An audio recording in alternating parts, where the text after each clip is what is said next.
Honourable members, prayers.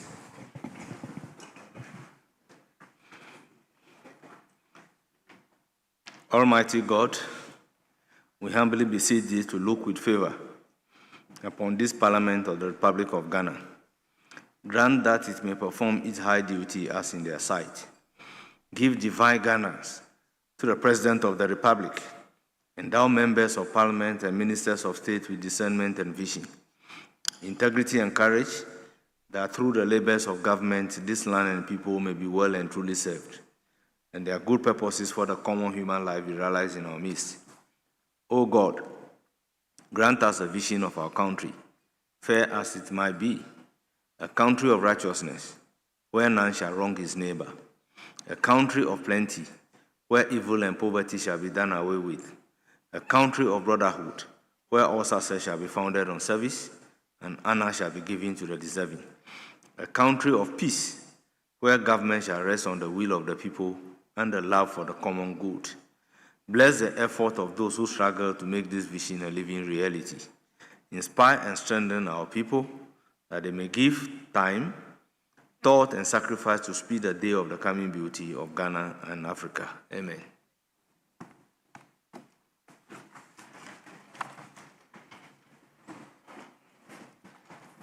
Honourable members, correction of vote and proceedings and official reports. I hold in my hand the official reports, the vote and proceedings of Tuesday, 9th June 2026, page 1, page 2, page 3, page 4, page 5, page 6, page 7, page 8, page 9, page 10, page 11, page 12, page 13, page 14, and 15. Honourable members, in the absence of any correction, the votes and proceedings of Tuesday, 9th June 2026 is hereby adopted as the true record of proceedings. Now, let's turn to the official report of Friday, 29th May 2026. Honourable members, it is for your correction. Any corrections?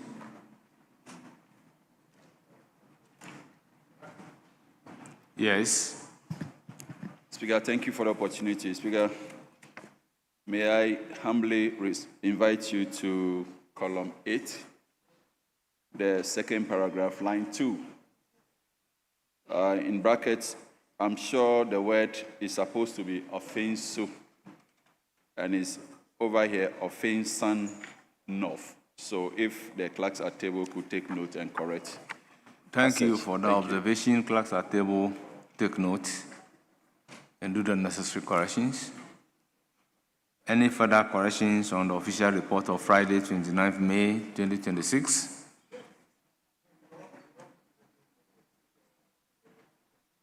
Honourable members, in the absence of any further corrections, the official reports of Friday, 29th May 2026 is hereby adopted as the true record of proceedings.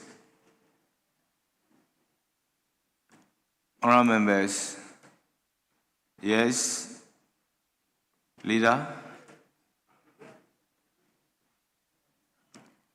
Mr. Speaker, I think the ministers are here, so we would like to do questions for now.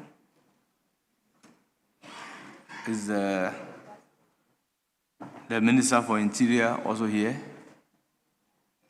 He is on his way coming, but Minister of Road is here. Very well. So we'll start with the questions for Minister responsible for roads. Yes, Deputy Minority Leader. Yes.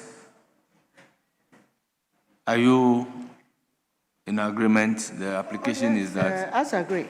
Very No well. objections. Thank Very you. well, very well.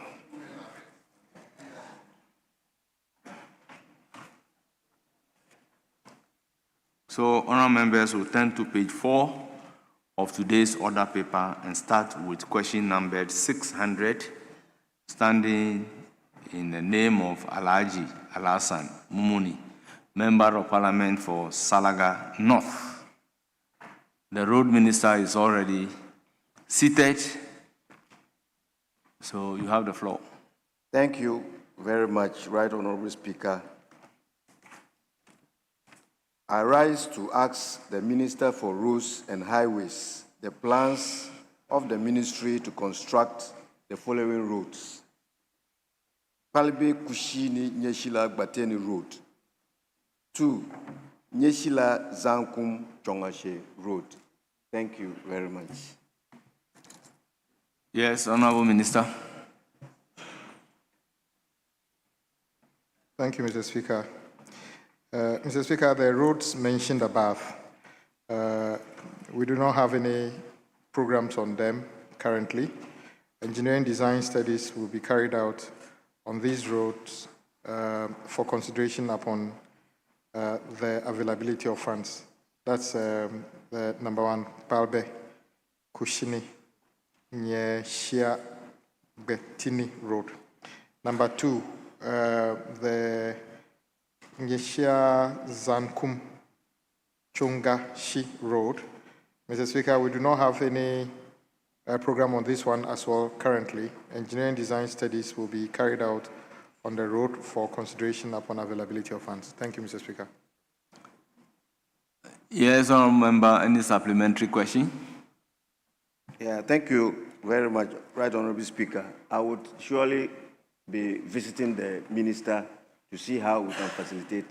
Your visit to the minister is not a supplementary question. This is a constituency-specific question. We then move to question number 616, standing in the name of Honorable Shirley Che, Member of Parliament for Echima, Mobiaja South. You have the floor.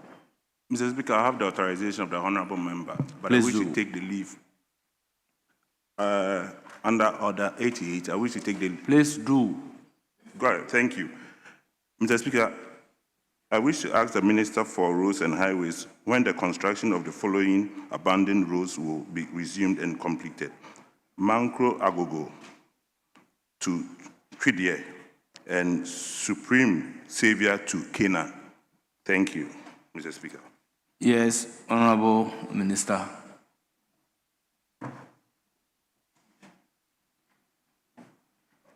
Mr. Speaker, the Macro Agogo to Twedie Road, this road goes through a number of communities in the Echima Nubiaja municipality. It starts from Abwakwa, Kwadi, Nkawie, and then ends at Twedie Trabom Road. Mr. Speaker, the second one, which is Supreme Savior to Canaan,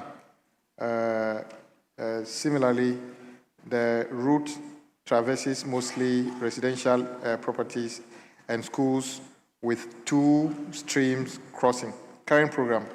There is currently no program for the following roads under DUR: Macro Agogo, Twedie Road, and then Supreme Savior to Canaan Church Road. Engineering studies and cost estimate have been carried out on the roads for consideration upon availability of funds. Thank you, Mr. Speaker. Member, do you have any supplementary question? Yes. Thank you, Mr. Speaker. Mr. Speaker, we wish to know the definite date, the timeline as to when this roads will start and then the completion date, please. Thank you. If the Honorable Minister can give us. Yes, Honorable Minister. Thank you. Mr. Speaker, fortunately, it is this House that decides what we do at the ministry in terms of budgetary allocation. We have already carried out some engineering studies, so as soon as this House makes funds available, we shall start those projects. Any further question? Thank you for the opportunity, Mr. Speaker. This is also a constituency specific. We now move to question numbered 641, standing in the name of Honorable Ebenezer Alumire Ndebila, Member of Parliament for Zebila.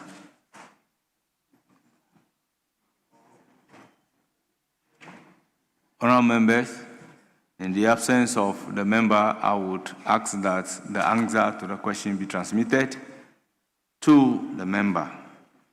Let's move to question number 642, standing in the name of Chunibua, Honorable Chunibua Kodia Foku, Member of Parliament for Manso Nkwanta.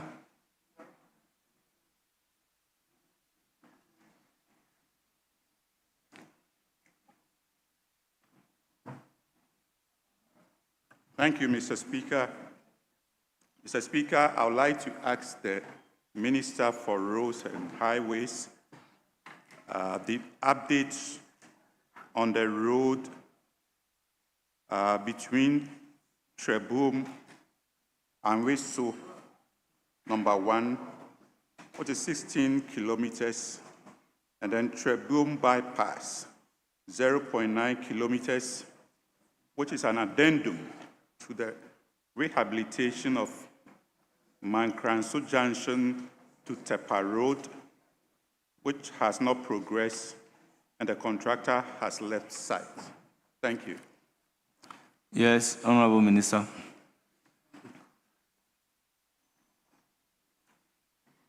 Mr. Speaker, the roads mentioned by the honourable member are roads currently under contract, and it's called the Trabom Nwiaso number 1 road. It's a 16-kilometer road, and the Trabom bypass, about 1 kilometer addition, was awarded under the contract titled Rehabilitation of Trabom and Nwiaso number 2 road, and the Trabom road bypass, 0.9 of a kilometer. The project commenced on the 28th of December 2023 and was scheduled to be completed by 27th December 2025. Works have been stalled due to delayed payment for works done and not paid for. Current progress is just 6%, Mr. Speaker. Any further question? Yes, thank you, Mr. Speaker. Mr. Speaker, I would like to know from the Minister if he is aware or he has any information on the fact that this is a key road in the area, and its deteriorating condition is affecting economic conditions seriously in the area. Thank you. Yes, Honorable Minister. Mr. Speaker, I have no doubt this is an important road. That is why we are spending public funds to fix it. I would assure my colleague that we'll do whatever it takes to get the contractor back to site. Government is working and retiring arrears, but indeed we still owe a lot of contractors. The contractor currently is Kofi Job, and is capable of doing the work. We have since managed to get him back to a number of sites where he's working. So I'm sure in due course he will return and complete those works as well. Thank you. Any further question? Yeah, thank you, Mr. Speaker. Thank you, Minister. I would be grateful. I mean, I know you've given the assurance. If you could give some indication, we are in June. Let's say by next quarter, some action will take place there. Thank you. Yes, Honorable Minister. Yes, Honorable Member. There are only 2 actions. He either get back to site and work, or we terminate and get somebody more competent to do the work. Unfortunately, there's a contract, and we need to respect the provisions of the contract.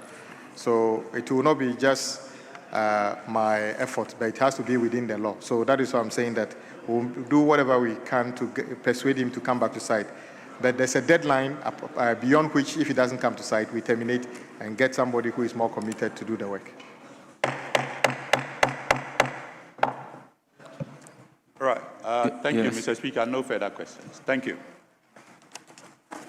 Honourable members, this is also a constituency-specific question. We move to question number 662, standing in the name of Honourable Issa Atta, Member of Parliament for Sameruku. Mr. Speaker, Honorable Isata has turned down the question. He said he's no longer asking the question again. So the question should be struck out as withdrawn. Yes, Mr. Speaker. Very Thank well. you. Yes. Does it lie in the bosom of the leader, or we need So, to leader, do you have the authority to do so? Thank you. Mr. Speaker, I have his authority. I called him and he said I should stand down the question for him. No, standing the question down is different from withdrawing the question. And he doesn't have a right to say that the question should be stood down for him. If the application is to have the question withdrawn, No longer interested in the question. so it's not standing it down, it's withdrawing the question. Withdrawing the question, Mr. Speaker. Honourable members, leave is accordingly granted for same to be withdrawn. We move to question number 665, standing in the name of Honourable Stanley Yao, Nandaya, Member of Parliament for Urensi. Thank you, Mr. Speaker. The right pronunciation is Nandaya. Thank you. Thank you for this opportunity to ask the Minister for Roads and Highways the plans of the ministry to salvage the metal bridge at Igambo in the Wolensi constituency, which has eroded due to torrential rains. Thank you very much, Mr. Speaker. Yes, Honourable Minister.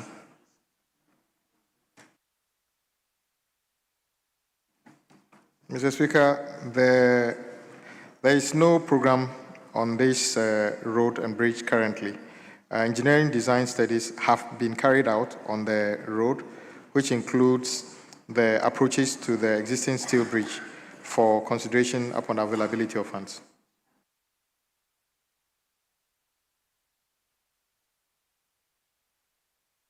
Any supplementary question? Thank you, Mr. Speaker. I would like to find out from the Minister what plans, what immediate measures can be put in place to have some gutters around the bridge, that same metal bridge, to channel water into the river instead of the water flowing freely into the river and causing this damage. Thank you very much. Yes, Honourable Minister. Mr. Speaker, the only sustainable solution will be to do the backfill, to fill the approaches, which will be safer to do than to do anything else. So we'll rather focus on building the approaches and to make the water flow under the bridge and leave the road surface for motorists. Thank you, Mr. Speaker. Any further question? Thank you, Mr. Speaker. I'm glad. I'm okay with the answer. Very well. Let's move to question number 666, standing in the name of Honourable Simon Akibangi, Worigo, Member of Parliament for Navrongo Central. Yes. Speaker, respectfully, I have the authorization of the member to seek your permission to ask the question on his behalf. Please go ahead. Thank you, Speaker. I wish to ask the Minister for Roads and Highways when the Gumongo to Monyoro to Natungnia Road stroke bridges will be attended to. Thank you so much. Yes, Honourable Minister.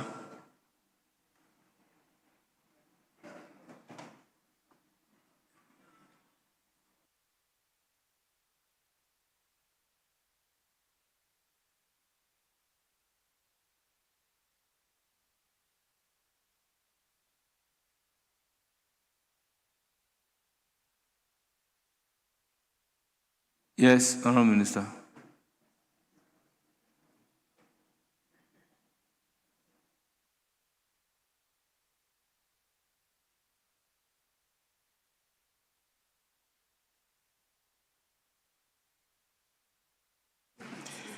Mr. Speaker, there is no current program on this road. Engineering design studies will be carried out on the road to assess the required interventions for consideration upon availability of funds. Any further question? The Speaker, no. We only pray for resources. Thank you.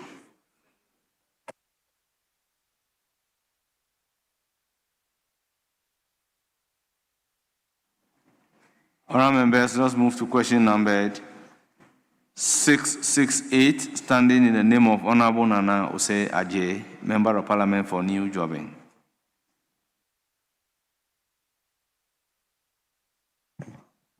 Mr. Speaker, I come under Order 8083 under the authorization of the Honourable Member, seeking your permission to. Please go ahead. Most grateful, Right Honourable Speaker. Mr. Speaker, I rise to ask the Minister for Roads and Highways when the only traffic light in the New Jobbing constituency will be fixed. I thank you, Mr. Speaker. Honourable Minister.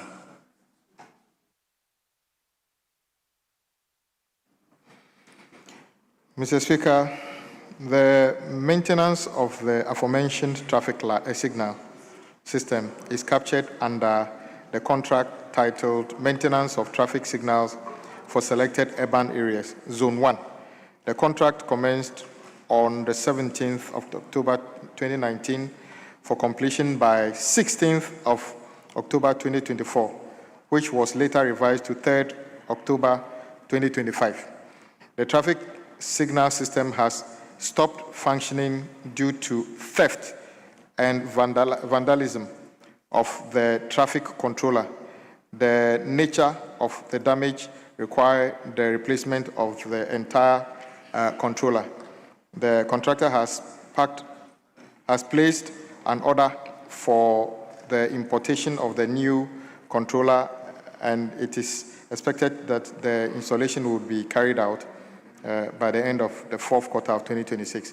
Mr. Speaker, additionally, let me just put this on record. We have about 415 traffic lights across the country. Over 60% are working. Many times when you see the traffic lights not working, it is on many occasions deliberate, where people go and vandalize the chambers and steal the controllers. Some people actually vandalize the chambers and take the metal components and sell them as scrap metals. And then sometimes vehicles drive into them and then run away. And the value of the vehicles are less than sometimes the value of the things they've damaged. And this is widespread. And then we are appealing to the public to report any such vandalism to us. The irony is that even there was one in front of the police headquarters was also stolen. So that tells you the level of problem we have in the country. Any further question? Rightly so, Mr. Speaker. Mr. Speaker, I was interested, the Minister touched on it a bit, and that has to do with after the installation at the end of the fourth quarter, what practical steps are we going to take, or is the ministry going to take to protect these traffic installations from those thefts and vandalization? I thank you, Mr. Speaker. Yes, Honourable Minister. Mr. Speaker, there's a limit to what the ministry can do in protecting the installation. Surely the controllers will have to be placed somewhere. And it is not, you cannot do it virtually. It has to be somewhere. It is also important that whilst we take steps to improve the security of this, we also encourage our compatriots to be kind enough to know that there's no virtue in stealing these things. Mr. Speaker, not too long ago, the Accra-Detema end of the motorway interchange was completed. And there was a month within which there was a lot of complaint about the traffic lights not working. Mr. Speaker, has nothing to do with power supply or anything. Somebody broke into the chamber and stole all the cables underground. We have managed to replace the cables, and it's now working. Mr. Speaker, it is very common that people basically break into. We try to start piloting some of the solar ones, which are portable. Somehow, people find it attractive to steal the whole thing, even try to sell the poles as scrap. So there's a limit to what the ministry can do. But I want to take the opportunity to thank members of the public who have been very vigilant these days. This morning, I met the Economic Committee, and I commended the police and members of the public who helped us to arrest a gentleman who was removing the guardrails on the, Obechebi Lamte interchange, which was built just recently. That gentleman is currently serving 2-year jail term and to serve as a deterrent to others in the future. The same way, somebody carried overload, a load that was higher than what is recommended, and then struck the underside of the footbridge at Noga Hill. A member of the public notified us. We directed the driver to report himself to the police. He did, and is now helping highways to repair the underside of that footbridge at his own cost. So we want more of this where the public can report this to us to be able to do this. Hopefully that will serve as a deterrent enough to stop others from trying to do that. Any further question? That is so, Mr. Speaker. Mr. Speaker, I would like to urge the ministry that there is a technology that can put some surveillance on the traffic light to be able to identify persons that come around those areas. Honorable Member, don't you think you are breaching Order 88.7C? Oh, Mr. Speaker, it's just a commentary to assist the minister that we will engage further to get that thing done. Mr. Speaker, can you read Order 88.7C? Mr. Speaker, I'm fully guided by your instructions. Very well. So do you have any further question? Yes. Thank you, Mr. Speaker. Mr. Speaker, the minister answered that the contractors have been importing from outside to fix this traffic light, which is a major national problem. I'd like to know from the minister if the ministry has plans to encourage the manufacture of these traffic lights here in Ghana so that locally they can be replaced, repaired, and the new designs done such that we can put in. Honourable Member, kindly ask a specific question. Mr. Speaker, I've asked a specific question. Yeah. The specific question is that, does the ministry file a specific question? Oh, okay, because he introduced that in his statement. Yes. That's... So we move to question number 669, standing in the name of Honorable Elvis Jose Mensah Dapa, Member of Parliament for Ahafo Ano Southwest. Thank you, Honorable Mr. Member, Speaker. you have the floor. Thank you, Right Honorable Speaker. Mr. Speaker, I rise to ask the Minister for Roads and Highways the progress of work on the Domiabra inner roads. Yes, Honorable Minister. Mr. Speaker, the road mentioned above, the current program is the Domiabra Town Roads, was awarded under the contract titled Bitumen Surfacing of Domiabra Town Roads, 4 kilometers. The contract commenced on the 6th of October 2021 for completion by 6th of October 2022. The contract has since been terminated due to non-performance by the contractor. The contract will be repackaged for a new award upon availability of funds. Yes. Any further question? Thank you, Mr. Speaker. I would like to ask the Minister for Roads and Highways that can I get the timelines for the repackaging? Honourable Minister, timeline. Mr. Speaker, the repackaging can be done as soon as we have availability of funds. Indeed, the project has already been awarded and terminated, so it's a matter of putting together the cost to complete and then getting funds for it. Unfortunately, this house is the place that allocations are made for projects to be completed. So as soon as we make enough funds available for that project, it will be carried out. Any further question? Thank you very much, Speaker. I'll contact the Minister for further engagement. All members, let's move to question number 703, standing in the name of Honorable Laurentia Jiwonu, Member of Parliament for Ekwapim South.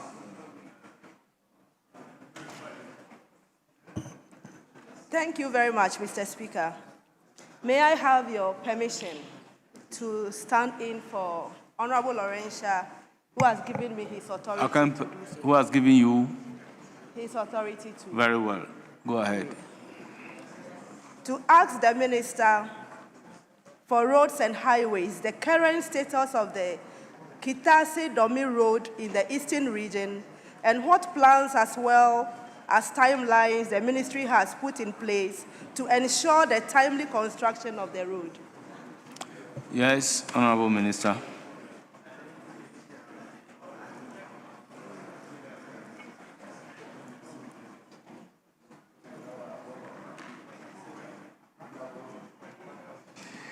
Mr. Speaker, the current program, the Domi-Kitasi Road, was awarded under the contract title Rehabilitation of Domi to Kitasi Road.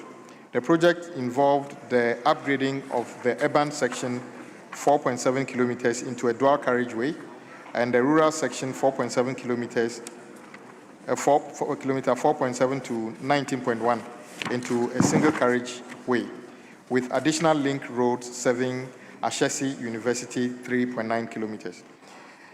Disruptions to the project's funding arrangement, including the Ghana Domestic Debt Exchange Program, significantly affected the contractor's program and delivery. Disbursement from the Curative Fund stopped in December 2022. The project has now been designated under the government Priority Big Push project to ensure the resumption and completion of the works. The contractor has since remobilized to site and works are ongoing. Any supplementary? No, Mr. Speaker. Thank you very much, Honorable Minister.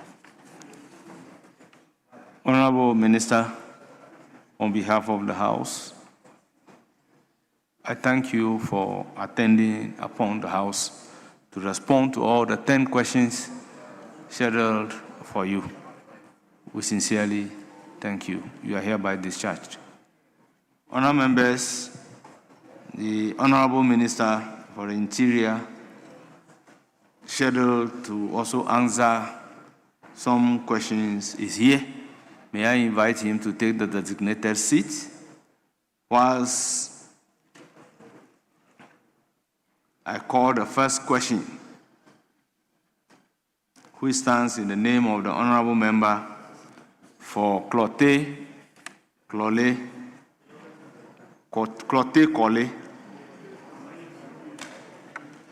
Honourable Dr. Zanato Ajiman Rollins. Thank you, Mr. Speaker. Mr. Speaker, please, I have the authority of Honorable Zanato Ajiman Rollins to seek your permission to ask the question. Please do. Thank you, Mr. Speaker. Mr. Speaker, I rise to ask the Minister for the Interior the status of the investigations into the armed robbery incident that occurred at a gold shop in Adabraka on 2nd November 2024. Thank you, Mr. Speaker. Yes, Honorable Minister. Thank you, Mr. Speaker. Mr. Speaker, before I answer the question, I want to amend the answer on the order paper to include the most current update on the case, if you permit me. Please do.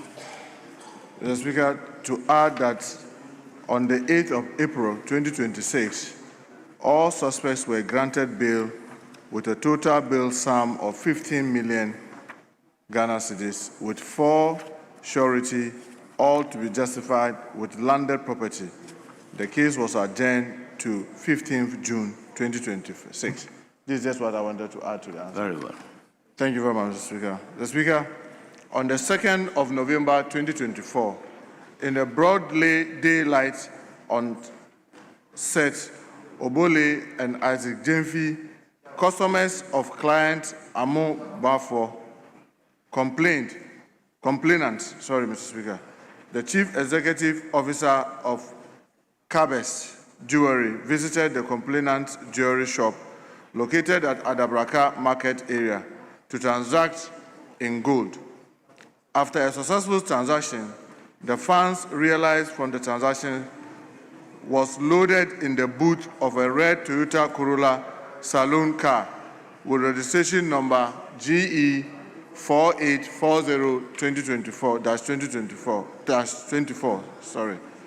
Some moment later, when they moved the Toyota Corolla in their bid to deposit the money, being the proceeds of the gold sold at the bank, armed robbers in face masks who were on board the Toyota Highlander vehicle with registration number GN 7357-19 and wielding AK-47 assault rifle crossed the Toyota Corolla with the Toyota Highlander vehicle, alighted amidst firing multiple shots in the air and on the ground with the view of scaring off the crowd.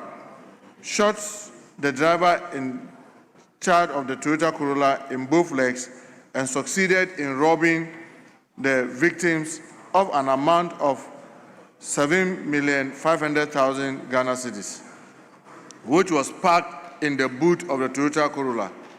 They also entered the gold shop at gunpoint and robbed 620 grams of gold valued at 863,688 Ghana cedis belonging to the complainant and escaped. The action the police took, Mr. Speaker, police had information of the incident and activated its surveillance system with the view to track and trace suspects. Through sustained intelligence, on 20th November, Mr. Speaker, that's after almost a year, 2025, Salim Mohammed at Farinwater was arrested at Crystal Hospital at Ashama to assist investigation for his involvement in the robbery incident. Following Salim's arrest, Ilyas Al-Hassan, alias Arab Man, and Hamza Grigor, alias Lambert, alias Ni Boko, were also arrested on 7 January 2026 at Ashama in relation to their involvement in the robbery.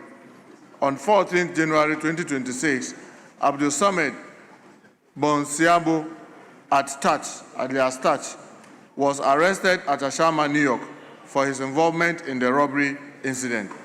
On the 19th of January 2026, police received information that Fatah Ibrahim, alias Motowe, and Abubakar Sadiq, alias 50 Cent, have been cited at Pong Katamanso near Ashama after being on the run for several months based on their involvement in the robbery incident. Based on the information received, police proceeded to the said location on fact-finding mission and possible arrest.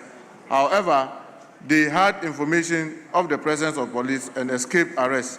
Sensing danger of their possible arrest to assist investigation, they surrendered themselves to the Police Intelligence Directorate, Police Headquarters, where they were subsequently arrested for investigation. Subsequently, Solomon Nati Lano, alias Rasta, was also arrested at Somia to assist investigation.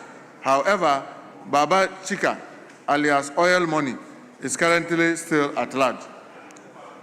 Mr. Speaker, a thorough search conducted at the house of Ilyasu Al-Hassan, alias Arab Man, and Hamza Grigor, alias Lambert, alias Ni Boku, led to the retrieval of 43 rounds of AK-47 assault rifle ammunition, 249 BB cartridge, 2 pump-action guns, 4 police bulletproof vests, a pair of black police boot, and a Gota handset. Upon interrogation, Elias Alasan, alias Arab Man, claimed ownership of the aforementioned items. On 14th January 2026, the Toyota Highlander, which was used for the robbery, was retrieved from the residence of a witness without any registration number plate fixed on it. The vehicle was found to have been resprayed from the initial color as captured on the CCTV footage by the Emergency Command Center, Police Headquarters, Accra, on 1st November 2024 and 2nd November 2024 to a blue color to outweigh the police. Mr. Speaker, on 17 February 2026, an identification parade was conducted at the Criminal Investigations Department headquarters, and Salim Mohammed, alias Farinwata, Abubakar Abdul Samad Bonsiabo, alias Touch, Fatawu Ibrahim, alias Motowi, Bubakar Sadiq, alias 50 Cent, and Solomon Natil Lano, alias Rasta, were identified by witnesses for their involvement in the crime. Mr. Speaker, the crime scene was visited with suspects and reconstructed to show how the occurrence unfolded on the 2nd November 2024. Mr. Speaker, after investigation, accused persons were charged and arraigned before the Honorable Court and were remanded to police custody. Their last court date was 24th March 2026, and the case was adjourned to 8th April 2026. Duplicate case docket has been forwarded to Attorney General's Department for study and advice and prosecution.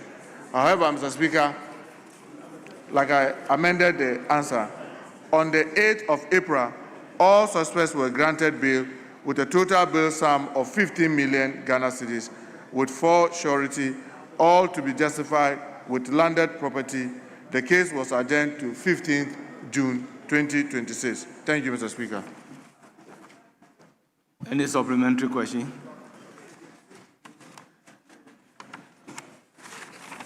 No, Mr. Speaker. We then move to question numbered 686, also standing in the name of Dr. Zanato Ajima Rollins. Thank you very much, Mr. Speaker. Mr. Speaker, I have the authority of the Honorable Zanato Ajima Rollins to ask your permission to ask the question to the Honorable Interior Minister. Mr. Speaker, thank you. I rise to ask the Minister for the Interior the steps being taken to address the incidents of violent crimes that occurred at the Ni and Mujib cluster of schools in Adabraka on 6 February 2025 and 15th March 2025. Thank you, Mr. Speaker.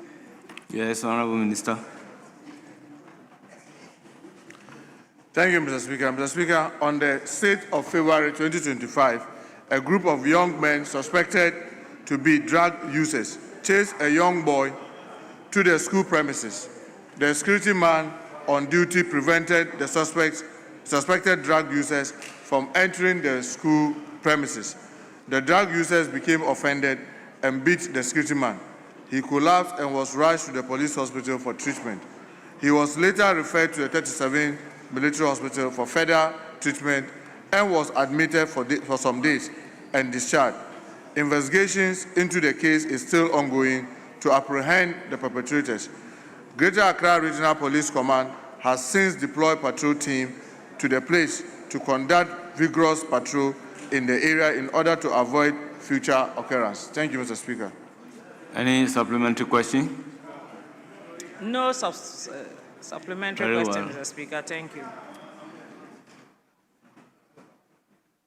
Honourable members, let's move to question number 571, standing in the name of Honourable Akwesi Jemfi Onyine Achampong. Mr. Speaker, I have the authority from the Honourable Member to please go ahead.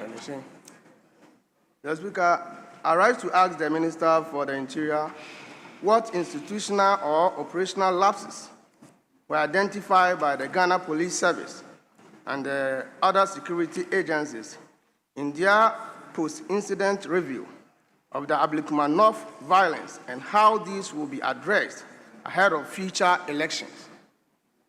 Yes, Honorable Minister. Thank you very much, Mr. Speaker. Mr. Speaker,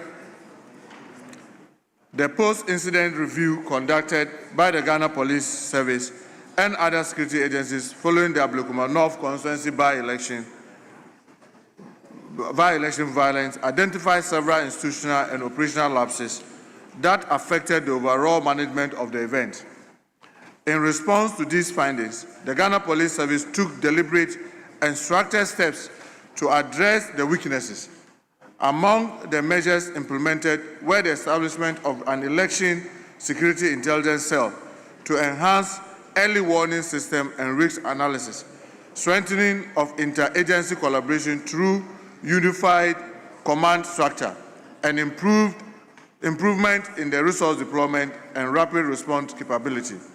The service also intensified training for officers in crowd control and de-escalation, instituted stricter accountability and reporting mechanism, and enhanced its public information and stakeholder engagement strategy to build transparency and trust. Mr. Speaker, the lessons learned from the Ablekuma North experience were given due attention and effectively integrated into subsequent security election operations. This strategic adjustment translated into a successful, peaceful, and incident-free conduct of the Akutia by-election.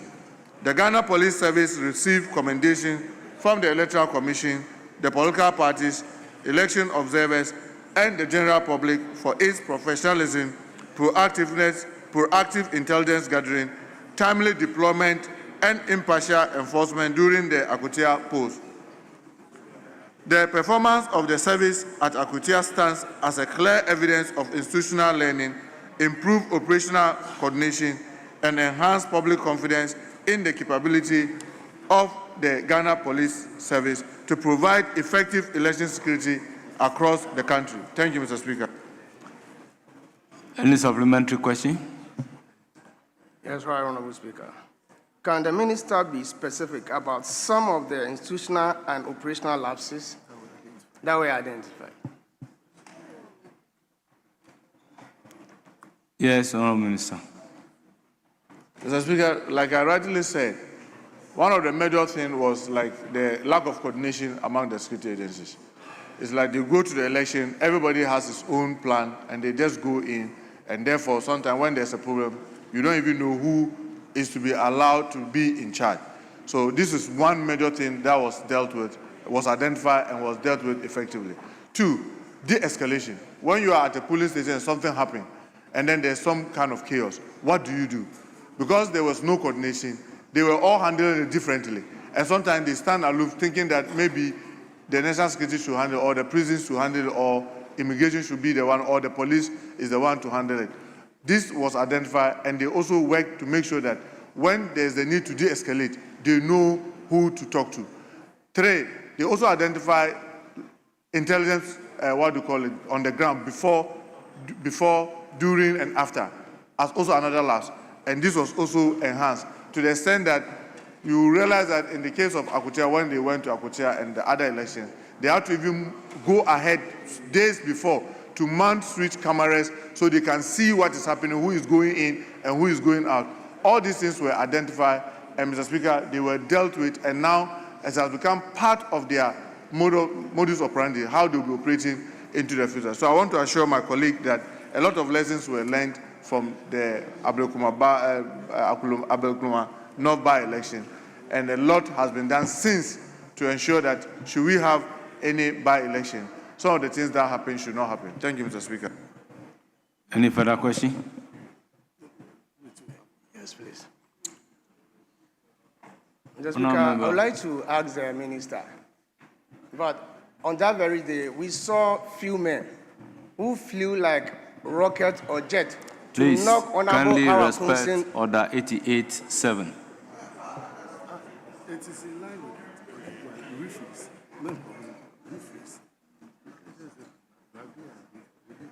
Mr. Speaker, I would like to know that those people who knocked Honorable Hawakumsin down? Were they identified? Please file a fresh question. Thank you, Mr. Speaker. Yes. Thank you very much, Right Honorable Speaker. Mr. Speaker, the Honorable Minister indicated in his response that some of the lapses that were identified included intelligence amongst others. My question to the Honorable Minister is that the officers, the individuals that were caught on camera having assaulted others, whether the camera having identified them, they've been Please file a arrested. fresh question. Oh, Speaker, this is directly in line with The this. question is on institutional lapse. Yes. But that's an institutional lapse, identifying people. Please file a fresh question. Okay, Mr. Speaker. Honourable members. Mr. Yes. Speaker, can I come up with Yes. another supplementary question? Mr. Speaker, according to the minister in his response, he said that the service also intensified training for officers in crowd control and de-escalation and instituted stricter accountability and reporting mechanisms. I would like to find out from the Honorable Minister whether the reporting format that came from the incident that happened in Ablekuma have all been addressed according to the police. I thank you. Yes, Minister. Thank you, Mr. Speaker. Mr. Speaker, I can assure my colleague that yes, almost all the incidents that were reported were dealt with, including even those in the assault and this. People were prosecuted. Yeah, they were presented before the court. They were prosecuted. Some of them received lofty fines, and they had to pay those fines. Some were remanded for days before even the court. So, Mr. Speaker, I want to assure him that yes, and that's one of the things that I commend the IGP and his team for taking those lessons seriously, and that's what culminated into a very peaceful by-election in Akutia. Thank you, Mr. Speaker. Yes. Speaker, thank you very much for the opportunity. Speaker, I want to ask the Honorable Minister that he's indicated that or admitted that there were some institutional and operational lapses. To the extent Honorable Meviza Wakumsin was beaten, do we know those who engaged in the beating of Honorable Meviza Wakumsin? Question overruled.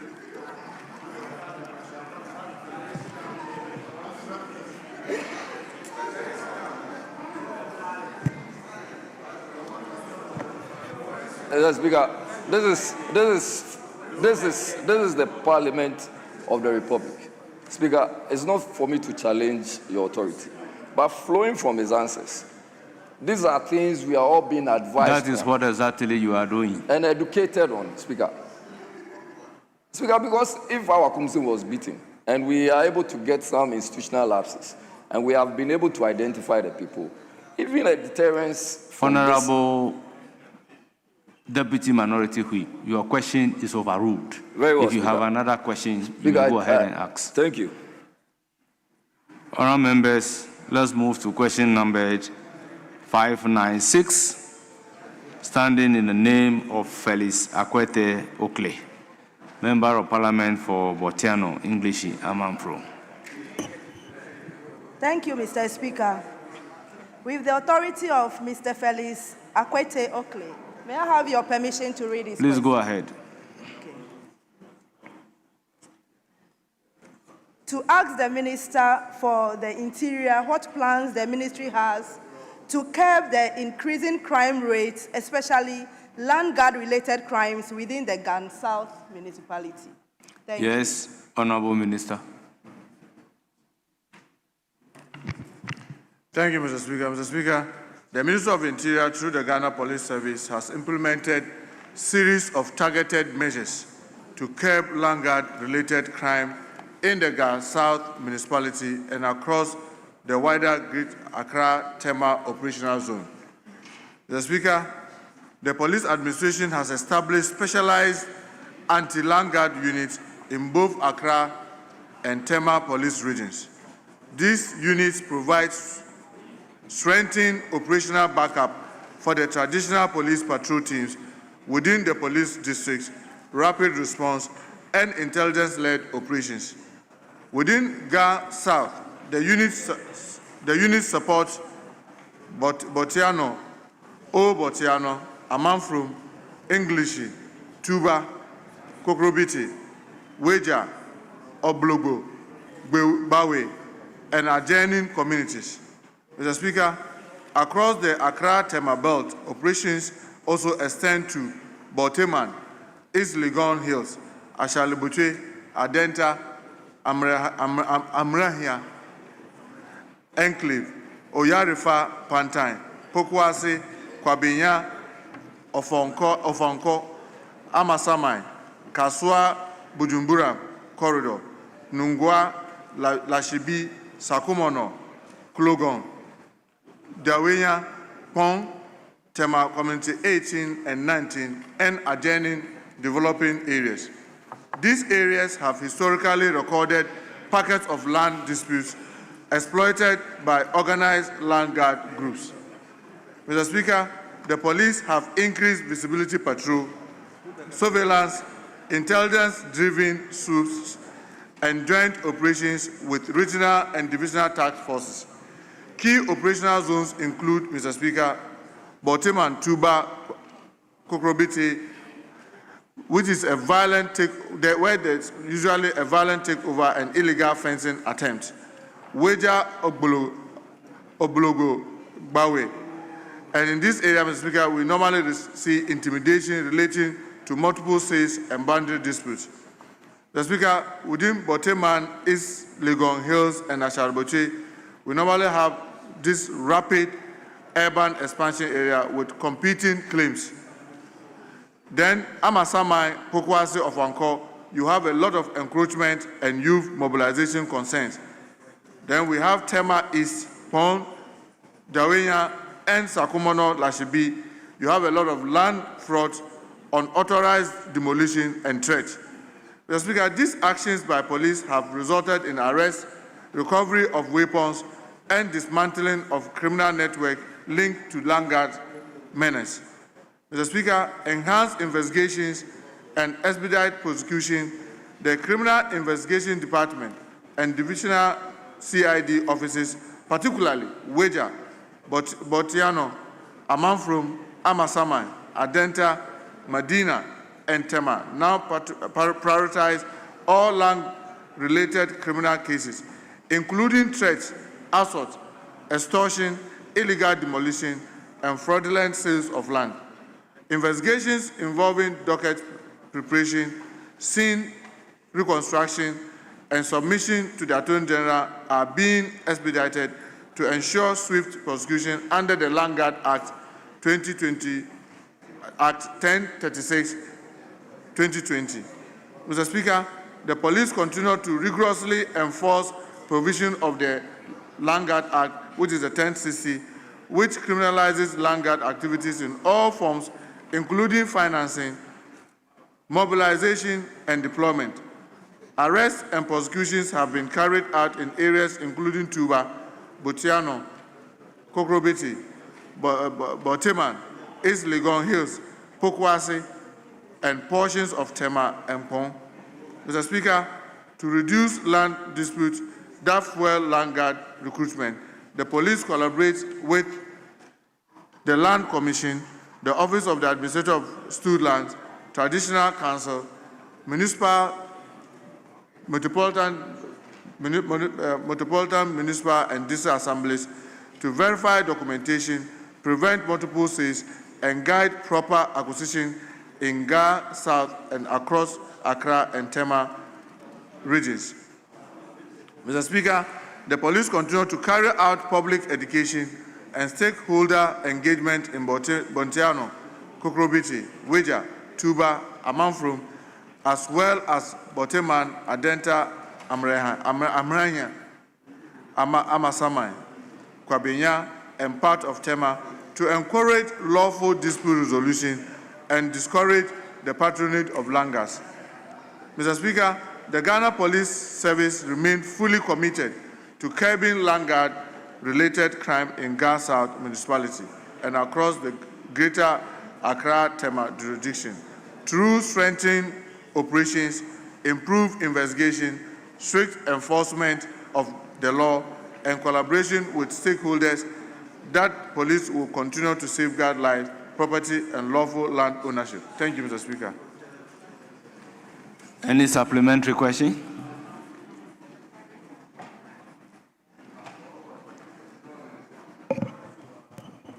Thank you very much, Mr. Speaker. Thank you, Honorable Minister, for the response. Yes.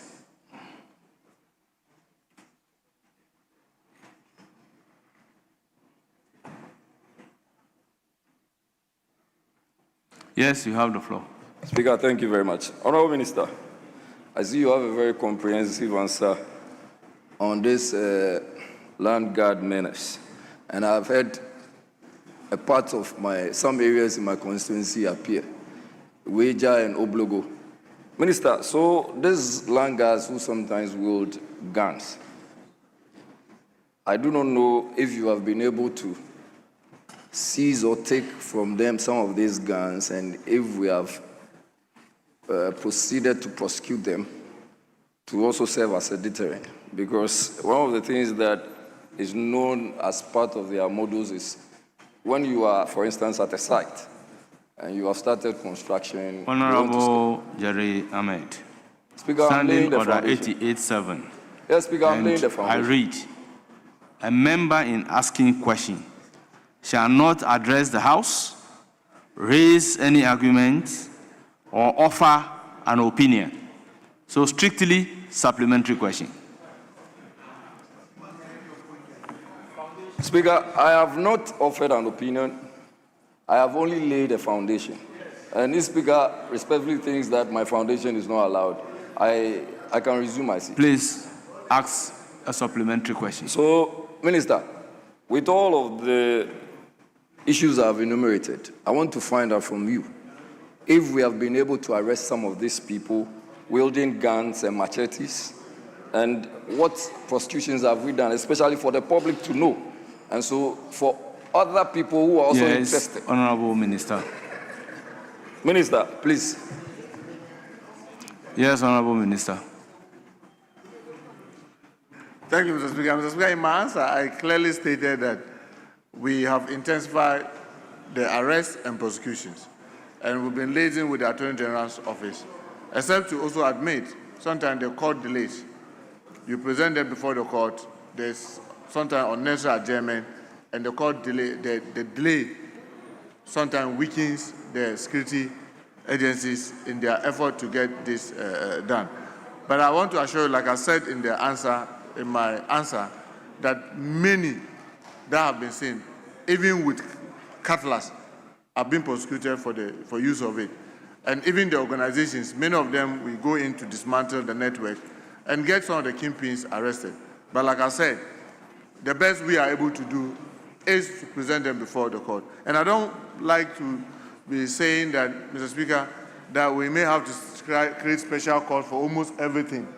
Well, now we have special court for drug, we have special court for galamsey, and I don't want us to go, by the way that it's going, maybe we may have to create a special court for Langa, because the police have created units in almost all the prone areas, anti-galamsey units, just to focus on it. But when it comes to the prosecution, sometimes there's excessive delay.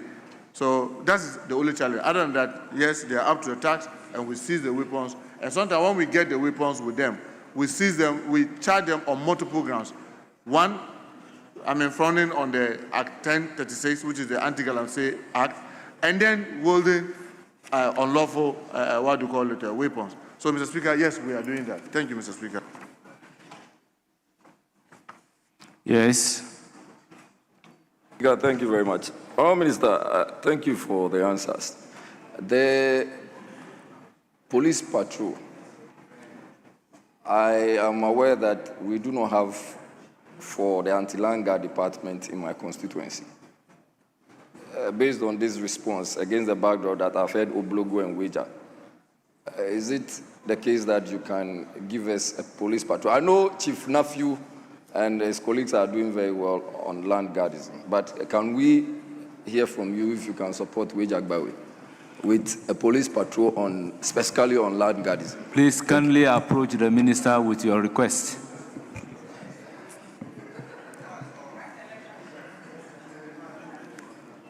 Honourable members, let's move to question number 650, standing in the name of Honourable Richard Query, Member of Parliament for Nandom. Thank you very much, Mr. Speaker.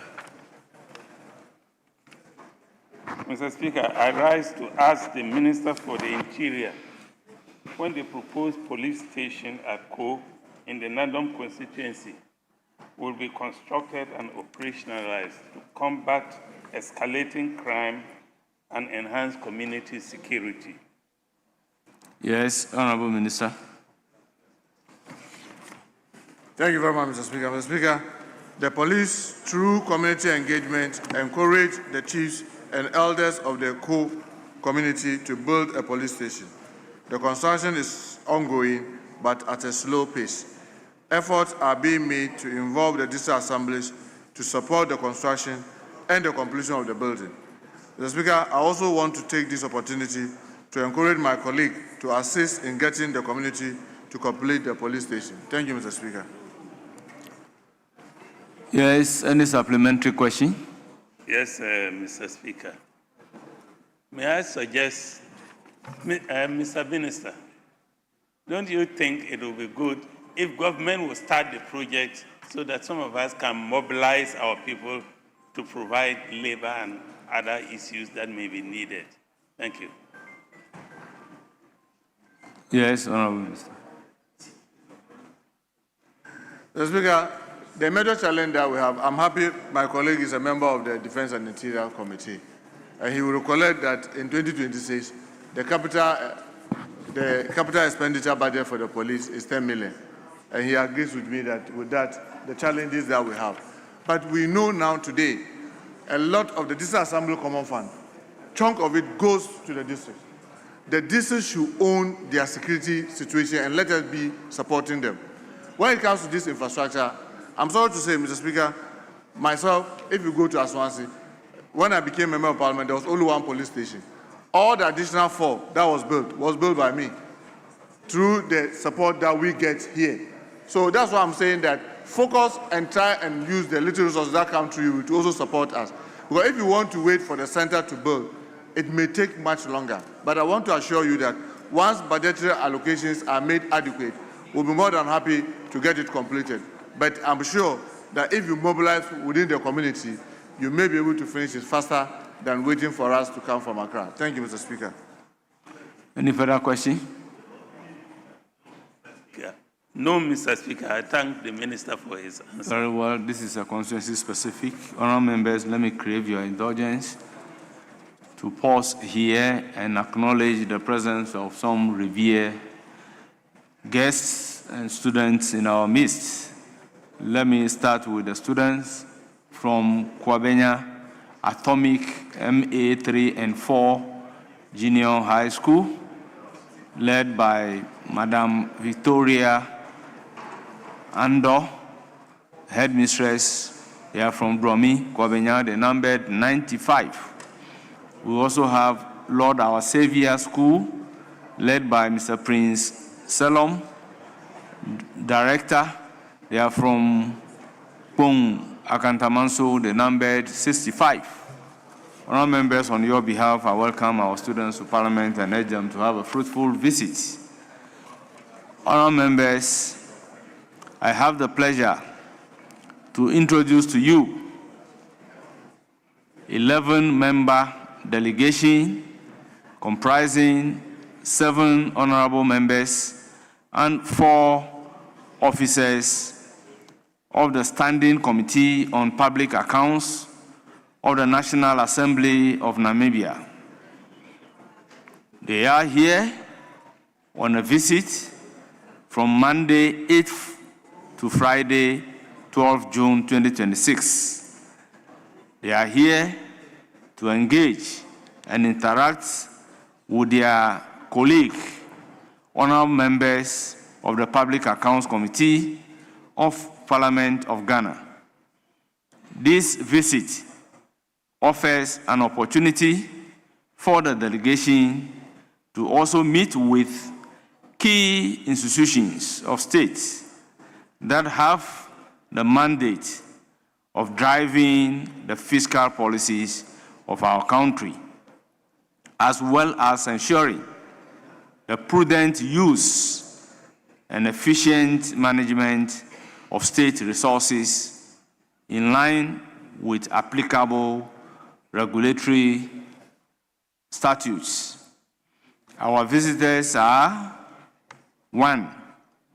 Honorable Henrik Gaubaib, Member of Parliament and Chairperson or leader of the delegation.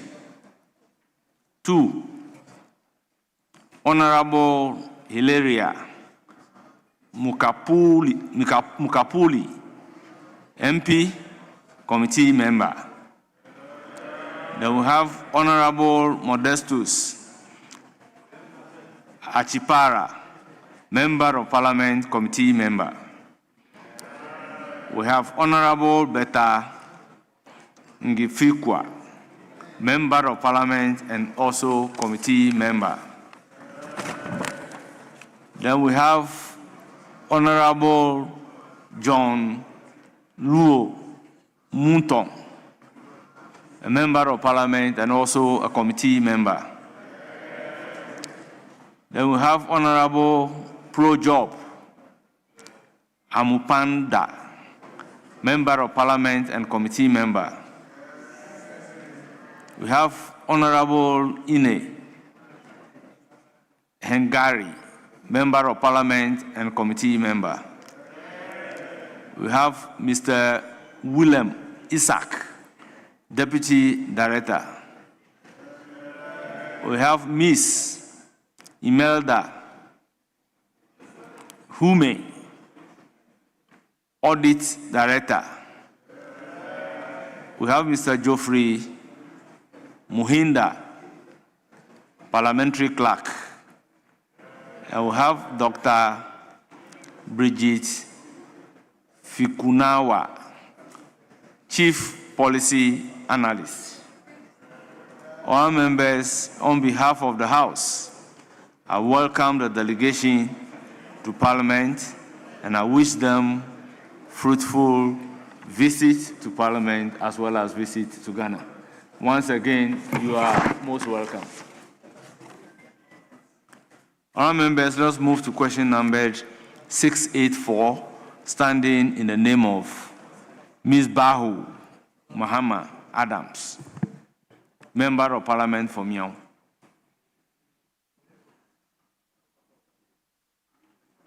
Yes, you have the floor.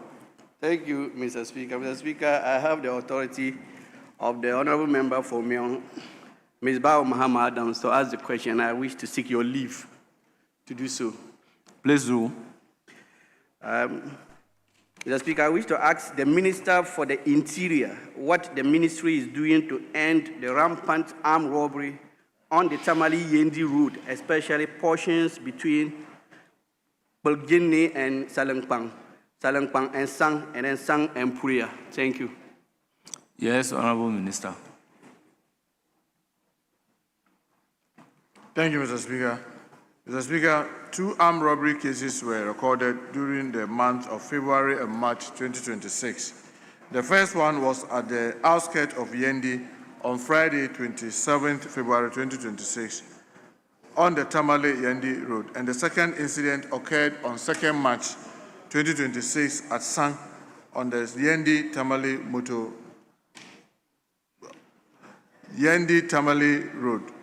The command initiated the following strategy within the operational area. Armed escort operations have been initiated for vehicles plying the route at night. 3 additional snap checks have been erected bringing the total number on the entire route to 6. Day and night proactive patrol have been intensified on the route. A light armored vehicle has been deployed from the regional police headquarters to patrol the stretch and strengthen the security. Mr. Speaker, the command has detailed personnel from other districts to reinforce the Mion Police District staff in providing security. Thank you, Mr. Speaker. Any supplementary question? No supplementary question, Mr. Speaker. Very well. This is constituency specific. Let's move to question number 776. Standing in the name of Richmond Adam Kofi Potosu, Member of Parliament for Whole Central. You have the floor. Thank you, Mr. Speaker. I rise to ask the Minister for the Interior the rationale for establishing security checkpoints at close intervals in the Volta region sector of the Tema Kmon Asikuma Ho and the Tema Kmon Asikuma Kweve Hokwe trunk routes. Yes, Honorable Minister.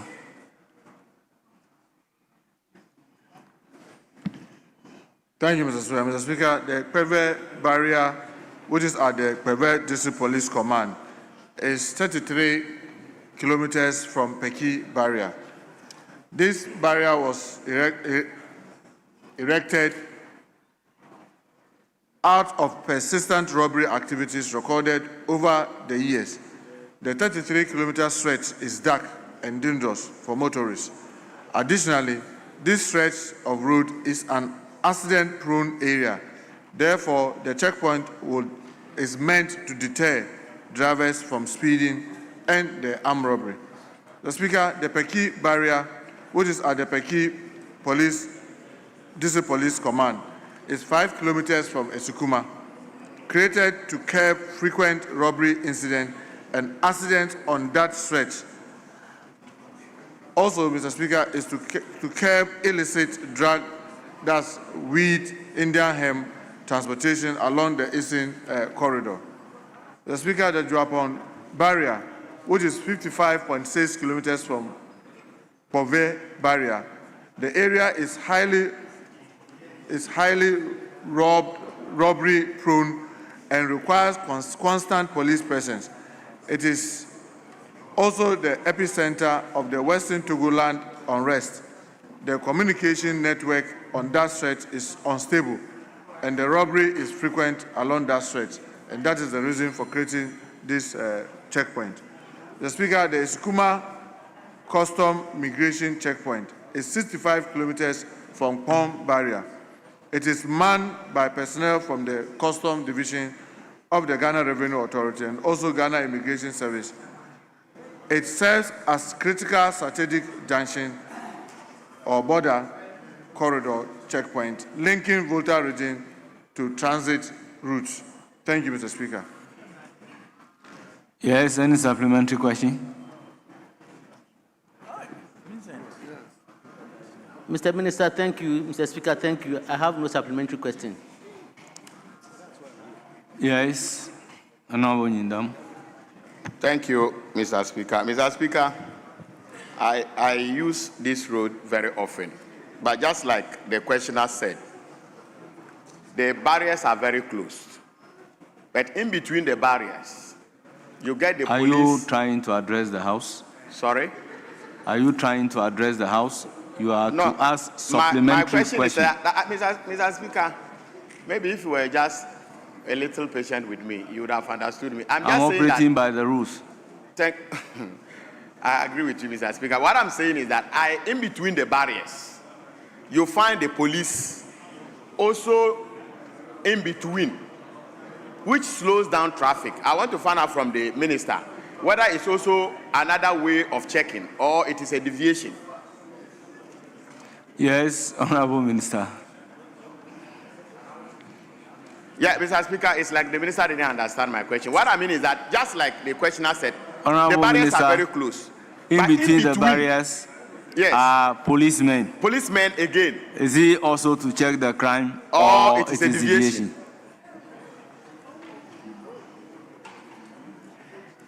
Mr. Speaker, what we notice is that we place these checkpoints at strategic places. So sometimes we have permanent structures.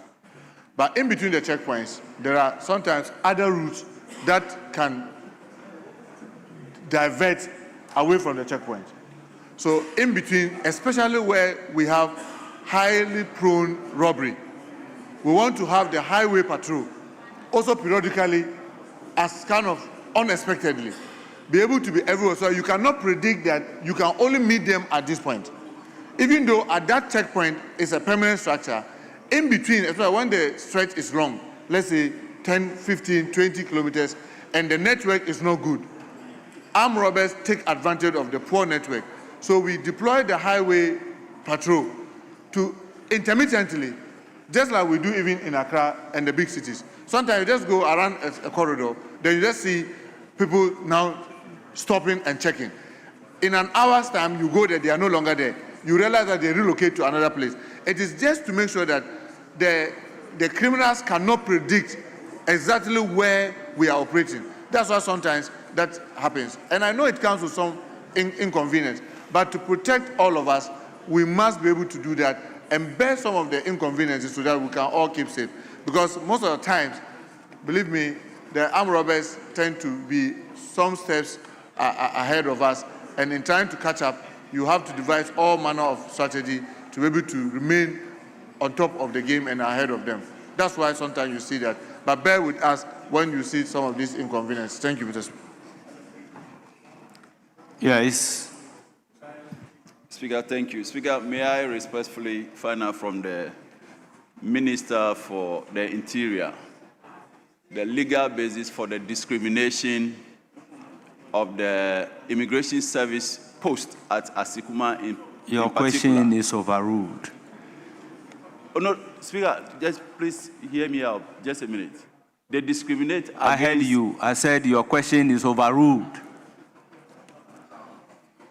May I... With respect, Speaker, may I refrain?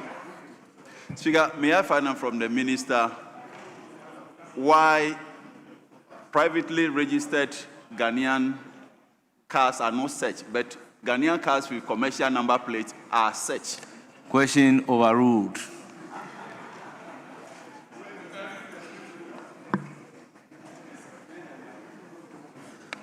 You cannot jump into a conclusion that they are illegally discriminating.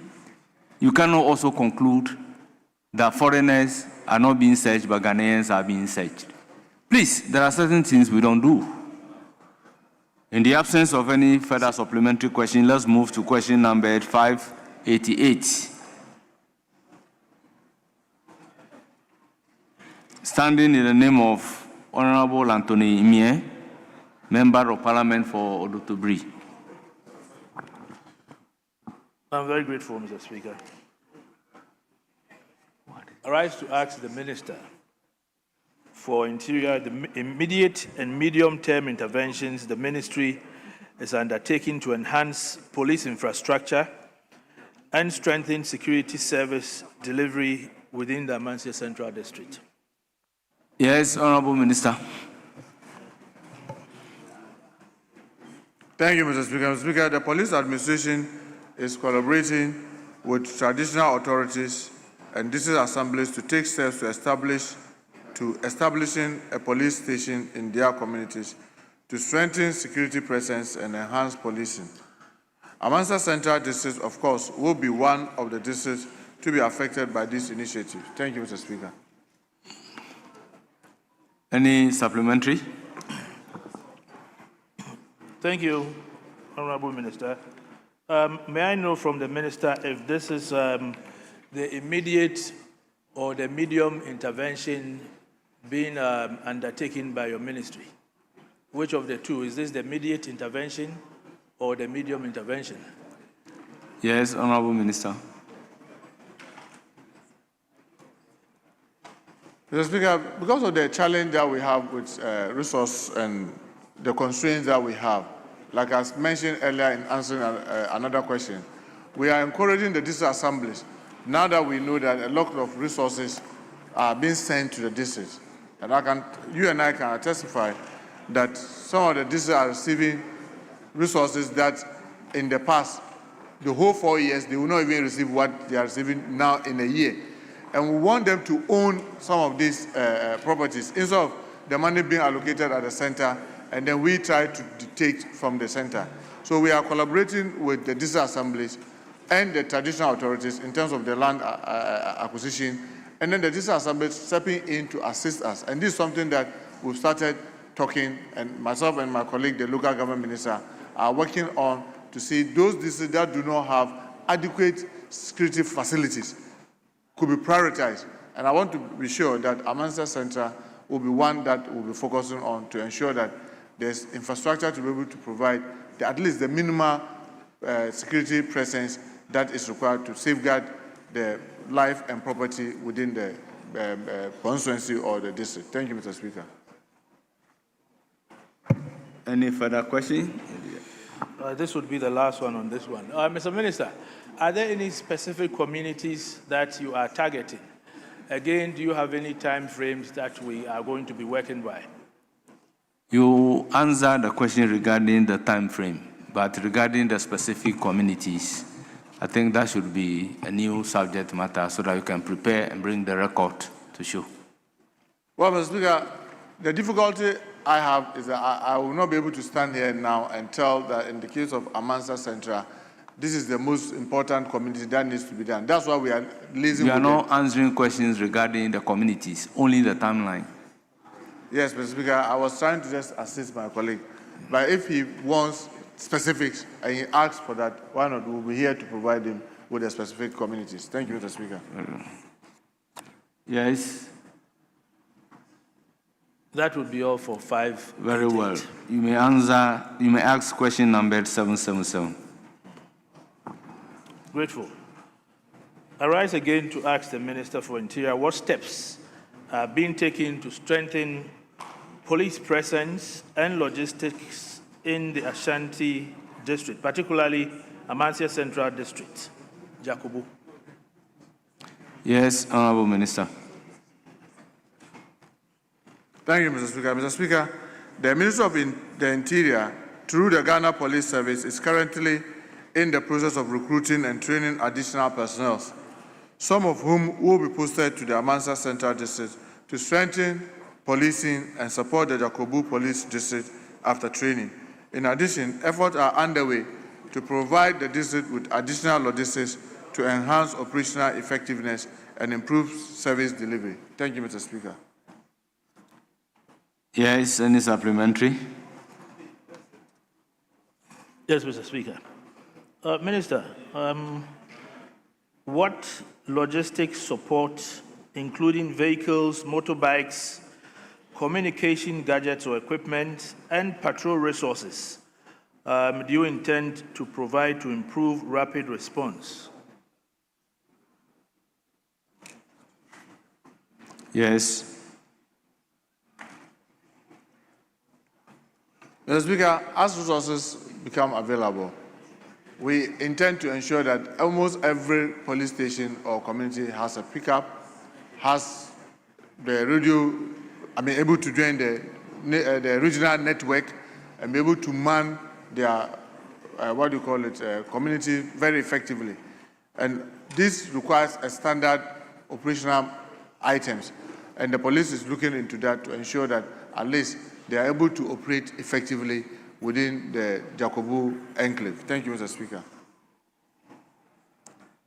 Any further supplementary? Mr. Speaker, that is it for 777. You may proceed to ask question number 778. I'm grateful. Mr. Minister,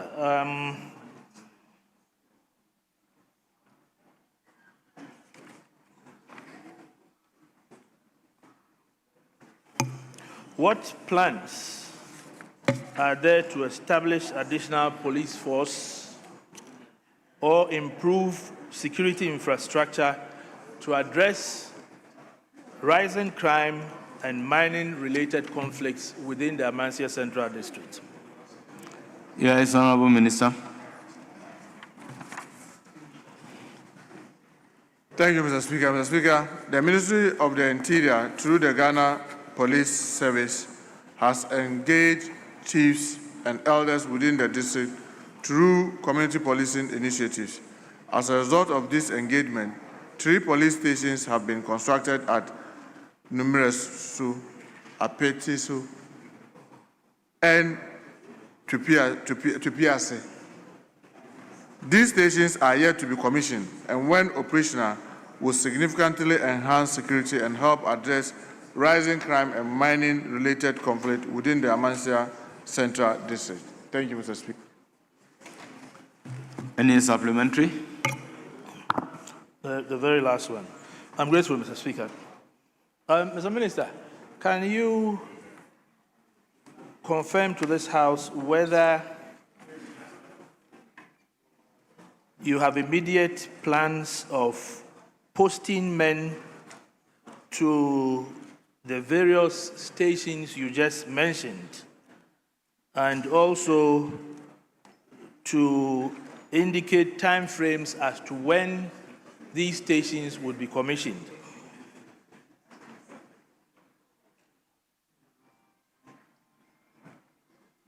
Yes, Honorable Minister. Thank you, Mr. Speaker. Mr. Speaker, like I did in an earlier answer to a question by my colleague, we are currently in the process of training new recruits. And as you may know, some chief inspectors are also currently under training to become ASPs, that's Assistant Superintendents of Police. So when these training are done and we have additional numbers, why not? We'll ensure that we post some of them to the Amansia Central and get these police stations commissioned. Time frame, it takes between 6 to 7 months to do the training. So we are hoping that all things being equal, if the current recruits start training in July, just by December, they should be done. And hopefully by January, we should be able to deploy men and women to Amansia Central District to get this newly constructed police station commissioned and operationalized. Thank you, Mr. Speaker. I'm grateful. That is it. Honourable members, question time. Honourable members, question time is ended. We have exhausted all the questions. On your behalf, I thank the Minister responsible for Interior for attending upon the House and responding to questions.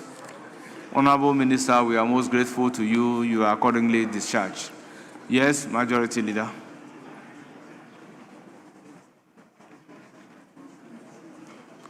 Majority Leader, any indication?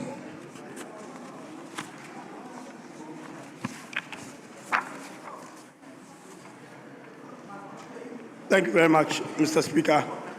Mr.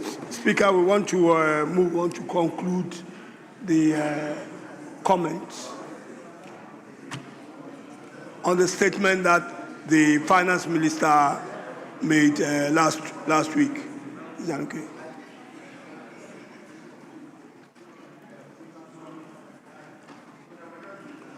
So we now move to item number 7. Is that so? So we are taking 7A. Yeah, Mr. Speaker, whilst waiting for my colleague to come in, I think we can lay some papers just to buy time for him to come. He's just in the office, adjoining the chamber. So, which minister is here? Yes. So we can have the Minister for the Interior to lay item 8A and B and C for us. With your indulgence, Mr. Speaker. The annual reports. Very well. Yes, Deputy Minority Whip. Mr. Speaker, we don't have any difficulty, save that we are not in agreement with him laying 8B We don't have a problem if he's laying 8A and C. The 8B, the minister must be here. He's supposed to brief us on the World Cup. He's not here. Where is he? That someone will need to do his business on his behalf. No. For the other one, we don't have any problem. Okay, so that's fine. He can do it, Mr. Speaker. Honourable members, we vary the order of business to take item numbered 8 at commencement of public business presentation of papers. The Honourable Minister for Interior to lay the item A, B, C on behalf of the respective ministers. Item numbered 8A. Annual Statement of the Audit Committee of the Adansi Asokwa District Assembly for the year 2025. Honourable members, the report has been duly presented. It is referred to the Committee on Local Government and Rural Development for consideration and reports. Item numbered 8B. Budget Performance Report in respect of the Ministry of Youth Development and Empowerment for the period January to December 2025. Honourable members, report has been duly presented and it is referred to the Committee on Youth and Sports for consideration and reports. Item numbered 8C.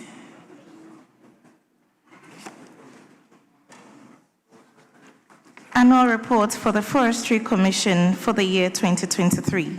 Honourable members, report has been duly presented. It is referred to the Committee on Lands and Natural Resources for consideration and reports. Yes, Majority Leader. Mr. Speaker, I think we can now revert back to item number 7, which is to do with the comments. The Minority Leader is here now. Thank you. Yes, Habib. Mr. Speaker, I think the majority side, in many occasions, we have to take this House very serious and take your government business very serious. The minister responsible for finance made a statement on the new engagement of the IMF and the progress made so far. And your side, you are not interested. Out of 189 members that you have, and the majority leader will be concluding on the debate. You have less than 40 in the chamber. When we raise quorum issue, we will be appearing to be doing that in bad faith. But that's the practice. The leader of the House and the minority leader concluding on a very important government policy position. And the minister is not here, the deputy minister is not here, your members are not here. Mr. Speaker, I don't think we should conclude on this. The majority side might get their members to listen to this important conclusion on the debate that our leaders are going to conclude to date. The minister came under our standing orders to make a policy position of the government, which is very important. And then the minister is not here.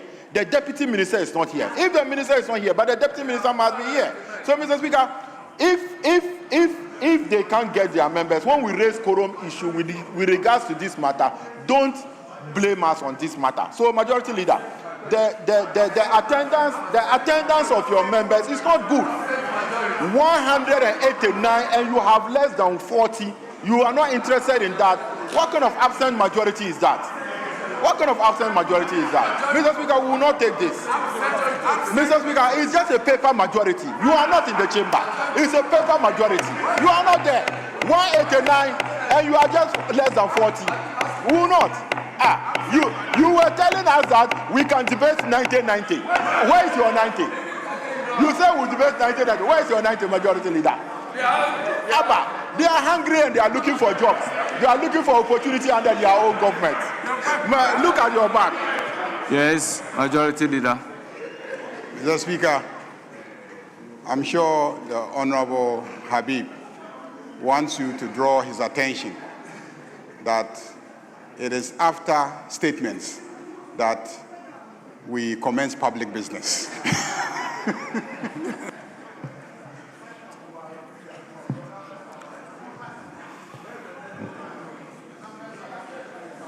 Honourable members, item numbered 7A.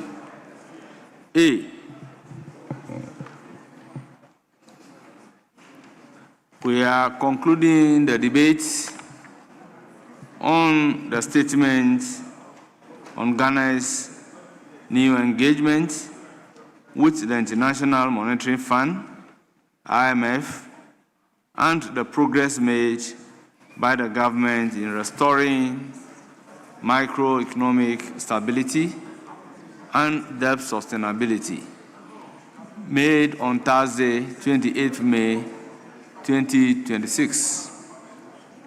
So, in line with our practice, I'll call on the minority leader to make his concluding remarks.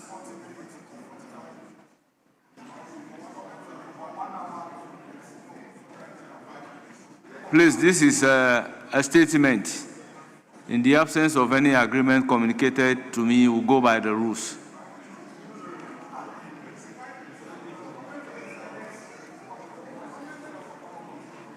Please, let me engage the two leaders on this. How many minutes?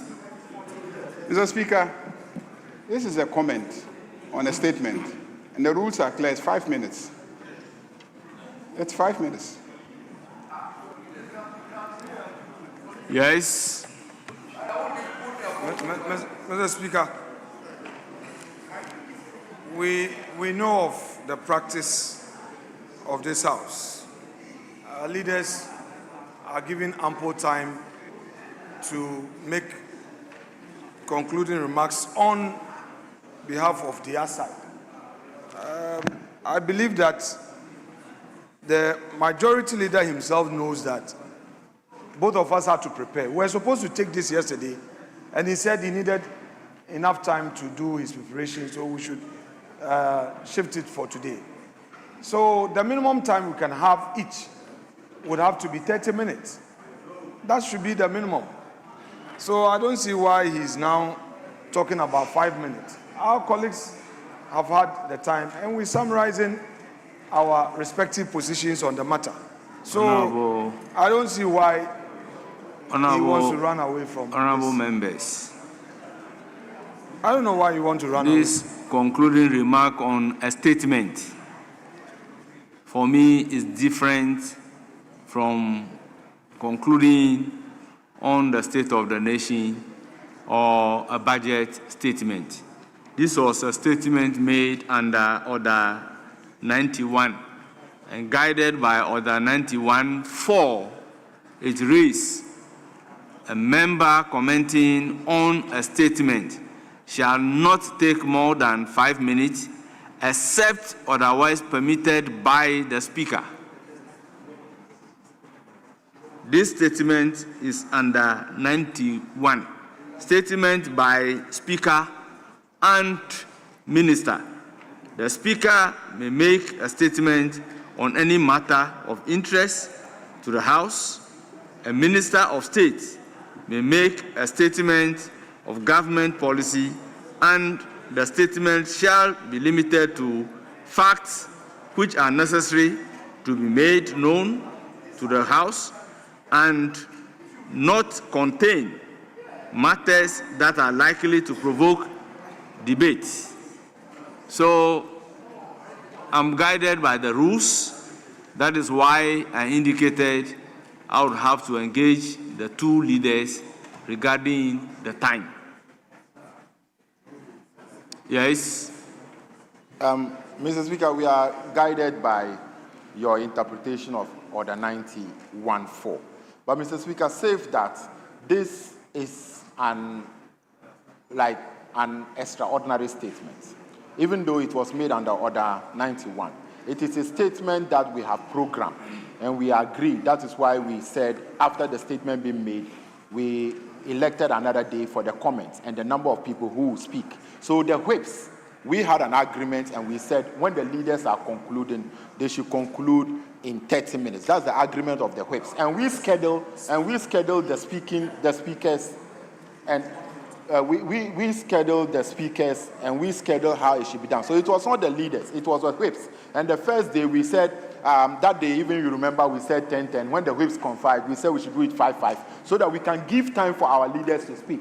That is why even that day, you see my colleague, Honorable Jerry Ahmed, proposed 15 people, and majority leader said, even if it is 90-90. But because we wanted to give time for our leaders to conclude, we reduced that to 5 people. And we said from the 5, nobody else is speaking. So these are 6 people to comment on this statement. And we, the whips, agreed that we should do it 30 minutes for leaders to conclude. That was the agreement, Mr. Speaker. With all humility, by the rules, can you show what makes a statement made by the minister extraordinary?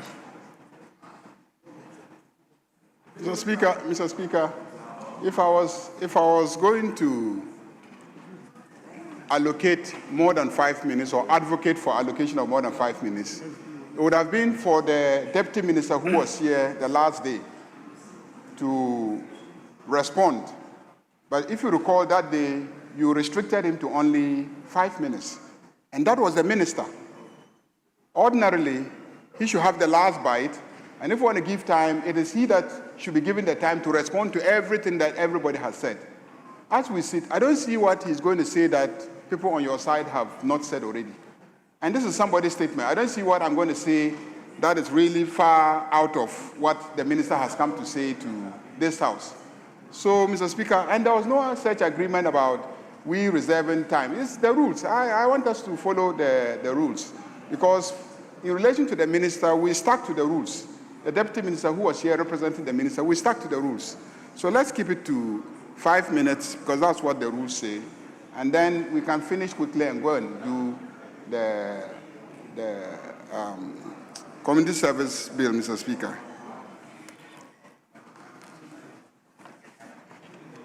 Honorable members, in the circumstances, I'll ask the 2 leaders to engage. I'll take 5 minutes suspension. The House is suspended for 5 minutes.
Yeah. You will do it.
Mr. Speaker.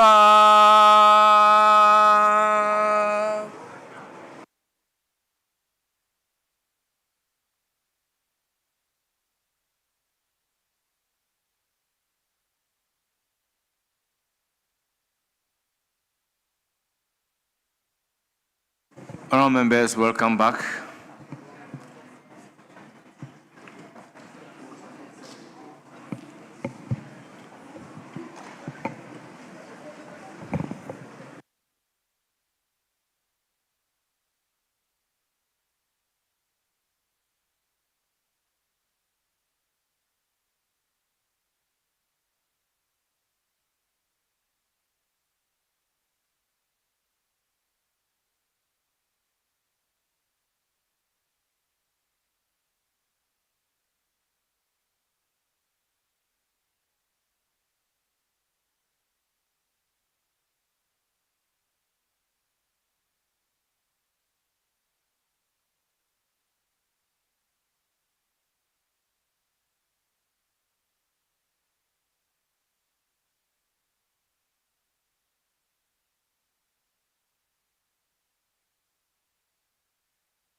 Yes, honourable members, as we wait for the leaders to come and conclude on the statement item numbered 7A, we may give the floor to Honourable Dixon Chiredua to make a commemorative statement on World Environment Day.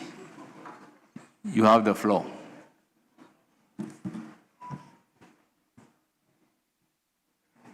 Thank you, Mr. Speaker, for the opportunity to make this very important statement.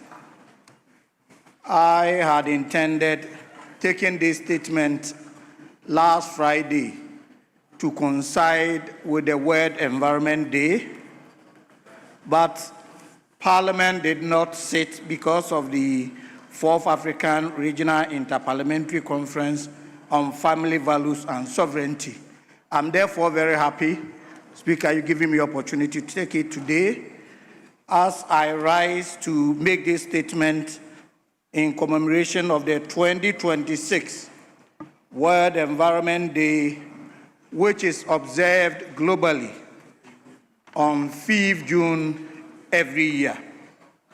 The day serves as a timely reminder that the health of our environment is inextricably linked to our economic prosperity, social well-being, and collective future.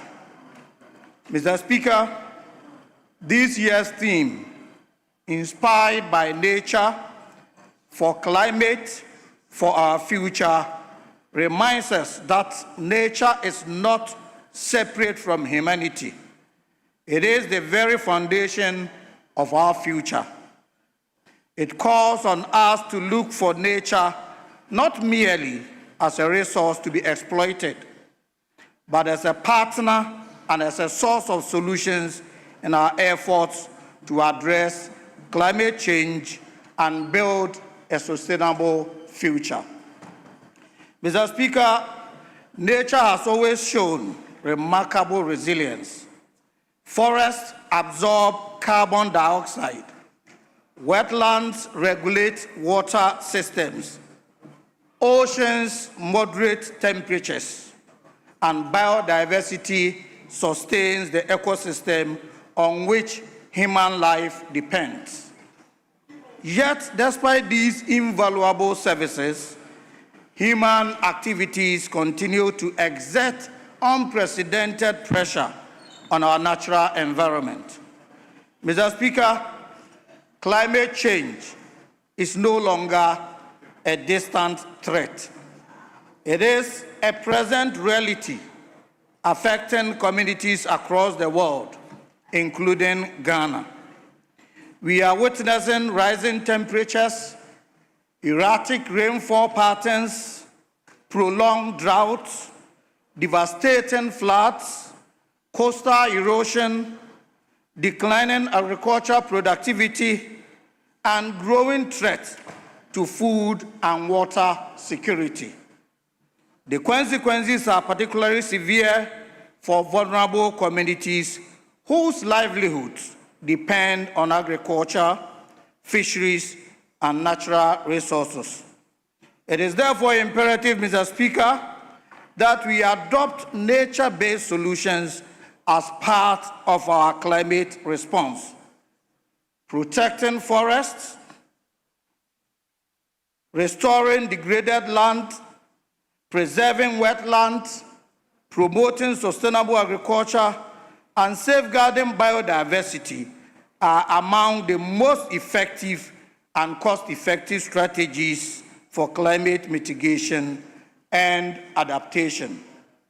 Mr. Speaker, Ghana has made commendable progress in advancing environmental sustainability through initiatives including forest landscape restoration programs, tree planting and afforestation campaigns, climate-smart agriculture initiatives, renewable energy investments, the development of national climate methane reduction strategies, and community-based environmental conservation efforts. Mr. Speaker, across the globe, parliaments and parliamentarians are taking action to promote environmental sustainability and combat climate change. As lawmakers in Ghana, we have a responsibility to strengthen environmental governance through effective legislation, oversight, and resource allocation. We must continue to support policies that promote sustainable land use, responsible mining, waste management, renewable energy, biodiversity conservation, and climate resilience. Mr. Speaker, at the 152nd General Assembly of the Interparliamentary Union, held in Istanbul a few weeks ago, the IPU Standing Committee on Sustainable Development decided to prepare a resolution on parliamentary leadership to protect mountain and ocean ecosystems and to achieve 30% conservation goal by 2030. Mr. Speaker, The resolution will be debated by the committee at the 153rd IPU Assembly in October 2026 in Arusha, Tanzania, and is scheduled for adoption at the 154th General Assembly that will be held in May 2027. Mr. Speaker, again, delegates from African parliaments, climate experts, development partners, and regional stakeholders from across Africa gathered at the just-ended regional seminar on African Parliament for Climate Action, Reducing Methane, Promoting Development, organized by the Parliament of Kenya in collaboration with the IPU and Climate Parliament, adopted a communique calling for stronger parliamentary leadership and climate action, enhanced regional cooperation among African parliaments, and support for just and equitable energy transitions, and also promotion of sustainable agriculture, energy systems, waste management as a major steps to protect the environment. Mr. Speaker, kindly allow me to emphasize the role of young people in securing our environmental future.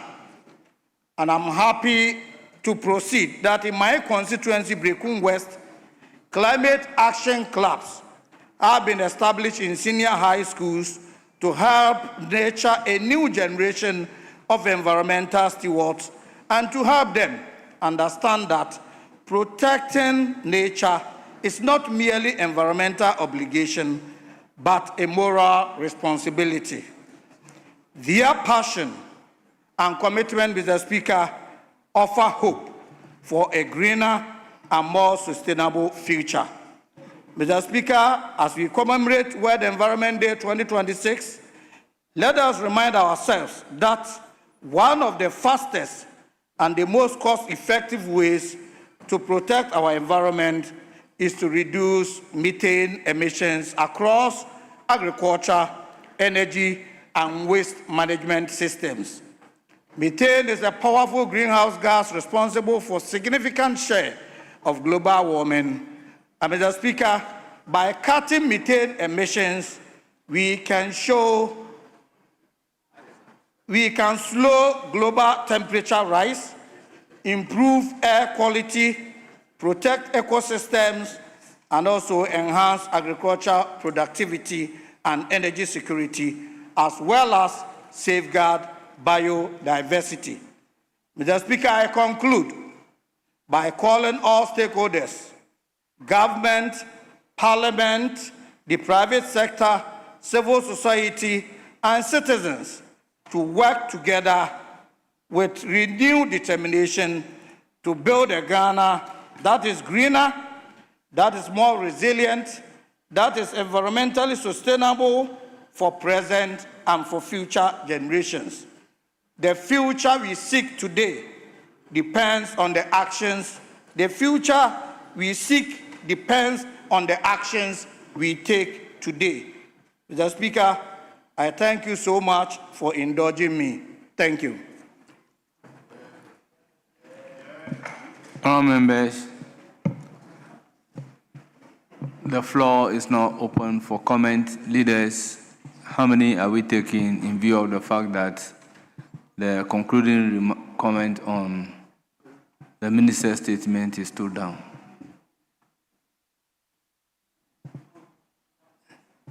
Mr. Speaker, I think we want to do 1-1 so we can move on to the leader's comment.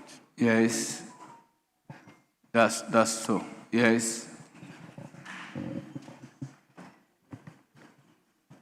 Thank you very much. The Speaker. speaking time is 5 minutes. I'll do well to work within that time, Speaker. Speaker, I thank you for the opportunity given to me to contribute to the statement ably made by my brother, the Honorable MP for Brekum, Honorable Chedua, who happens to be a member of the Select Committee on Environment, Science and Technology. Mr. Speaker, my brother called for us to build a Ghana that is greener, and I cannot agree with him more. Mr. Speaker, the World Environment Day is a very important day on the calendar of environmental advocates. And Mr. Speaker, celebrating this year's World Environment Day, as my brother stated, the theme is inspired by nature for climate, for our future. And the future of this country, Mr. Speaker, indeed depends on how well we treat our environment. Mr. Speaker, when my colleagues spoke about building a greener city, I'm sure he meant a city which is designed to minimize carbon footprint, a city designed to maximize the natural resilience. But Mr. Speaker, the question is whether our cities, talk about our big cities, the Accra, Kumasi, Takoradi, Tamale, the big cities, whether our cities are green enough. Mr. Speaker, if you look around the world, the top 10 green cities have something going for them, the reason why they are called green cities. Mr. Speaker, if you look at Denmark, Denmark is known as a green city because of the mode of transportation that they have adopted, where even public officials, Mr. Speaker, use bicycles. So they've been using bike as one of the ways to reduce carbon footprint. Mr. Speaker, same for Amsterdam. Mr. Speaker, if you go to Canada, we are told that in spite of all the things they are doing, they are improving their bike lanes. Mr. Speaker, Singapore, which happens to be one of the green cities, is investing in sustainable housing. Speaker, when you go to Switzerland and other places, they are investing in trams and trains. Iceland, which is also known as one of the green cities, Mr. Speaker, has 100% of its electricity from renewable sources. And so we ask our cities, which of these are we known for? And that is why I believe that the call by my brother for us to build greener cities, Mr. Speaker, is coming at the right time.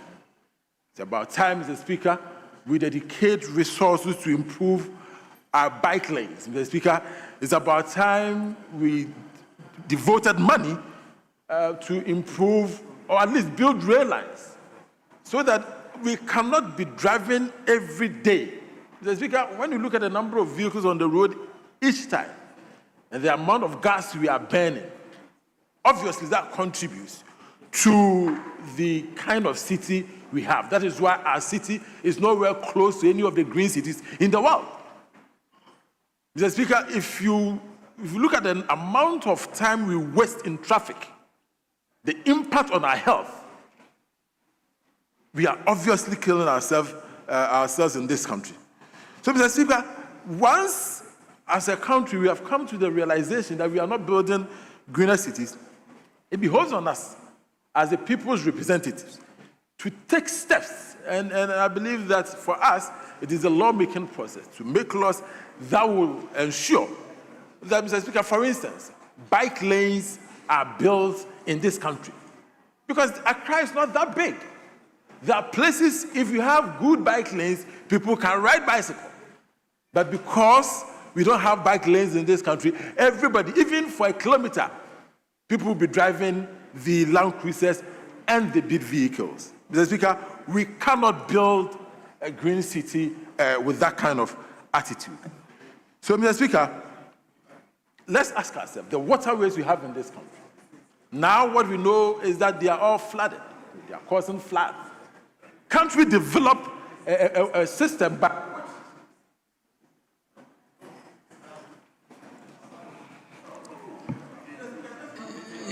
Yes. Now, I'm not the one controlling the time. So Mr. Speaker. Honourable member, your time is up. Yes, Any comment from my right side? Yes, you have the floor. Thank you, Mr. Speaker, for the opportunity to contribute to the statement ably made by Honorable Dixon Tre, the MP for Brekum. Mr. Speaker, let me start by commending the Honorable Member for taking the initiative to form the Brekum West Climate Action Clubs for the senior high school there. Mr. Speaker, it is often said that you catch them young so that you can make the necessary impact. Mr. Speaker, the relationship between humanity and environment is intertwined, and any attempt to neglect the impact the environment has on humanity will be met with serious consequences. Mr. Speaker, we have seen that in recent times, where as a result of the actions of humanity or the actions of humans in relation to their environment, we've seen floods taking over our cities. Mr. Speaker, it is said that in Ghana we generate 12,000 to 14,000 tons of waste per day, but unfortunately only 10% of it is collected. And so we ask ourselves, where does the remaining quantity go? Mr. Speaker, it is also said that only 7 to 16% of our organic waste is treated. And it is sad that we live in an environment and we do not have the necessary safeguards to ensure that we protect the said environment. Mr. Speaker, we are operating under the 1992 Constitution, and the Constitution is also clear on how we should protect the environment. I refer, Mr. Speaker, I refer you to Article 36(9) of the Constitution, which says that the state shall safeguard the natural resource of Ghana and take measures to prevent pollution and ecological degradation. Mr. Speaker, Article 41K of the Constitution also enjoins every citizen to, as a matter of duty, protect and safeguard the environment. And, Mr. Speaker, we also have various laws, the EPA Act, the Minerals and Mining Act, and various laws. And, Mr. Speaker, the issue of environmental degradation and the waste we cause are also seen as criminal acts. And so if you go to our Criminal Offences Act, 1960 Act 29, it has various provisions which make it even criminal to indulge in acts that seem to degrade or, if you like, impact the environment. And so, Mr. Speaker, as a nation, it's about time we took time to look at the way we have related with the environment and see whether indeed it is making the necessary impact.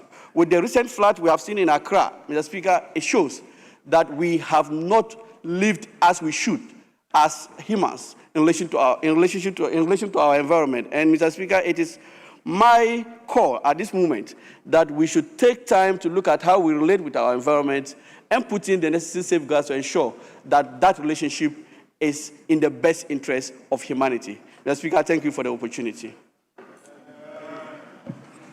Honourable members, is leadership commenting, or we should end the comment on this statement and move to item number 7A?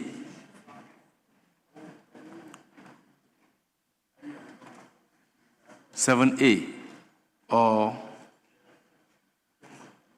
that's the concluding. Yes, Minority Leader. Yes. Yes, let me hear you. Yes, 10 minutes. Speaker. So, wait. That brings us to the end of comment on the statement made by Dixon Tre.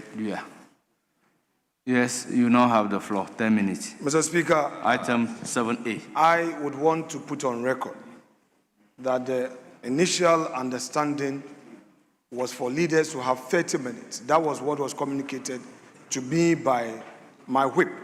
And accordingly, the caucus prepared for 30 minutes concluding remarks on this ministerial statement. We, however, as a caucus, yield to your decision to say that you are giving us 10 minutes. So I would comply with the 10 minutes. But I want the records of this House to reflect, for the purposes of precedence, that this was changed And we, the minority, protest this and protest it with every energy in us. This is unfair.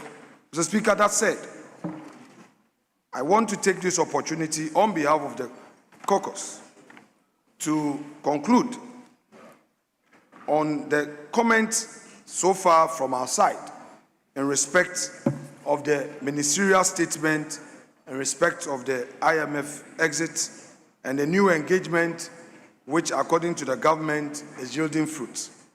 Mr. Speaker, this country is not interested in numbers.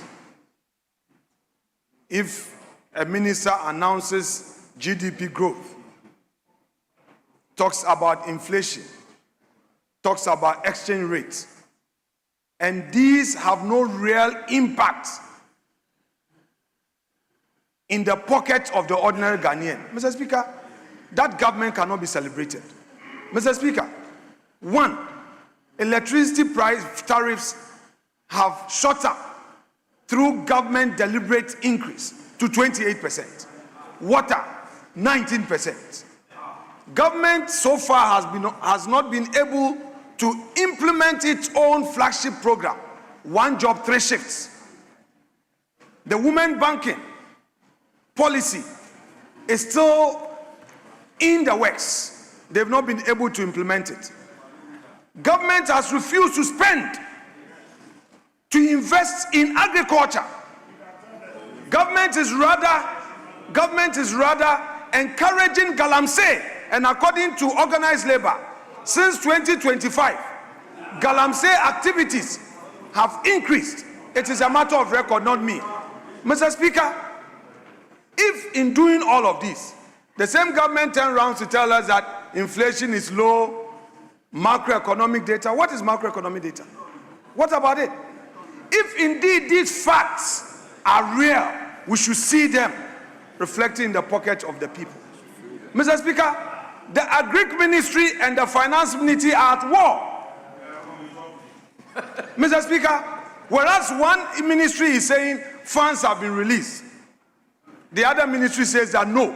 This government is focusing more on this gold for reserve policy by encouraging galamsey than to invest in agriculture.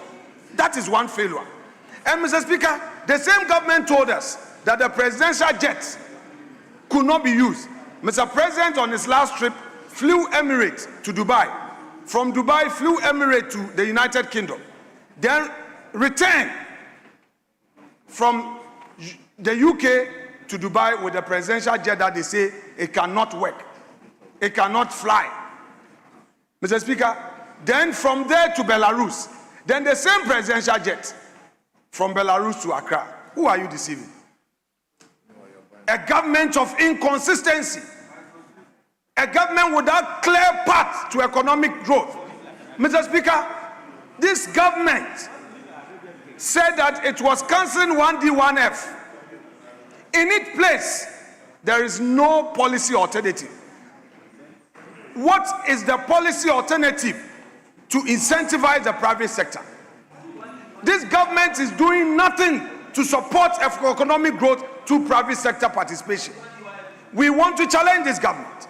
If you claim that your economic policies are prudent and that there is economic growth, the question, how many businesses, how many factories, how many jobs have you created? Rather, your records have it that you have rather dismissed those who were in the employ of the state. Thousands of jobs have been lost since you took over. At the deputy majority leader's establishment, where he is the board chairman, almost 1,000 youths who were employed at GRA were fired. We are aware. Maritime Authority, Ghana Gas, Ghana Port Authority and Harbors, even teachers who have qualified and to be recruited, you can't recruit them. It is another fight between Finance Ministry and Education Ministry. You are fighting your government, Mr. Speaker. This government is not in control of its own departments and agencies. The president perhaps is in his lame duck months. Just 1.5 years, you've lost control of the ship. We hear some ministers taking awards. Some are alleging certain things we don't know. We don't know. We don't know what is happening. Mr. Speaker, this is a government that has lost control. It cannot even take care of its 189 in this chamber. Mr. Speaker, the NDC majority is a majority on paper. The MPs, the backbenchers of its side, Mr. Speaker, cannot even receive the necessary support for their constituents. They come here desperate, dejected, and depressed. Mr. Speaker, and now let's talk about the so-called gold for reserves. Mr. Speaker, they told us that there is an economic cost in implementation of economic policy. But how do you measure the costs? Gold board, Mr. Speaker, gold board. The level of mismanagement, the level of corruption at the gold board. Mr. Speaker, we know how come you buy gold at a discount and sell at a market price. When the minority sounded the alarm bell, they said that we were just doing politics. Now, when we raised it in December, they quickly organized an emergency joint board meeting between BOG and the gold board and reduced the fees from 15% to 9%. When the minority raised the motion on this House floor, with the majority using numbers to defeat it, they now again reduce it to 5%. Then now they say they want to cover it with a budget. Mr. Speaker, this government must account for all the losses. The IMF is estimating that we have almost about 9 billion in losses as a result of these gold board transactions with BOG. Mr. Speaker, so far, we know that this government has failed the people of Ghana. Just 1.5 years, you are thinking about succession plan.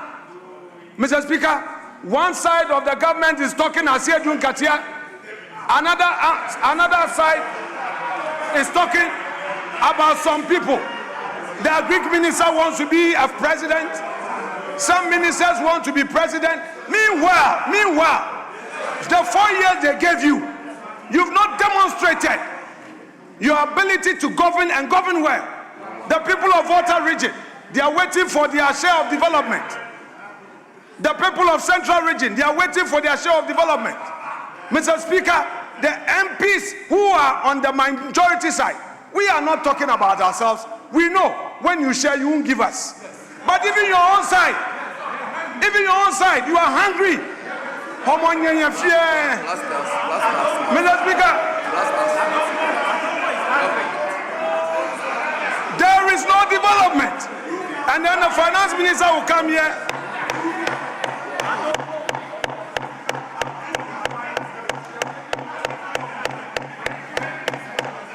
Honourable members, order. Honourable members, order.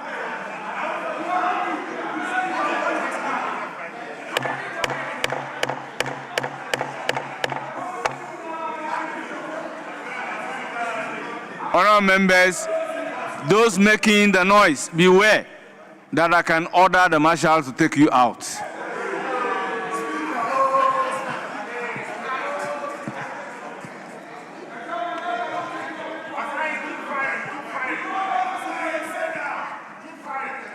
Mr. Speaker, thank you.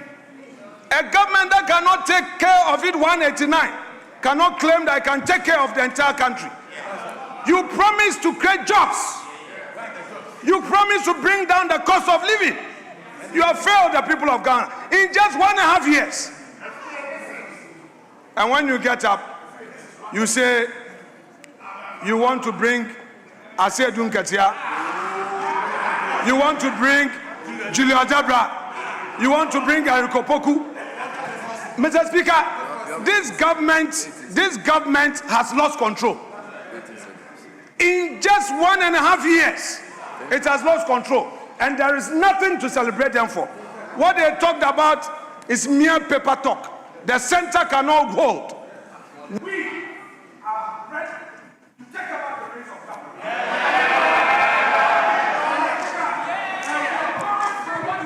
Honourable Minority Leader, your time is up.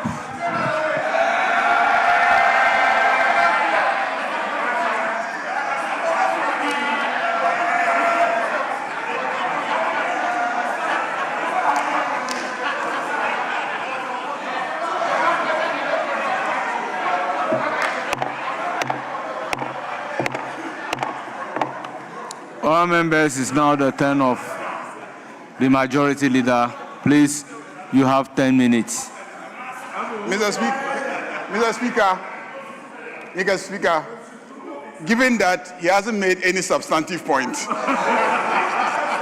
I will let my deputy deal with him.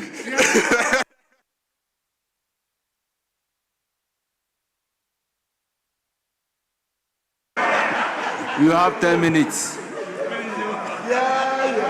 Thank you very much, Mr. Speaker. Mr. Speaker, I rise to comment on the statement made in this House by the Finance Minister, Dr. Kesela Tuforsen, a statement on Ghana's new engagement with the International Monetary Fund and the progress that the government has made so far on the macroeconomic stability of this country. Mr. Speaker, earlier on when my leader was asking for 10 minutes, Mr. Speaker, that is all that we needed. Probably 5 minutes would have done it, because the statement read by the Finance Minister was as clear as daylight, Mr. Speaker, and if you follow it, you will actually see, I am the leader on the other side. I heard him say that numbers really don't mean anything. Yes, he was using numbers to justify electricity bills having gone up or down.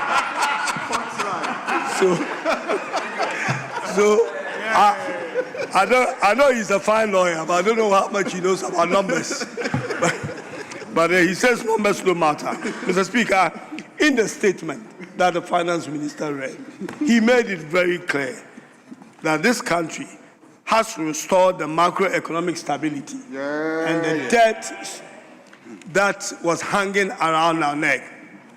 Mr. Speaker, sometimes when I sit here and I look at our friends on the other side, I wonder whether they were the same people who were in government about 1.5 years ago.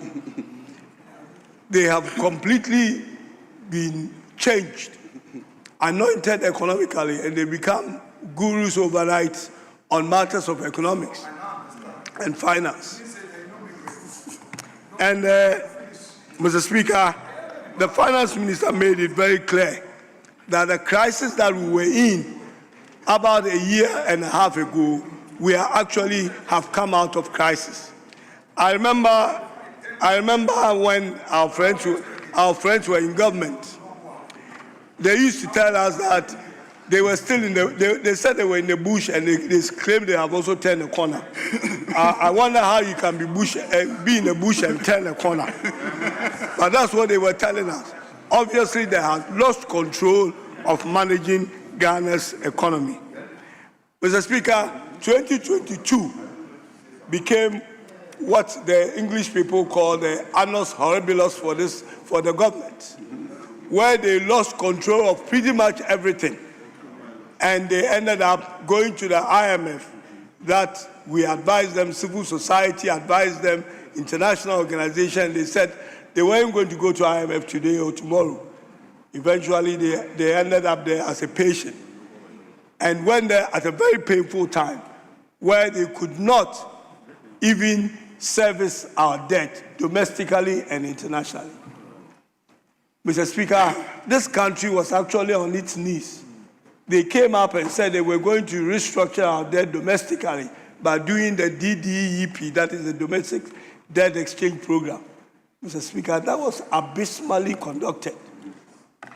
Mr. Speaker, that is what resulted in pensioners ending up at the Ministry of Finance protesting about their hard-earned savings, which they thought they were going to go to retirement with to be able to buy medication. Ghanaians have not forgotten. They have not forgotten about you at all. You cannot disappear in 1.5 years and become a brand new priest in a priesthood clothes and now pretend that you understand Ghana's economy better. Maybe, perhaps, we do better in understanding our economy when we go to opposition. So do well and stay there. Because what is happening at the moment in this country, you have no understanding. Mr. Speaker, we talk about gold board being something that nobody understands. Meanwhile, they clearly know what gold board is doing. Part of the situation we are in, the good situation we are in today, is as a result of the gold board that His Excellency President Mahama introduced. Gold board has become a game changer. Gold board has stabilized our currency. Gold board has improved our reserves. Gold board is what has made Ghana's economy as good as it is today. And I know Ghanaians will not make that mistake of returning this country into our friends on the opposite sides anytime soon. Because their management of the economy was abysmal. In fact, I think that the way the economy was managed in the last 8 years should be put in a library somewhere so children can read how an economy can be badly managed so that this is not repeated, going forward. Mr. Speaker, we have done a lot of things in record time, in just 1.5 years. Something that the international community, even the IMF, thought probably 8 years, Ghana will restore itself. We have done it in 1.5 years. In fact, by 1 year we are done. And then a few months we are doing more. We set out initially to stabilize the economy because where we were, there was no way anybody was going to build growth or create jobs on a messy economy. So the economy had to be stabilized. After stabilizing the economy, you then have to grow the economy into productivity. When you get the productivity, at the back of it, you make sure that it's a growth that comes with jobs, not just growing the economy. That is the part that the finance minister elaborated here when he read his statement. We have completed making this economy sustainable. We have completed in making this economy stable. We are now on the path of growing this economy. In the growing of the economy, you begin to see the jobs. Things will have to be done in a way that we don't put this country in a sinking hole like you did under the cathedral sinking hole that was created for Ghana's economy. We have fetched the economy out of that hole. The economy is now on the ground level, and we are now building the economy. You just have to be patient. There is nothing you can tell Ghanaians about your management of the economy that will change anybody's mind. No. Things were done so badly that if I were you, I would sit down and study how our economy is properly managed and not get into the same situation again. Mr. Speaker, we have done a lot of things. We have done a lot of things, Mr. Speaker. And some of the things that we have done was to stabilize, to bring inflation. We still remember, we haven't forgotten that inflation at one stage in this country was over 50%. You brought it 54, to be precise. We got, before you left office, it was around 23%. Today, what is inflation? Your economic management. What is the inflation today? What is interest rate today? You were killing Ghanaians. You were gradually killing Ghanaians. You promised us there will be no haircut, and everybody's hair is gone. Mr. Speaker, we got to a point that we were downgraded by the credit rating agencies. And what was the solution? The President, Nana Akufo-Addo, proposed, including the finance minister, that Ghana, a debtor, should create a credit rating.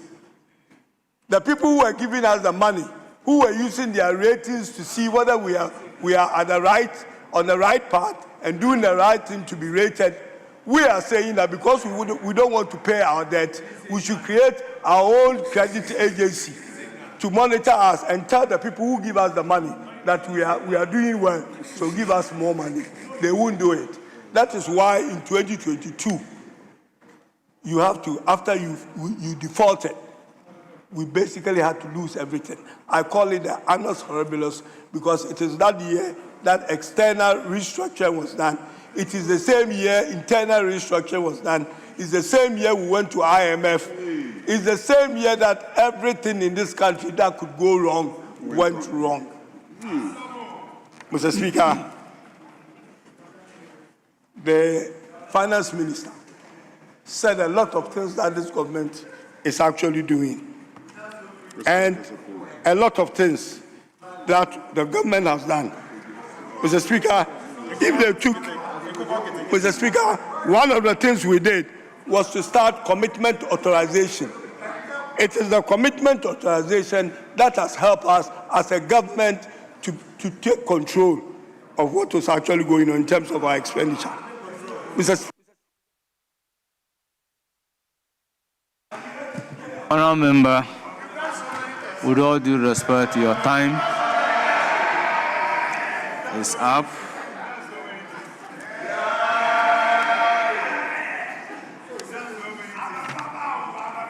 Honourable members, that brings us to the end of comment on item numbered 7A, a statement made by the minister responsible for finance under Order 91-2. Honourable members, at the conclusion, let me bring it to the fore that the statement and the reference was made under Standing Order 91-2. And Standing Order 91-4 allows comment on the statement, which comment shall not exceed 5 minutes unless otherwise permitted by the Speaker. It is on that basis that I cannot extend the 5 minutes beyond 10 minutes. Hence, the leaders are to conclude within 10 minutes. To say that this is not fair, I do not think is fair.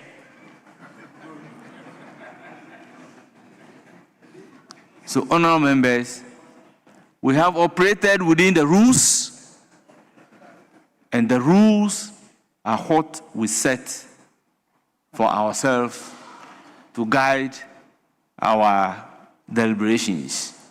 So nobody should take it that commenting on the statement within 5 minutes is unfair. It is very fair to everybody. Unless we change the rules and unless otherwise permitted by the Speaker, comment on every statement, including statement by a minister under Order 91, would be 5 minutes. So the House should accordingly take note. Majority Leader, any indication?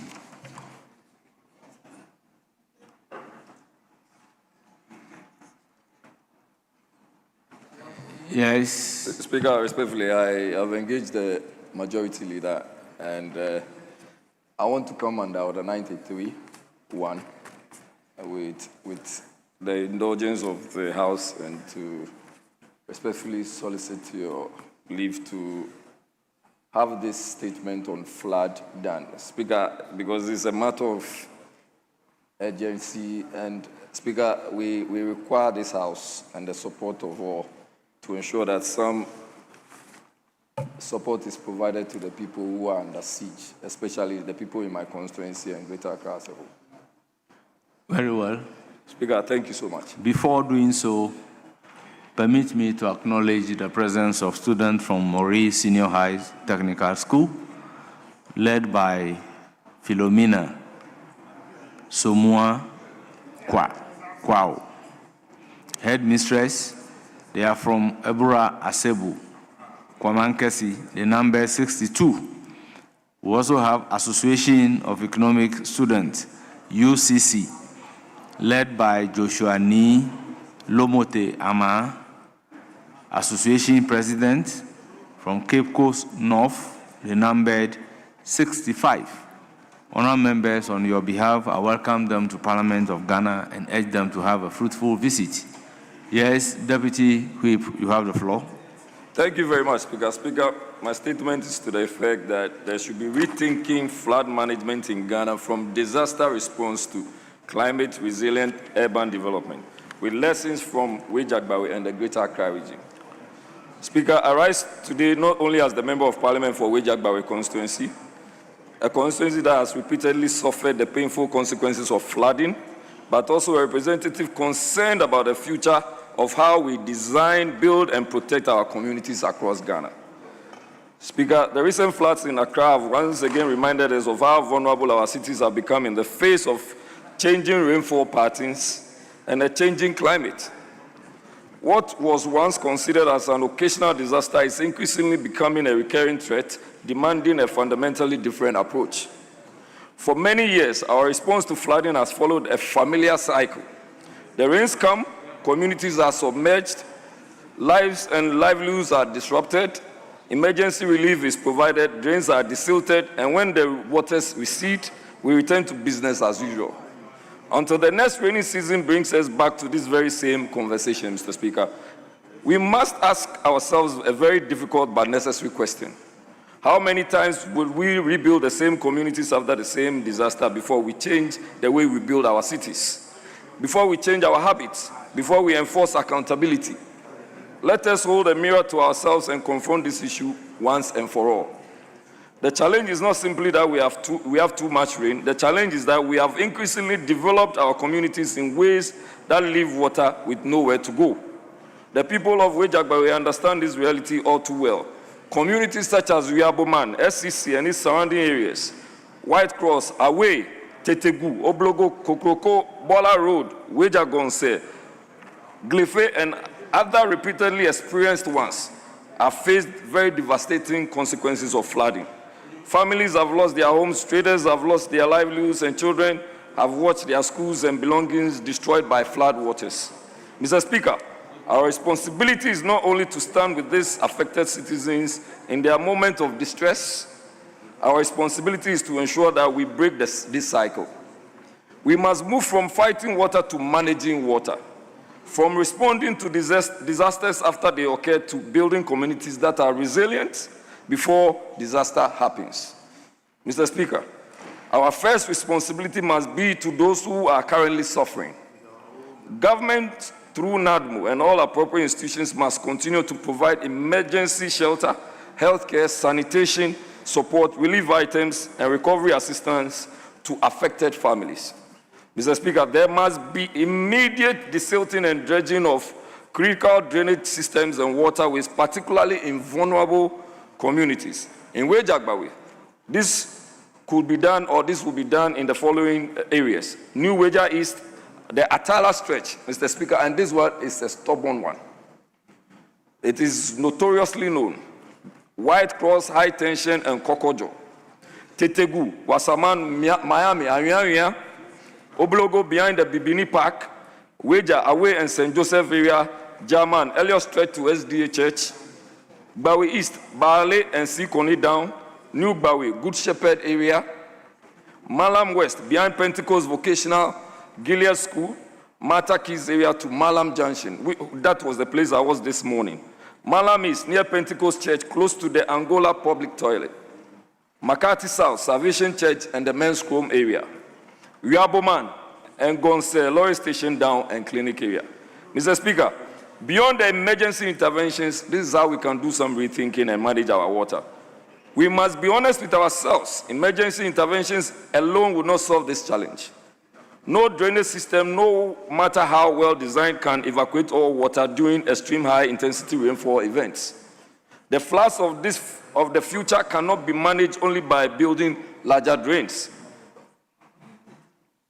Modern flood-resilient cities understand that the solution is to slow water, store water, spread water safely, and allow the ground to absorb water naturally. Mr. Speaker, I therefore call on the Honorable Minister responsible for works, housing, and water resources, and all relevant ministers. And Mr. Speaker, let me put on notice that the Minister of Works and Housing has been supportive so far, to appear before the House and present a comprehensive update on government's immediate, medium, and long-term flood mitigation strategy. Mr. Speaker, I also wish to ask what has become of the flood task force established by His Excellency, the President. The work undertaken by that task force, its findings and recommendations should be brought before this House and considered as part of our broader national conversation on sustainable flood solutions. Mr. Speaker, I further urge the relevant parliamentary committees, particularly the Works and Housing Committee and the Local Government Committee, to invite the metropolitan and municipal chief executives of the most affected communities to present their local flood prevention strategies, preparedness plans, and specific interventions being implemented to protect vulnerable residents. Flood resilience requires accountability at every level: national government, local authorities, technical agencies, and communities themselves.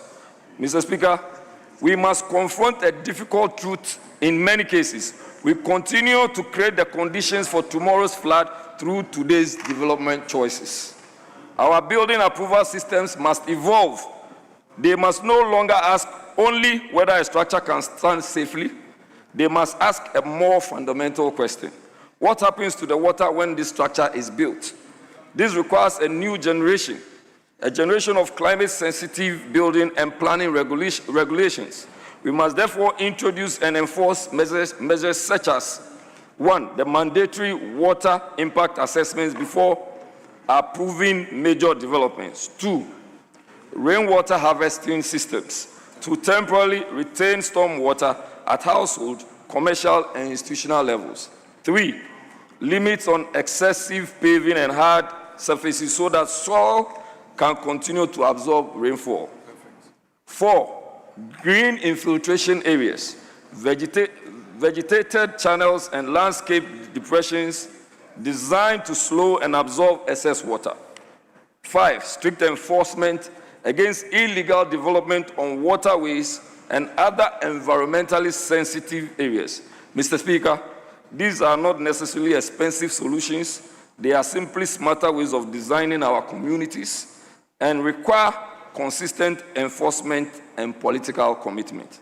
Mr. Speaker, a Greater Accra flood resilience plan is required, and I'm ending my statement.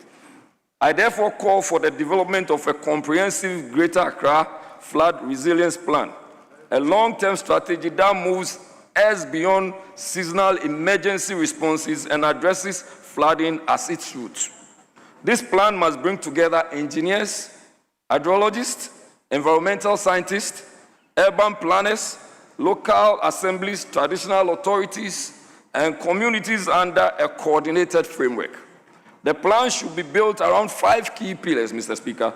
1, the engineering and emergency preparedness pillar, which comes with modernization of drainage systems, continuous desilting and dredging of existing channels, improved flood forecasting and emergency response system.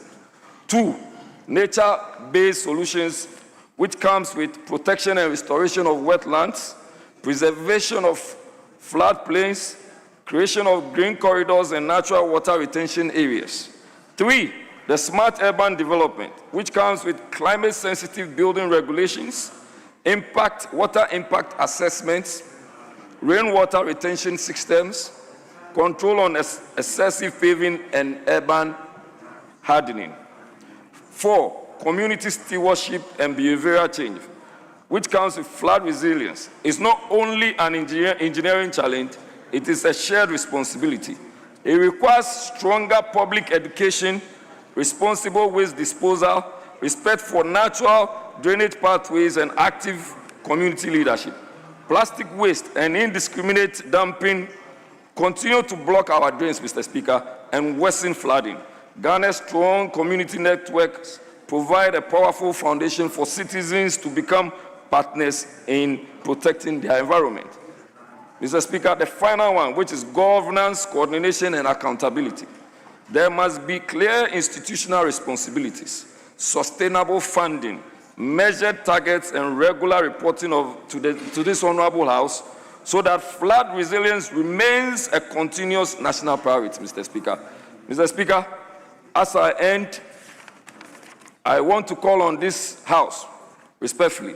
The cost of prevention will always be less than the cost of rebuilding homes and restoring infrastructure after every disaster. But while buildings can be reconstructed and roads can be repaired, the lives lost can never be recovered. This is the true cost of our inaction. The lesson from Wejagbawe and other communities across Greater Accra is not simply that we need larger drains. The lesson is that we need a new relationship with water. Mr. Speaker, the emphasis is that we need a new relationship with water. For too long, we have treated water as an enemy to be pushed away. The most resilient cities in the world have learned to give water space, to work with natural systems, and to design communities that can withstand the realities of a changing climate. By combining engineering, good governance, responsible citizenship, and respect for our natural systems, we can build a cleaner, safer, and more resilient Ghana.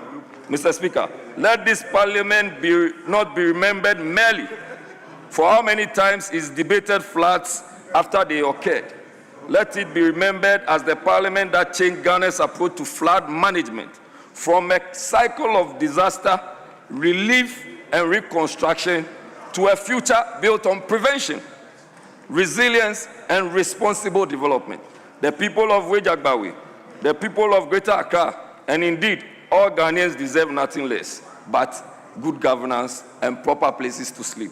I thank you very much, and may God bless you all. Thank you.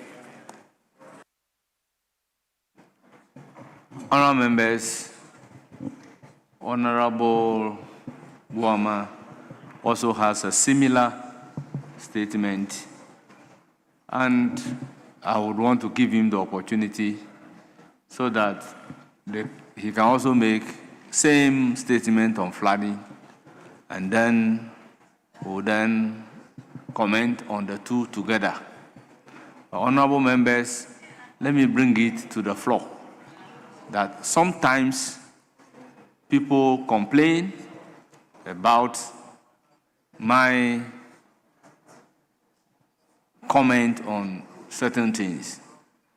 When 2 pages statements are supposed to be made, you must stick yourself exactly to the 2 pages. Honourable Buama, you have the floor. I'm grateful, Right Honourable Speaker, for this treasure space, as my leader would say.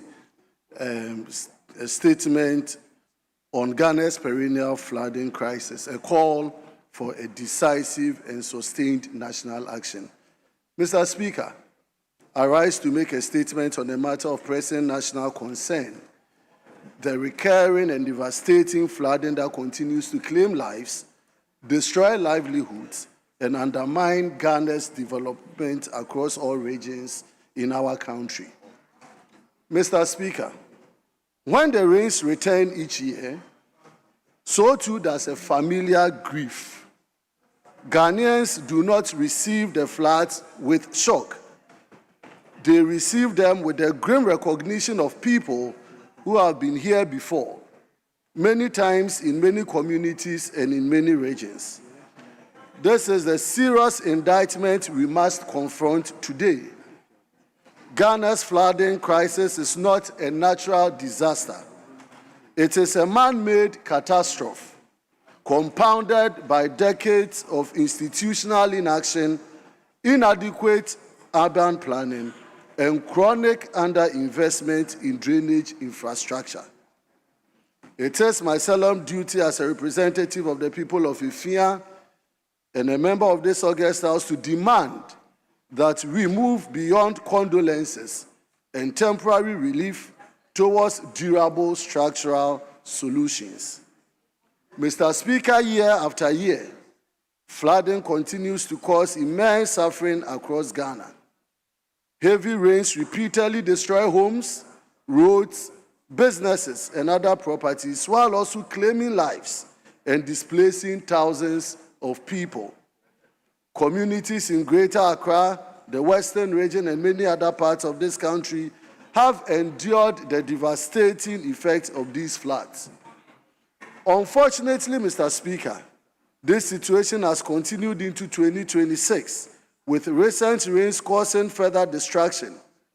These recurring disasters highlight the urgent need to address poor drainage systems, uncontrolled development, and weak enforcement of planning regulations.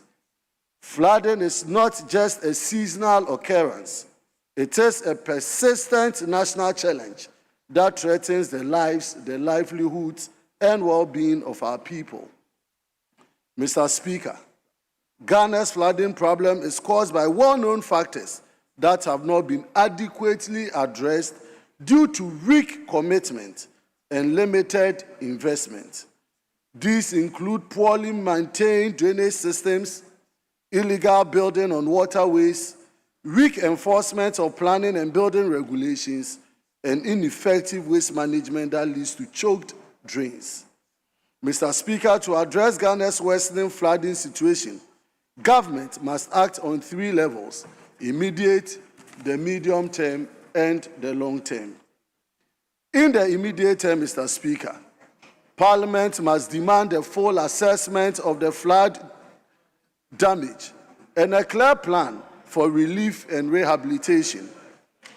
The National Disaster Management Organization, NADMO, must be strengthened with adequate funding and capacity to improve early warning systems and emergency response. Mr. Speaker, in the medium term, the Ghana Institute of Engineers have been advocating a transition towards a decentralized, nature-based storm water management systems that mimic our natural hydrological processes. They have further recommended interventions including permeable pavements, bios walls, rain gardens, green roofs, detention systems, infiltration facilities, riparian buffers, and rainwater harvesting. The Ghana Institute of Engineering has also called for a national post-development rain-off control policy to ensure that new developments do not generate run-off volumes and peak flows beyond pre-development conditions. In addition, they have proposed a national rainwater harvesting policy, stronger enforcement of land use regulations, catchment-based planning units, protection of waterway buffer zones, and greater private sector participation in green infrastructure development. This august house has a responsibility to our constituents and the good people of Ghana who shelter in fear when the rains come, those who have buried children pulled from flood waters, those who have rebuilt year after year only to watch it washed away again. We owe them not sympathy speeches, but a structural change. I urge this honorable House and my honorable colleagues across party lines to lend their full support to a more robust parliamentary oversight of Ghana's flood management agenda. I also urge the government to move with the speed that this crisis demands. The cost of inaction is being paid in lives, in cities, and in the quiet despair of communities that have come to expect better from us. Ghana is better than this, Mr. Speaker. Our people deserve better than this. Let this parliament be one that is counted that finally we said enough is enough. Mr. Speaker, I want to thank you so very much for the opportunity to make this statement. I'm so grateful. Honourable members, these are the statements. The floor is now open. Leadership, how many comments are we taking? Mr. Speaker, we have agreed on 2-2. Very well. Thank you. Yes. Honourable Zaneto,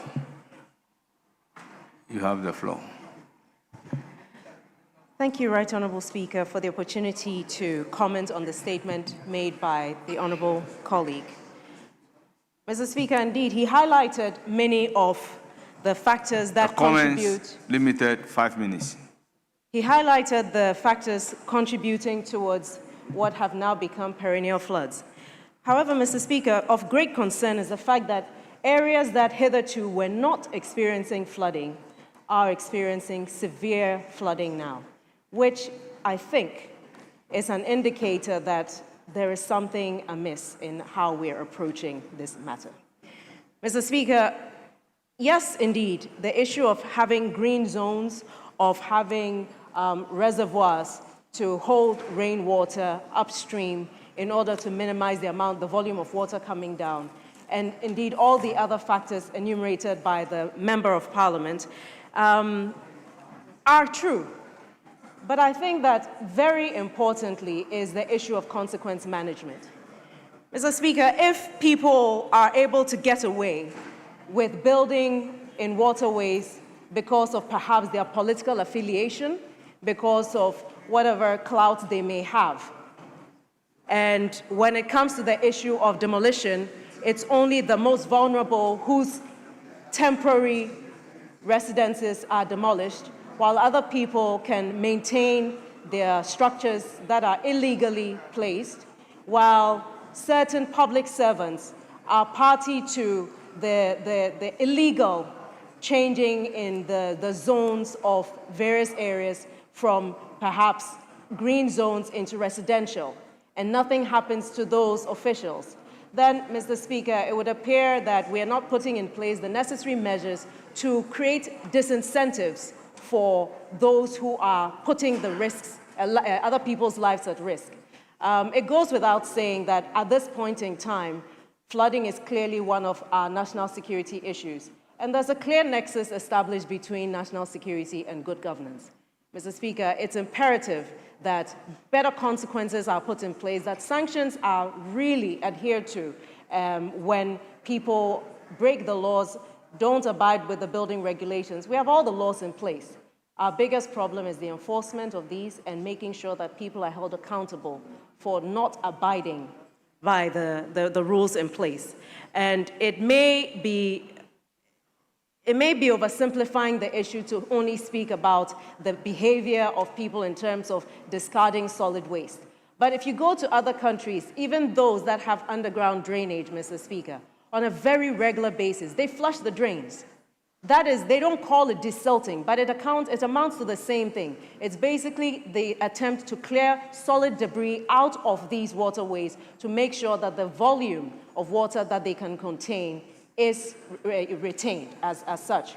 My constituency suffers from severe flooding, and Odorna, for example, which is literally on the border of the Odo Channel, is silted up, Mr. Speaker, and I've reiterated this several times on the floor since 2017. The fact that the regular desilting that should be happening is not happening, and there are times of the year when you can see cattle actually walking in the Odo, which means that's the level that the solid waste and silt has gone up to.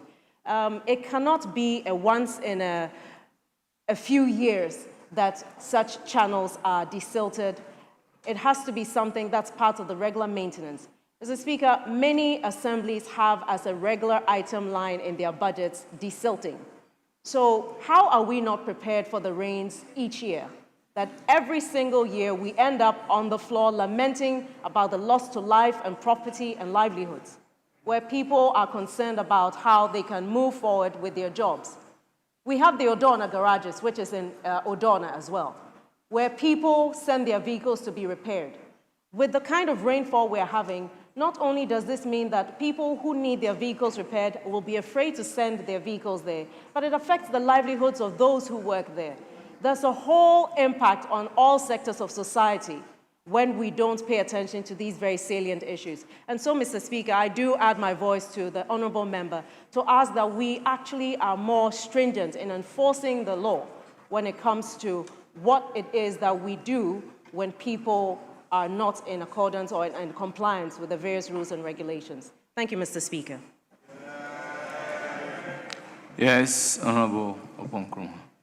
Mr. Speaker, thank you for the opportunity for 5 minutes. to make some brief comments on the statement that has been delivered. First, I would like to join in expressing the commiserations to the millions of our colleagues who have been affected by the floods this year. Mr. Speaker, in my personal experience, I started noticing and following conversations about floods more deeply in 2007 when I started working as a broadcast journalist at Joy FM. And every year around this time, not only are there the discussions about the rains, but even more about the floods. And what is, may I say, painful about it is that the leadership class ends up either on one occasion flying in helicopters to look at what's happening, or we're walking through the water and some policemen are holding our hands, or some donations are being made, or we express condolences. And Mr. Speaker, the fact that almost every year the problem is getting worse, I think first of all should send a signal to us that we are failing in tackling this problem. I had the opportunity to serve as Minister for Works and Housing for about 9 months. And Mr. Speaker, in my experience, I made an observation which I think can help move the conversation forward. When it comes to the technical solutions and all the other climate resilient and other ideas, they are very well known. Mr. Speaker, one of the major problems, and I would like to agree with the Honourable Zaneto Rollins when she speaks about the fact that every year we appear to plan to desilt or do something, but it never gets done. One of the major reasons is that the budgets that are allocated for the flood control programs do not get released. Mr. Speaker, you can check from the Ministry of Works and Housing. You will find that year to year, you probably won't find more than 25% of the budget that has been allocated for the program, the flood control program, being released. And it's a reason for which you will see it on paper that we are planning to desilt here or build some stronger drainage systems here, and it doesn't happen. So, Mr. Speaker, if we are really serious that we want to go beyond paying lip service to the question of floods, want to go beyond expressing condolences and walking in water, we should put our money where our best ideas are. The releases that must go, I face the same problem as minister. I do know that the current minister is facing the same problem. The releases that must go ahead of time so that those programs for desilting and the construction of drains can take place, they must go in good time. If we don't release those budgets, we can talk as much as we want, the problem will keep getting worse. Mr. Speaker, secondly, where even budgets are available, for example, programs that are not funded through the Central Treasury, but with some grant or donor funding, where funding is available, project execution is also very poor. You have projects that are on paper supposed to migrate to certain points, and by the time you check, delivery is very poor with all sorts of excuses, and there are no consequences. And it's important that the assemblies and the central government quicken the rate of project execution when it comes to the flood control program. Mr. Speaker, thirdly, we are not enforcing the standards that we are talking about. I mean, why should it be that whole buildings will show up in waterways before we start an exercise to demolish those buildings? Where were the local authorities when those buildings were going up? And so, Mr. Speaker, we need to pay some more attention to enforcement of standards as well. And very finally, Mr. Speaker, we in the political class also have to depoliticize the subject of floods. When it comes up, depending on which side of the divide that you are, we sometimes take delight in politicizing it. I remember in 2019, when our friends on the other side, when there were issues with floods and they needed to be confronted, decided to make it an Akufo-Addo matter. Press statements were issued that he had failed to deal with the floods. Today, as it is getting worse, would it be fair for us to now make that the reason for what we're experiencing? And so, Mr. Speaker, I think it's important that we depoliticize the subject of floods, we fund the flood control programs, we execute better, and we enforce the standards that will help translate the brilliant ideas into results for our people. Thank you, Mr. Speaker, for the opportunity.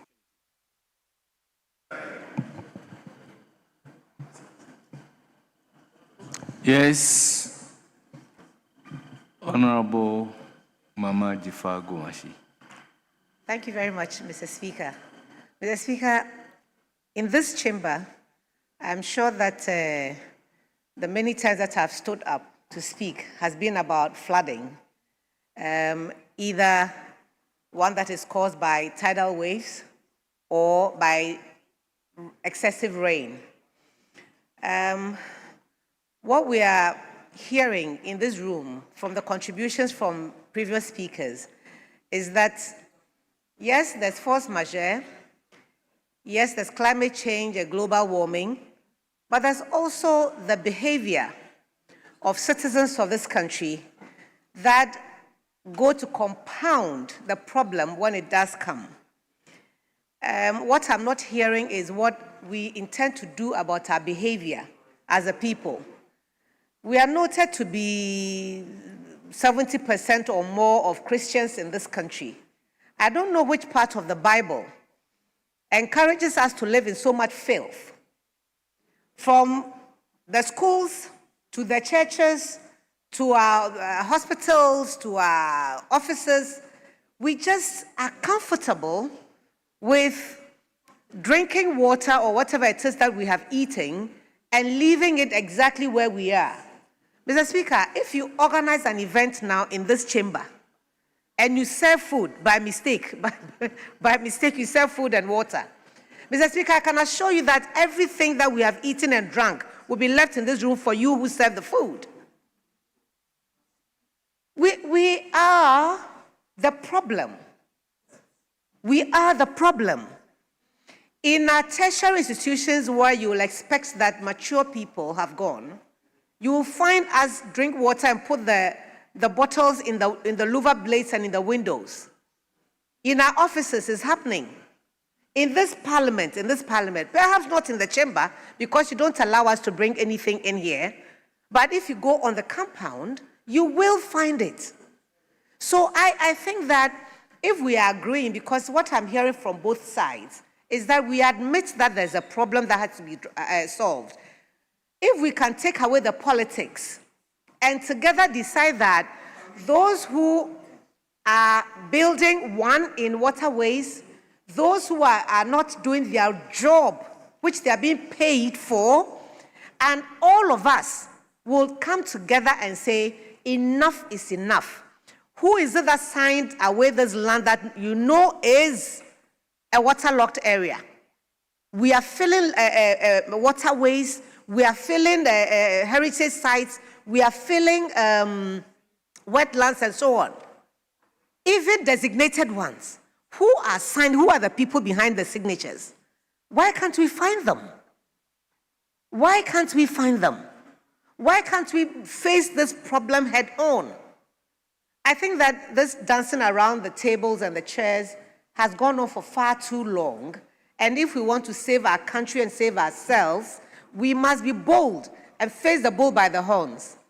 I think that, Mr. Speaker, statements have been read in this chamber. And I can only imagine that next year we'll be here reading more statements and rising up to contribute to them. But to what end? Something has to give. They say if it's not broken, don't fix it. This one is overbroken. We have to just collect the pieces and see what we can save of our country. And Mr. Speaker, having said that, I want to thank you for the opportunity.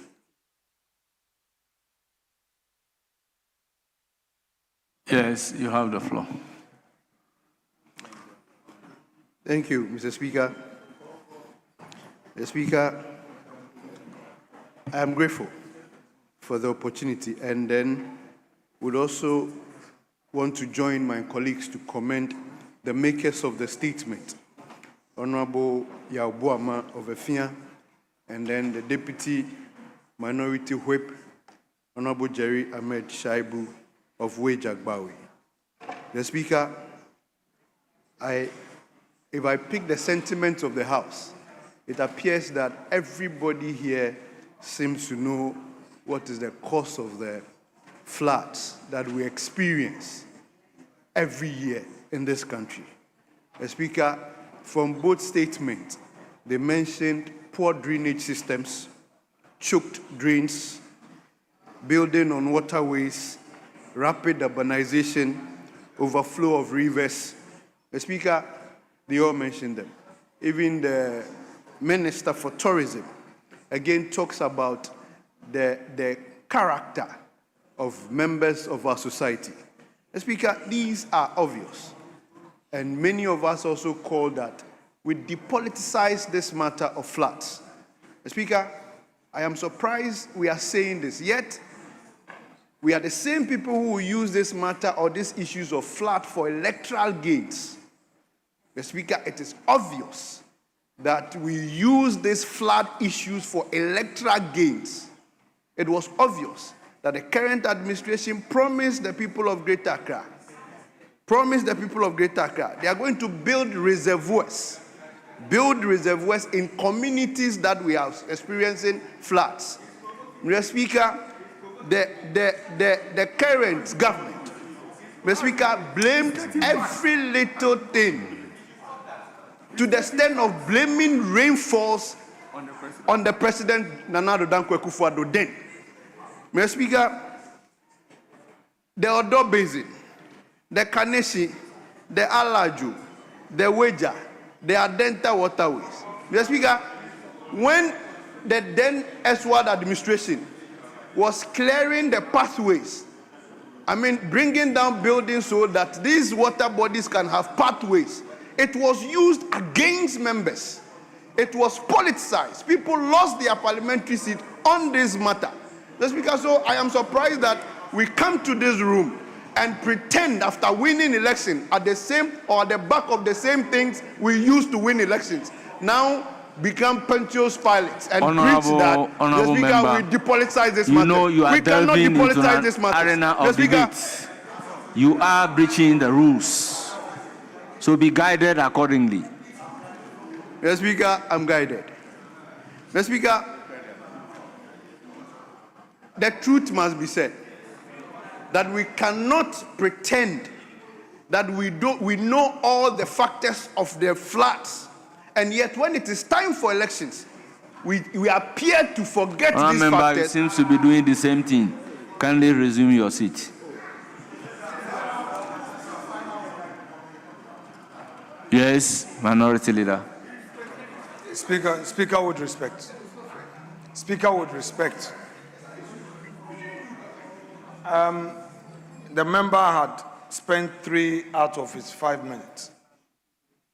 What I know, Mr. Speaker, is that where you have disagreement with a line of argument, Mr. Speaker would ordinarily call the member to order in respect of that specific submission. Mr. Speaker, members on this side were up in arms against him, raising murmurings and all. And Mr. Speaker, now if you say that he should lose his 2 minutes, Mr. Speaker, that's quite a difficult. Minority Leader, we are here to guide. Yes, Mr. Speaker, I agree with you. And when you provide a guidance and the member have decided to ignore you, you apply the tools available for you. Mr. Speaker, so, honorable members, we are here to guide everybody. When members are speaking, Honorable Kojo Nkrumah spoke, I never intervene. For me to tell you that honorable members or honorable member, you are veering into a debate which the rule says we should not do. Stick to your rules. The very thing that you said for me to bring the warning, you are repeating the same thing. Why? Speaker, you are a father to all of us. Mr. Speaker, you are a father to all of us. Mr. Speaker, yesterday, a first-timer described a statement I had made that you admitted as myopic. He repeated it 3 times. Mr. Speaker, he repeated it 3 times. Well, Mr. Speaker, may hear me. Mr. Speaker, please hear me. Mr. Speaker, please hear me. Mr. Speaker, I had a cause to even complain to his boss, the majority leader, off record. Oh, no, leader, it's fair. Sometimes it's fair. I complained to him that he is a junior member of this house. You don't describe, you see, even when I'm speaking, you have to keep quiet and listen. You are not to do this. At least I've been here, this is my fourth term. He's a junior at the bar. And I'm your senior at the bar as well. He is my senior. Please, don't do this. Mr. Speaker, this is how my own junior in this chamber described a statement that had been admitted by you. But Mr. Speaker, we moved on. I am only pleading with you. Mr. Speaker, you are our primus. You are our primus. The rule is that you are the first amongst your equals. You are correcting him. You are correcting me. You are correcting us. But I'm saying that, Mr. Speaker, to deny him of his additional 2 minutes is onerous. That is my very humble submission. That he takes a guide. Please allow him, because one day, Mr. Speaker, all the good things you do in this chamber, you'll be remembered for that. I thank you. Yes, Majority Leader. Mr. Speaker, yesterday he made a statement on free speech. Somebody said the president should be killed, that the first lady should be beheaded. And he came and made an elaborate statement on free speech. Somebody uses the word myopic, and he says that he's up in arms. You, the advocate of free speech, you are running away from the word myopic. Well, honourable members, yesterday I have heard that, but I have not heard reference to his statement as being myopic. That's not what I have heard, that your statement is myopic. That wasn't what I have heard. Mr. Speaker, and now, Leader, listen to me. I asked him to resume his seat because the practice of the House and the rule is that when the Speaker is speaking, you resume your seat. Is that not the case? Is that not the case? So at the time that I was speaking, the honorable member was still standing. Then I said, honorable member, resume your seat so that you can listen to what I am saying. This is not to deny him the opportunity to complete the rest of his terms. Mr. Speaker, we continue to learn. You brought clarity. You brought clarity. Mr. Speaker, give a smile. You brought clarity. But, Mr. Speaker, on the member's submission of yesterday, Mr. Speaker, he was making direct reference to my statement. Mr. Speaker, I held my temper. I managed it and rather complained to his boss that, Mr. Speaker, the approach is not to go on that path. But, Mr. Speaker, we all manage situations, and I thank you for giving Honorable Asafoje the opportunity to complete. Mr. Speaker, you are a man of procedure. You have the floor.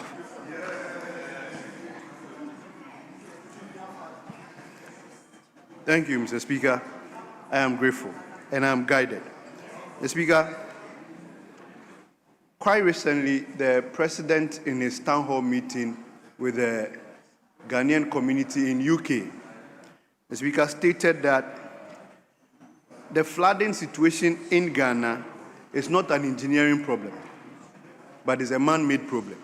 Mr. Speaker, I want to also add that the flooding issues in Ghana are as a result of weak leadership and indisciplined citizenship. Mr. Speaker, we cannot detach the two and have this problem solved amicably. We cannot have it. Mr. Speaker, it has to go together. which is important that we, the leaders, must show leadership. Mr. Speaker, some of these areas that we are talking about, you cannot even have the political will to do what is right because you are scared of losing their votes. Mr. Speaker, that is what we must, as a house, talk to ourselves about. So if my partner or my colleague from the other side is dealing with something that I know deep down within me will help solve this flooding issue, I should be seen supporting him, not using that opportunity to gain or score some political point. Else, we will be here every year to discuss these flood issues like we have been doing. Mr. Speaker, I want to thank you with these few words, and I'm grateful for your opportunity.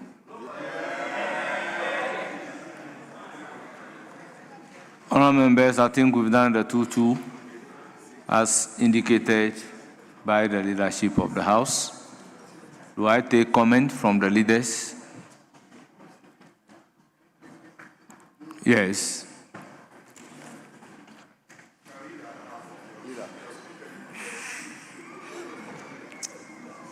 You have the floor. Sometimes I miss the majority leader. He's one troublesome fellow, but I will manage him. Speaker, let me commend Honorable Jerry Ahmed Shaib, the member for Wejagbawe, for bringing this statement to the fore. I commend his industry, as well as the member who spoke after him with another statement, Honorable Isaac Buamanyako. Mr. Speaker, I have my own views to add to the beautiful submissions by my colleagues. And Mr. Speaker, this is what I have to say. Mr. Speaker, in early 2025, government established an anti-flood task force with considerable institutional seriousness. It was chaired by the Deputy Chief of Staff in charge of operations, Mr. Stanislav Hosedogwe. Mr. Speaker, the President's own legal counsel, Marita Brew, served as its secretary. Its membership included the Minister of Water Resources, Works and Housing, Kenneth Ejay, the Minister of Local Government, Ahmed Ibrahim, National Security Coordinator, DCOP, Abdul Osman Razak, and the Deputy Director General of NADMO, Teddy Adi. Mr. Speaker, this was not a token committee. This was a body assembled from the very top of Ghana's executive machinery, announced to the public as a decisive intervention against perennial national problem. And yet we are here. The same communities are flooded. The same families are displaced. The same drains are overwhelmed. The formation of the task force was widely publicized. Its results, however, Mr. Speaker, have been conspicuously silent. This is precisely why Honorable Shaib's demand that the task force findings and recommendations be brought before Parliament is not a procedural technicality. And Mr. Speaker, I believe that the context he made the demand is a democratic necessity. Ghanaians funded this task force through their taxes. They were promised to make a difference, and I believe that they are owed a transparent account of what it actually did. If the task force met, deliberated and produced recommendations that were subsequently ignored by the relevant institutions, that this is a failure of implementation, it must be called as it is. If its recommendations were accepted but not resourced, that is a failure of political will. If it met a handful of times and quietly faded away, that is a failure of commitment. Whichever of these is true, Parliament and the Ghanaian public have a right to know. And Mr. Speaker, may I remind my colleagues in government that they made a manifesto promise, and this must be confronted now in this very House. Beyond the task force, there is even more fundamental accountability question that cannot be sidestepped. The governing party, the NDC, went to the Ghanaian electorate with a specific, concrete promise, and it's been 1 year, 6 months. They promised the construction of water retention and detention reservoirs in flood-prone communities as a lasting structural solution to recurrent urban flooding. This was not a vague aspiration buried in footnotes. It was a central commitment, the kind of infrastructure-based permanent solution that communities across Greater Accra have desperately needed for years. Mr. Speaker, voters in flood-affected constituencies heard that promise. Many of them cast their ballot with that promise in mind.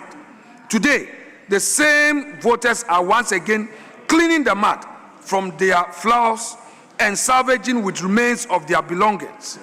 The reservoirs have not been built, the flooding have not been prevented, and the question that must be asked loudly and without apology is this: why not? This is not a partisan question. It is a governance question.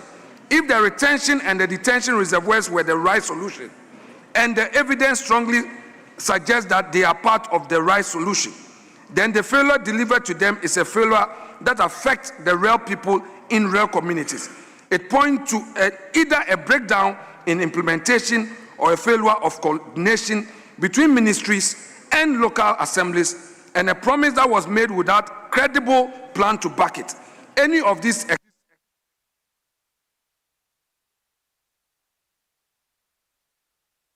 Yes, Majority Leader. If the minority leader can hand over the script he has read, it would be helpful. I don't know if that is another statement or he was commenting on the statement made by Jerry. Be that as it may, Mr. Speaker, I think that the issue of flooding across our country is indeed a very serious matter. And we as a House, as a Parliament, must figure out how we can help the rest of the country to deal with this problem.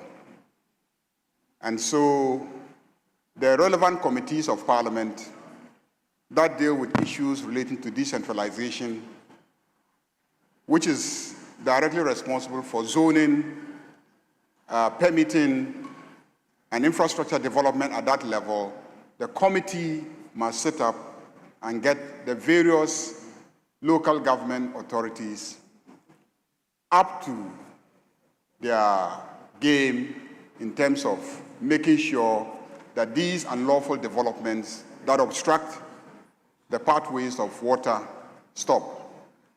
I also think that solving this problem requires a major infrastructure intervention. We are talking about drains in all the communities to direct the water when it rains heavily, major drains to move the water from the neighborhoods towards major reservoirs that we must construct, and then finally the outlets into the ocean where the water must end. These are huge infrastructure commitments that we must make as a country, and it requires some funding. So as a House, when government brings the budget, we should be interested in how much money is being set aside for infrastructure to deal with drainage. Because if you invite the Minister for Works here 100 times, and yet you don't make the relevant appropriation to enable the Ministry of Housing and Works and Housing to be able to finance these major infrastructure activities, the problem will remain unsolved. And as for the issue of our own culpability as citizens in this matter, the people who are developing at wrong places, very often some of them don't even know that that place is flood prone. They are sold lands during the dry season. They are asked to hurriedly develop. They run and start the development, and then the rains come, and then they are caught in a web of floods and the devastating consequences of the floods when people have taken their monies already. Of course, the rest of us who know stand idly by, don't care, or are too busy to be concerned about what they are doing. But all in all, I think that it is an institutional problem. We must sit up as a people and we must get the institutions to function. We cannot blame individuals. We must blame institutions. The institutions are not functioning. So let's get the institutions functioning. I've read about the special task force that was set up by the president. I'm not sure that this is a problem that can be solved within the 1 year that I think the task force has been in existence. A lot of studies are required, a lot of fundraising is required, and I believe that they will ultimately achieve some success, but we need to give them time. So let's give the task force some time and see what the output can be. But for now, I urge government, and we have the Minister for Interior here, to see how we can resource NADMO so that in these trying times, some resources can be made available to support houses and household occupants that are in dire need of support to move out for now and find places to perch until the water recedes. So, Mr. Speaker, on this note, I will thank the maker of the statement. It is very important, and to also sympathize with those who have lost their lives, their families, and those who have lost property, and those who have been seriously inconvenienced by the flooding. And so, Mr. Speaker, the two makers of the statement have done well.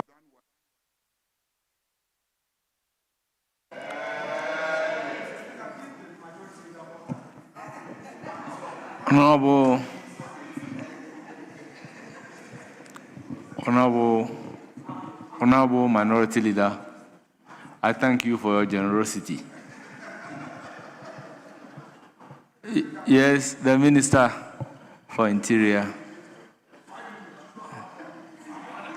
Well, probably I may not even use that much. Mr. Speaker, I want to thank members for their contribution, but to say that let's redirect our efforts to the right place. Because, you see, it is easy to blame somebody for everything. That's very easy. But the most difficult thing is when you have to blame yourself for what you have failed to do. And as citizens, we need, as members of parliament, to begin talking directly to our own constituents. Because if you see the nature and the way we carry ourselves and create this artificial problem for ourselves. Because I was saying that after the supernatural, God will take care of that. But for the natural, we have to take care of it ourselves. God will not come and do what we are supposed to do for ourselves. You cannot continue doing the wrong thing and expect a different result. It will never happen. Mr. Speaker, if you look at the way we build, today, in Greater Accra alone, more than 50% of the houses that we are building have either not taken permit, there's no any certification, nobody has checked the soil test, they won't just comply.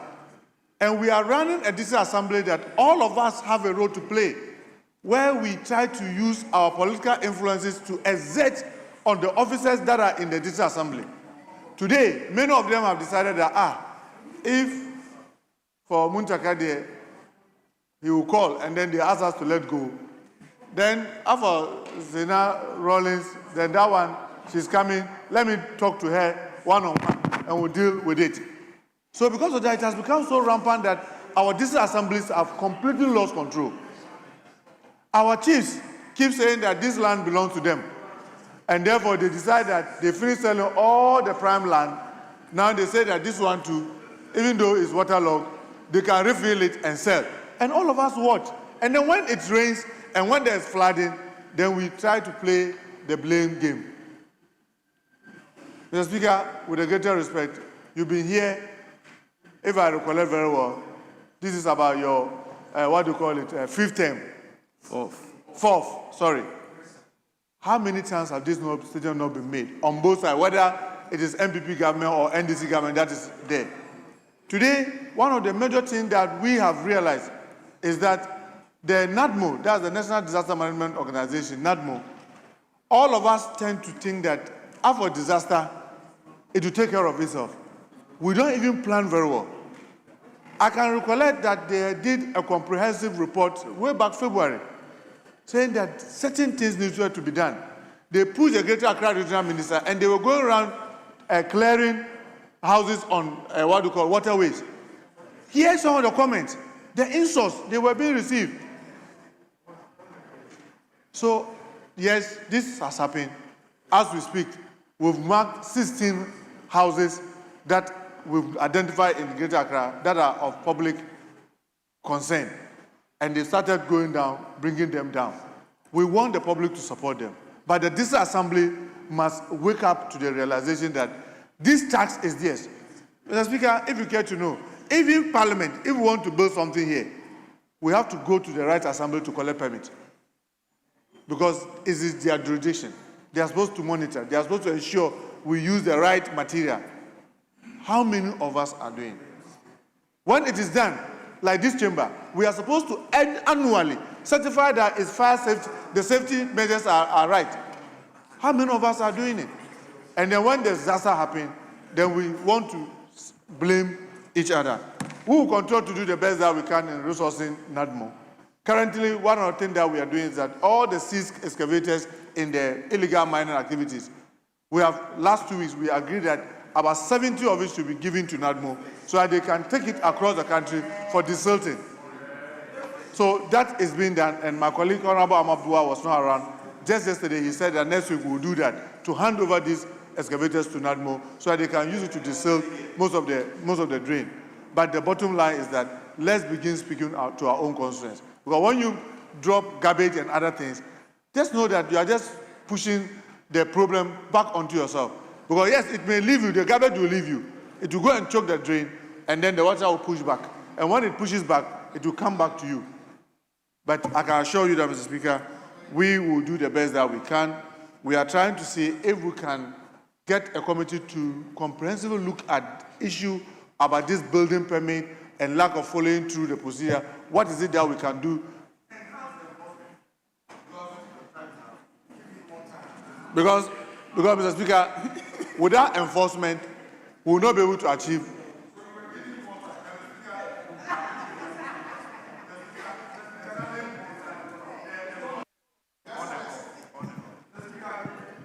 Honourable Minister, you have additional 1 more minute. Thank you very much, Speaker. The enforcement are scattered in different ministries. Whereas NADMO sits with Ministry of Interior, local government handles the issue of the district assemblies. Fire, yes, also with Interior. And we are trying to get NADMO and Fire Service to work together. What about the others? We are trying to get this broader collaboration to ensure that the enforcement is unique and together. Other than that, if we continue to do this piecemeal, it will be extremely difficult for us to overcome this challenge. It's sad that people have lost their life needlessly, but we extend our condolences to those who have lost their life. Our MPs who have lost a lot of their constituents have lost properties and loved ones, we extend our condolences to them, and we will do the best that we can to extend help to many of them as much as possible. Last weekend, I was with my colleague from Okankwe North, and we tried to suppose. You haven't spoken to me about it. You are not talking about it. And she wrote. So, Mr. Speaker, I want to thank members for the statement that they made. Thank you so much, Mr. Speaker. Honourable member, statement time is ended. Yes, Majority Leader, any indication? Mr. Speaker, a few clauses of the Community Service Bill. He has some very important amendments that he has advertised, and we've all come, the Minister for Education, Minister for Interior, we've all come to assist, consider amendments advertised in the name of Osahene Afenyo Markin, the great minority leader. So, Mr. Speaker, just about 8 clauses. No, the reason why I propose 8 clauses are that if you look at where we stopped yesterday, we have clause 25, which we deferred. and clause 31, which we also deferred, so that today we can take them together and try and then find a proper rendition. After that, Mr. Speaker, you have, for instance, from clause 32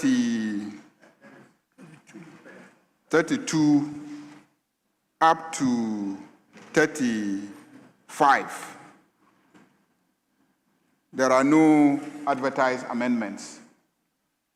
And then, 37, 38, just a few amendments that we can take, within a very short time. So if we commit ourselves to just working for a few minutes, we can hit 39. And that's why I propose, 7 or 8 clauses, aiming at clause 39. So please, Minority Leader, I plead that you allow us to just advance this bill a little. Speaker, the Majority Leader has a way of putting babies to sleep. He gives them some additional titles to manage situation. But Mr. Speaker, be that as it may, the Deputy Leader, together with the chair of the committee, and my good self, had a certain understanding. The Majority Leader was not here. And the understanding was that we would confer on my amendment. We agreed 10 a.m. tomorrow, so that we come and finish this snap. I gave my word, we agreed. Mr. Ricketts, So suddenly the Majority Leader referring to me as great Afenyo marking and all of that, and trying to give me all manner of titles, then he's blackmailing me to say that these are my amendments. Mr. Speaker,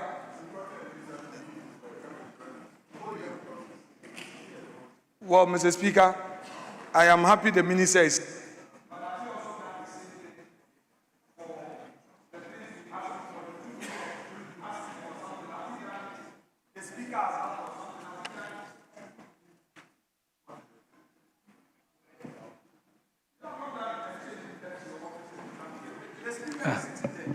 You said I have done what? Mr.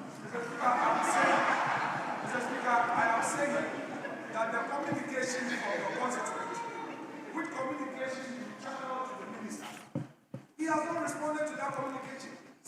My constituents don't communicate directly to the minister. They have not channeled any communication through me to the minister. Mr. Speaker, that's okay. Mr. Speaker, that's okay. Mr. Speaker, you are aware the man is putting for immigration, police, prisons, fire. You are aware? Mr. Speaker, you are aware. I am aware. The Majority Leader is aware. And the two of us haven't heard appropriately from him. I thought you also in the same suit. Why do you say Well, you are not in the same suit? I have not heard anything from him.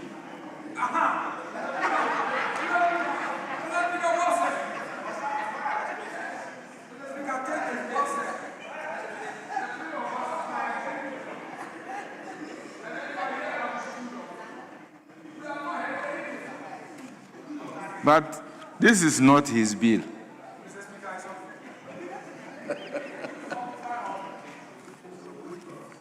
Speaker, we are taking my amendment, clause 31. We finished. We came up to 30. We came. Honourable Member, let me place So you want the to do bill to 25? under consideration. Oh, very well, Mr. Speaker. Yes, That is the so. Community Service Bill 2026 at consideration stage.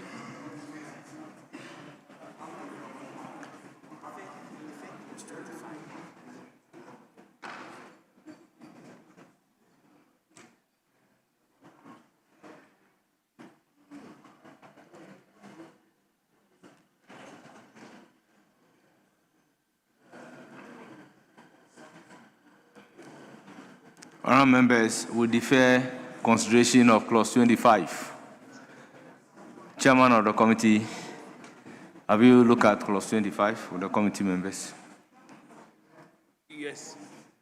Mr. Speaker, I've taken a close look at the 25B and think we can do the cross reference appropriately when we get to clause 31.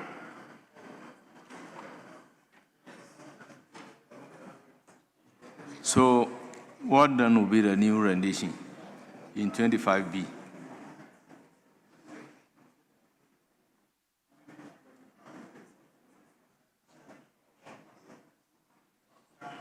Sorry?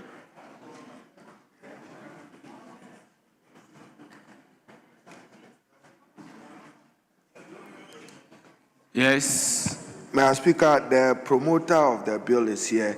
Yesterday, what we suggested is that we must tidy up 25 with 29, 30, and 31.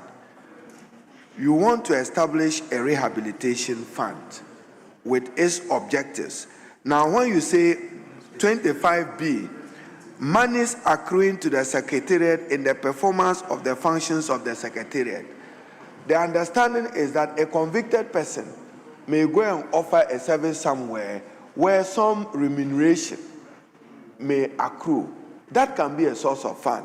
Like you are trying that we do sanitary pads with convicted persons. The convicted person will labor and money will accrue to it. But Mr. Speaker, we want the chairman and the minister to clean up 25 and then 31 and 29 together.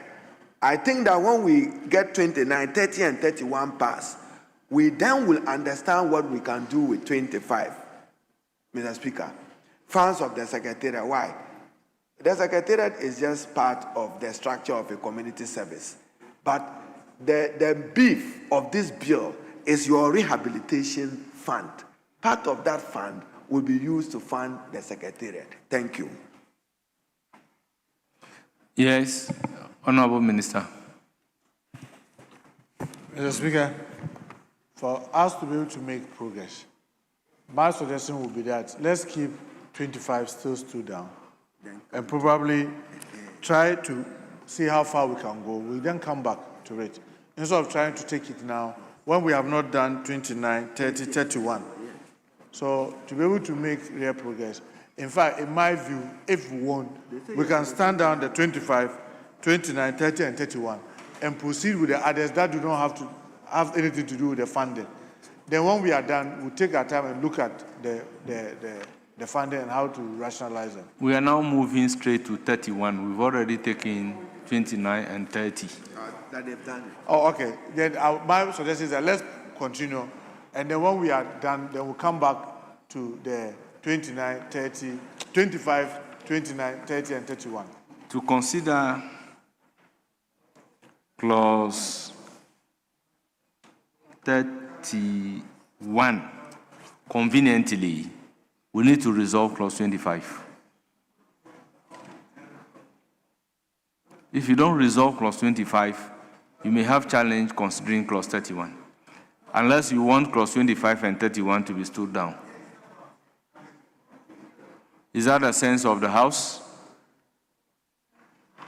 Yes, Majority Leader. Mr. Speaker, the minister promoting the bill is here. We just need some policy clarity. So you are establishing a secretariat to implement the provisions of this bill. That secretariat has to be financed. Now, traditionally, we will say money approved by Parliament. You want to add, in addition to the money approved by Parliament, money accruing to the Secretariat in the performance of the functions of the Secretariat. The functions of the Secretariat include implementing a community service program, the community service program may generate revenue when convicted persons are asked to render services for which the services will be paid for. So that's the intention that is reflected in clause 25. Subsequently, in clause 29, you then establish a rehabilitation fund. And the object of the fund is to provide financial resources for rehabilitation of convicted persons. Then, in that one, you didn't say Parliament in the first instance, but in B you say Parliament may determine. Is that okay? Then your main focus in 31 is the same monies that convicted persons, is that okay, are going to generate. So we need clarity. We need clarity. And that is why Speaker said, let's resolve this issue, because if we don't have that clarity, you want a rehabilitation fund. In my opinion, you have to take a decision. The Secretariat is an agency of government. As for agencies of government, they are to be funded by Parliament. So you can leave it there. Then you can now come to rehabilitation and say that, as a matter of principle, the people who have raised money through their service, that money can be used to invest in them to rehabilitate them. You see, so my view is that take out the B in 25. Take out the B in 25, and let's leave monies accruing to us from the use of the labor of the convicted persons for their own rehabilitation. That's my view. So there's a need for policy clarity here. Once there's policy clarity, couching it is the easiest part of the job. Thank you, Mr. Speaker. Mr. Speaker, the principle is this. Because the secretariat that we are setting up is new. And we have seen the example of Uganda, where they set it up and it was not properly funded. It was poorly funded and then it couldn't function. So we want to combine the services that will be rendered by the inmates who are now to do community service. Whatever they will generate, we want to be able to split it so that part of it will be for the secretariat and part of it will be for the rehabilitation, so that at least we are able to fund both, function. Because if you joke and you leave it for only the GOG or what Parliament will approve, you may arrive at the Ugandan example where you have set it up, but because it is poorly funded, it is not even able to function to get inmates to provide the community service. So that is why the intention by the committee was that, okay, when we explain this, then the committee said, okay, if that's the case, can we take a portion of what will be generated as of their activity into the rehabilitation? That's why you are now seeing them at both ends. But the intention is that split this, whatever they will be generating, to serve both the Secretariat and the rehabilitation fund. I mean, frankly speaking, my thinking was that if truly we could succeed, I know we are going to get there, succeed in getting the District Assembly to play their role in terms of funding the rehabilitation, then even 25% from their activity from the Secretariat to this one will be sufficient. But other than that, we may have to do 50-50 for them. You see, honorable members, if you look at page 8 of the memorandum accompanying the bill, it deals with clause 25. It reads, clause 25 to 28 deals with financial provisions. Clause 25 provides for funds of the Secretariat. The funds of the Secretariat includes monies approved by Parliament, that's one, monies accruing to the Secretariat in the performance of the functions of the Secretariat, and donation, grant, and gifts. So we can leave it as it is and make addition that 25% of monies accruing from the service provided by the convict. So we can do that addition to 25. But if we are trying to cross-reference 31 to 25 as the way it is done here, it will be problematic. So we have to maintain the old rendition in 25 and probably have a new clause between B and C, which will talk about the percentage retention of the service provided by the convicted persons. So in that case, we will not have a problem. Then we can still maintain 31 as it is, so that the rest of the money generated as a result would then be used for rehabilitation. Yes, let me hear from the chairman. So, Mr. Speaker, are you suggesting that the proposed amendment we have under 31B, which reads as follows: at least 25% of monies accruing to the Secretariat in the performance of the functions of the Secretariat be lifted and placed in between 25B and C? Yes. Very well. So if that is the position, yes, we may implore our drafts lady to take note and effect the changes accordingly. Yes, so that when you go to 31, the rest of the percentage remains the yes, leader. I think Chairman hasn't gotten the speaker.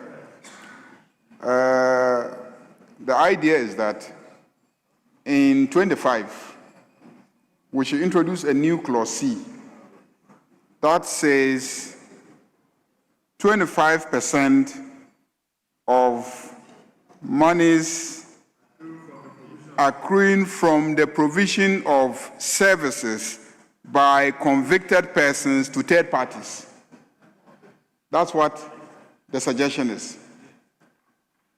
So that when you come to 31, So then that it becomes 75%. When we come to 31, then we will specifically say that 75%. Yes. So we'll amend only clause 31A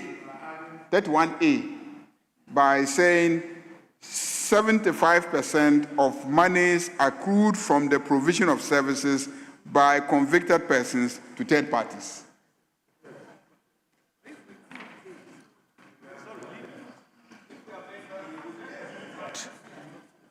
We are taking out monies approved by Parliament as a source of funding? No. Because that is what 31A says. No. So in 25, you are adding a new clause. You're adding a new clause.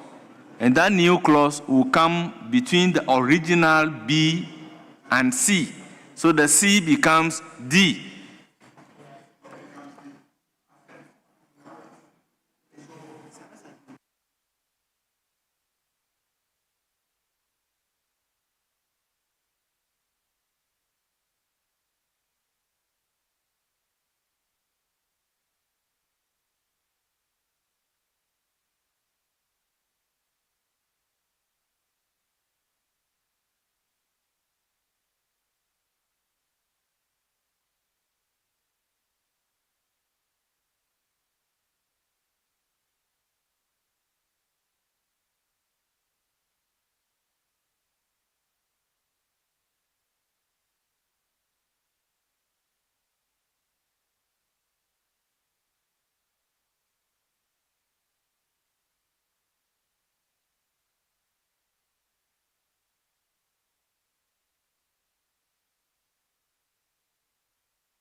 Honorable members,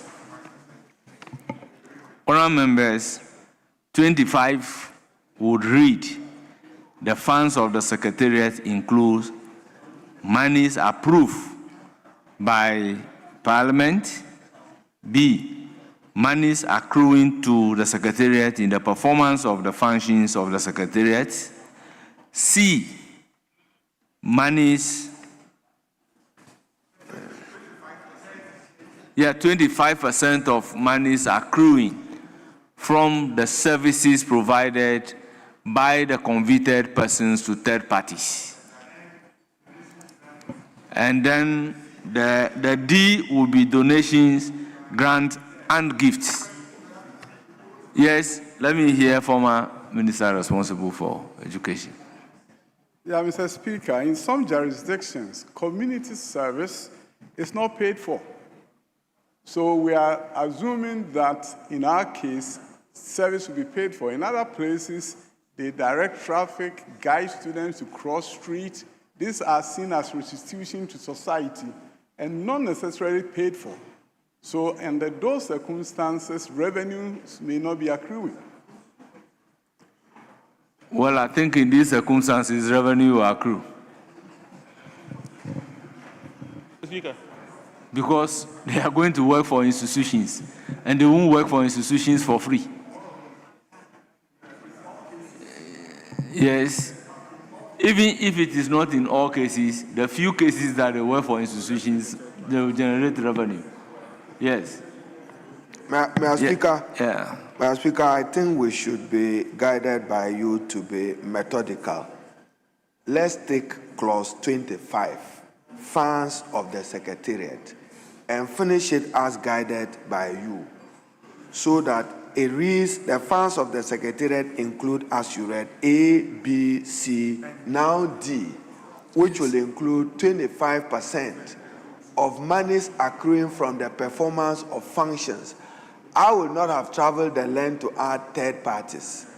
Why will you add third parties? You are performing a function.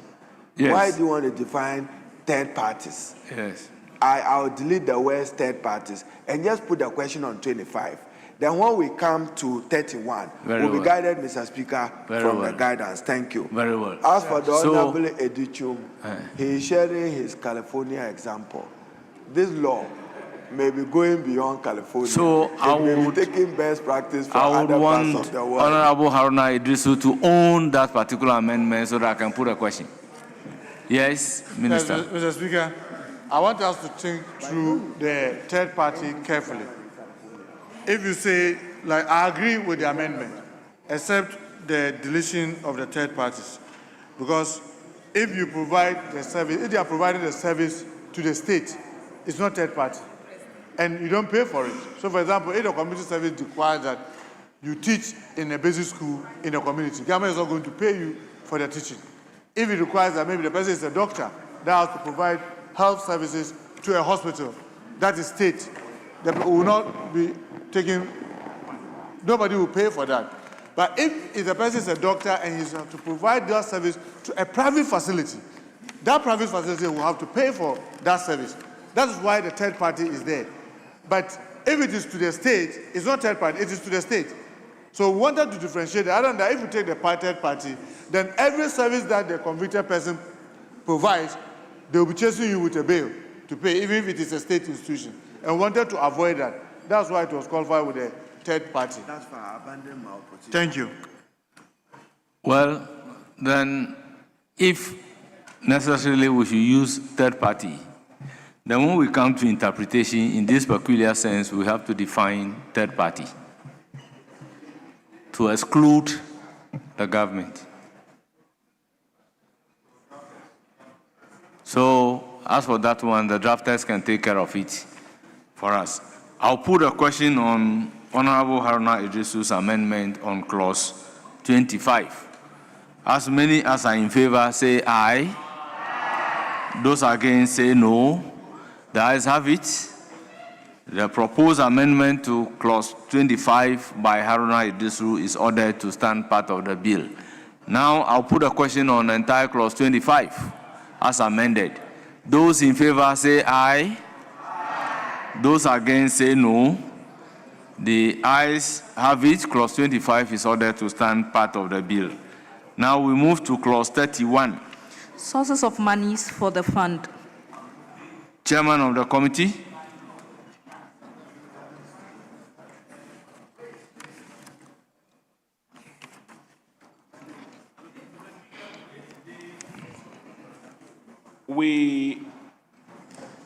This particular amendment will now stand in the name of the minority leader. Very well.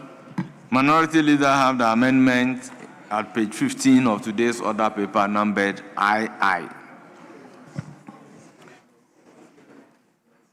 Speaker, with your permission and with the indulgence of this House, I have the permission of the minority leader to move his proposed amendment. Mr. Speaker, that is captured in clause 31 to read, to add the following new paragraph. And I quote, A, monies, if any, accrued from the provision of services by convicted persons to public institutions and public bodies, subject to the conditions in subsection 2, Mr. Speaker, unquote. I so move. Honourable members, the proposed amendment by Honourable Jerry Ahmed Shai for and on behalf of Osahin Alexander Kwamena Aponyo Makin is for the consideration of the House. Yes, Majority Leader.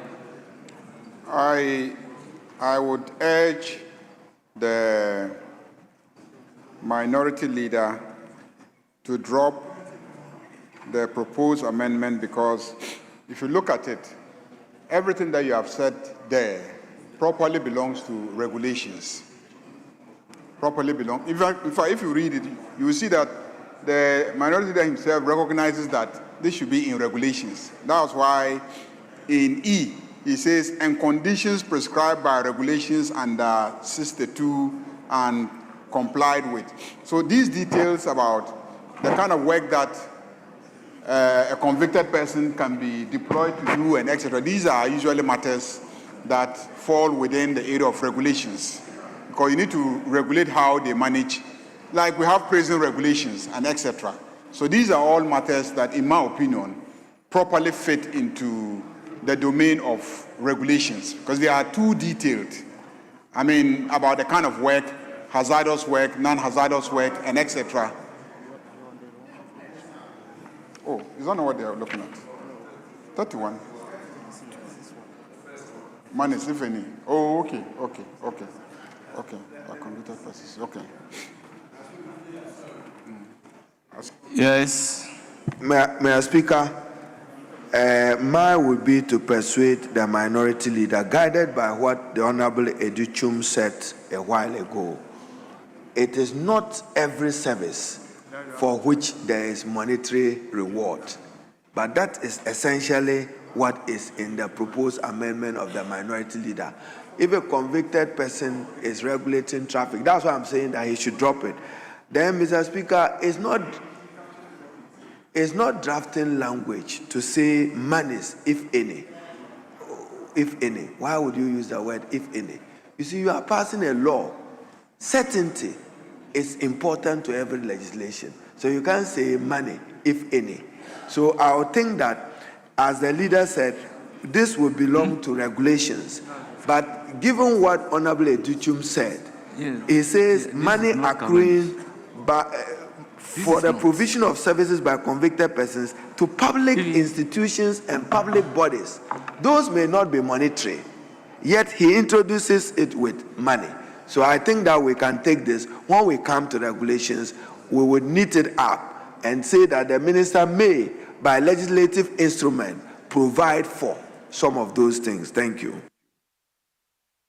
Honourable members, in addition, what is the difference between public institutions and public bodies?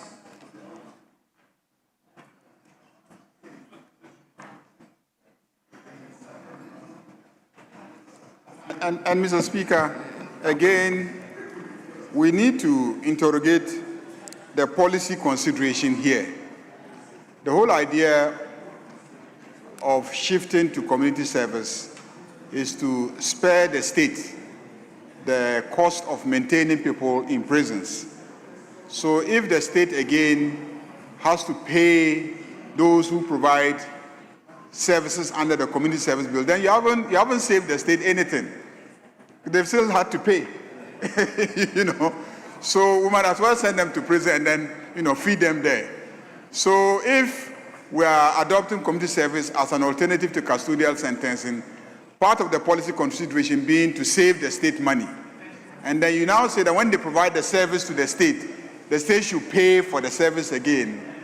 I think that defeats the underlying policy consideration.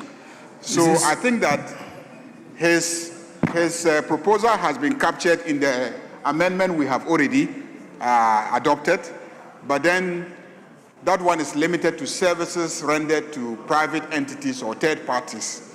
And we argued against, the state or public corporations paying for the services. Yes. Speaker, so far, I think that taking a cue from the majority leader, we can say that all of this have been captured in the earlier amendment, as in 25. But if reference is made to public bodies or public institutions, that has not been captured. So I don't know if we would have to look at that under regulations.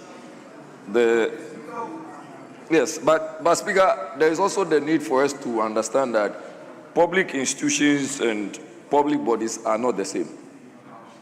They are not. They are interrelated, but they are not the same. They have different characteristics. And if you give me the permission, I can Interpretation Act, person, body, institution are one and the same. Or drafters, is that not the way it is? In the Interpretation Act. So if the Interpretation Act refers to persons, institutions as bodies to mean one thing, in drafting, you cannot say public institutions and public bodies. Speaker, I don't think I want to belabor this point and go back and forth, but... No, we will be guided by the Interpretation Act. Well, Speaker, that is okay. I think that I would drop the amendment for 31A, and then, and I'm sure it may come back looking at some other issues. Yes. All right. Very well. The amendment numbered II at page 15 to clause 31 accordingly abandoned. Now III.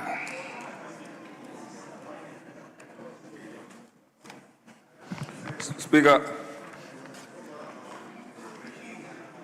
I think that it comes back to the same matter, so I'll drop that for now. I also accordingly abandoned. Then we move to IV at page 16. Proposed amendment, delete and insert the following. Sources of monies for the fund. So the sources of monies for the fund include A, monies approved by Parliament. B, at least. So B will now read as follows: 75% of monies accruing to the Secretariat in the performance of the functions of the Secretariat. No. Why? 75% of monies accruing from the services rendered. From the provision of services, yes, by convicted persons to third parties. So, honourable members, the proposed amendment in IV to clause 31 at page 16 is further amended in B by the majority leader. I'll put a question. As many as are in favor say aye. Those against say no. Sorry, Yes. Mr. Speaker. Beyond the B, we still have C and D. No, I'm only putting the question on the proposed amendment by the majority leader. Very well. So the ayes have it. The proposed amendment by the majority leader is ordered to stand part of the bill. Now, Chairman.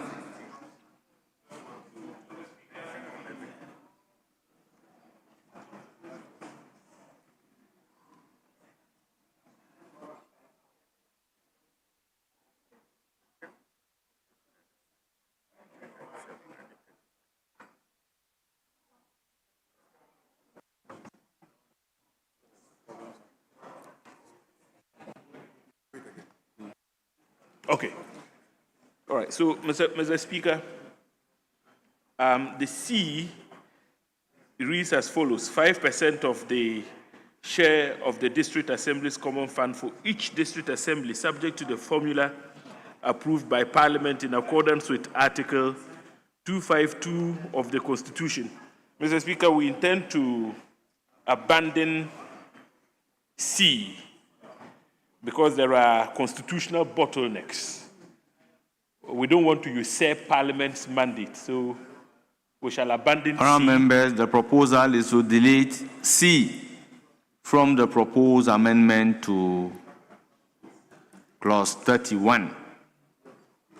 I'll put a question. As many as are in favor, say aye. Those against, say no. The ayes have it. The proposed amendment to 31C is ordered to be deleted. Now, I'll put a question. Mr. Speaker, so D would now become C. Yes, they will do the drafters will do the donations, grants, rearrangement and of the gifts. numbering. So it will now be monies approved by Parliament. Then the B will be monies accruing in the provision of service by 75%. Yeah, that's the drafters will capture it nicely. And then the donations, grant, and gifts. So I'll put a question on the entire proposed amendment to clause 25. As many as are, to clause 31. As many as are in favor, say aye. Those against, say no. The ayes have it. The proposed amendment to clause 31 is ordered to stand part of the bill. Clause 32. Bank accounts for the fund. Chairman of the committee. Mr. Speaker, we have no amendments. It is for the consideration of the House. Honourable members, any proposed amendment to clause 32? I'll put a question. As many as are in favor of clause 32 standing part of the bill, say aye. As many as are in favor of clause 32 standing part of the bill, say aye. Those against, say no. The ayes have it. Clause 32 is ordered to stand part of the bill. Clause 33. Management of the fund. Chairman of the Speaker, committee. No advertised amendments, Mr. Speaker. It is for the consideration of the House. Yes, Honorable Haruna Idrisu. Mr. Speaker, thank you very much. Mr. Speaker, if you read 33(2), reference is made to section 27 and 28. So if you cross-reference, you see accounts and audit and annual report. I've seen, in addition, other reports. Where from those other reports? Because 27 speaks to accounts and audit, and 28 speaks to annual report, which report comes to Parliament. So I would wish, if the chairman cannot explain, the words other reports be deleted, then it can stand. Thank you. Unless he has a convincing explanation. Yes, Chairman will convince you. Yes. So, Mr. Speaker, if you look at the clause 28, the heading is actually annual reports and other reports. So that is where the phrase other reports is taken from. You see, in addition to annual reports, there are other reports that must be presented. So they are cross-referencing 27 and 28. Other than that, we would have been repeating clause 27 and clause 28 under this provision. So, our members, I'll put a question. As many as are in favor, say aye. Those against, say no. Clause 33 is ordered to stand part of the bill. Clause 34. Administrative expenses of the fund. Chairman of the committee. Mr. Speaker, we have no advertised amendments. It is for the consideration of the House. Honourable members, any proposed amendment? In the absence of any proposed amendment, I'll put a question. As many as are in favor of clause 34 standing part of the bill, say aye.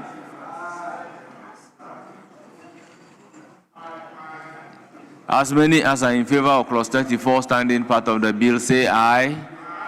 Those against, say no. The ayes have it.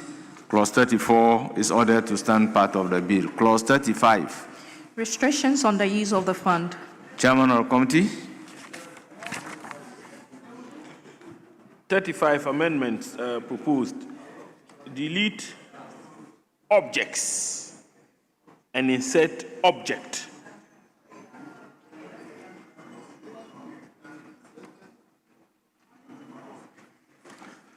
Yes. Mr. Speaker, the entire 35 should be deleted from the bill. It serves no purpose in this bill. You want to restrict on the use of the fund. Go and just ensure that you use the fund for what it's been defined for. This is kind of reverse legislation. You are turning back to pass a law. Do this. It's not the same thing as don't do this, Mr. Speaker. So I don't see what 35 is doing in this bill. Restrictions on the use of the fund. You are not to restrict it. You have to ensure proper and optimal use of the fund. Nothing more. But to legislate and say you are restricting on the use of the fund, Mr. Speaker, is reverse legislation. Thank you. Honorable Arunaidesu, look at clause 30 of the bill.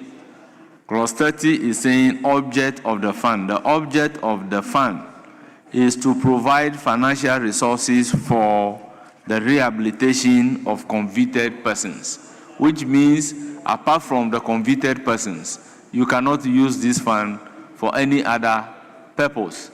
And that's what 35 is saying. And now the rendition is because we draft in singular and singular means plural.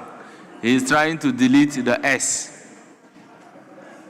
So, Mr. Speaker, if you enforce and hold religious fidelity to 30, then it means 35 is not necessary. They are saying it's reverse, like you are turning your back. You don't you pass a law frontal.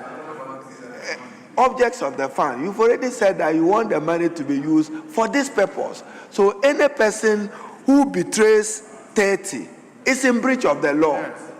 Period. But to say that in 35 restriction, Mr. Speaker, is problematic. But I have no. If the promoter and the chairman insist, I'll abandon my opposition. Well, I get your argument because the object of the fund is for rehabilitation. So the meaning that we can gather from 30 is that Speaker, apart from rehabilitation of the convicted person, you can use it for any other thing. So to now come to 35 is duplicitous. Is that not it? Yes, Chairman of the committee. Mr. Speaker, this may pass for surplusage, but it is for the sake of emphasis. Emphasis. No, it's important. Emphasis. Emphasis.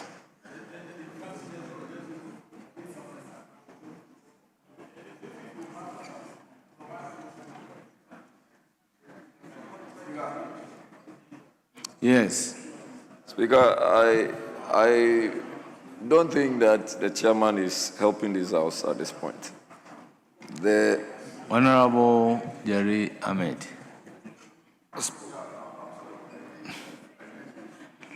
Speaker, I'm sorry, I didn't mean it like that. I mean, very well. Then Chairman use is the turning us appropriate back. language. Chairman shouldn't send us back. Just like my respected colleague, senior said, the Minister of Education said, He actually even said it will amount to surplusage. Yes. And in drafting, we don't need that. We need to be straight and concise. There has been an object which has been stated as rehabilitation. So anything beyond rehabilitation is the misuse of the fund.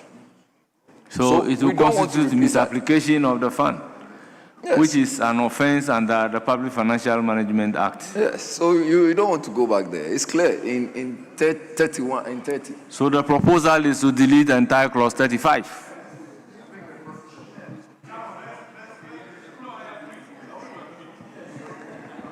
Very well. I'll put a question on Honorable Haruna Idrisu's proposal to delete clause 35 in its entirety. Those in favor say aye. Those against say no. The ayes have it. Clause 35 is accordingly ordered to be deleted.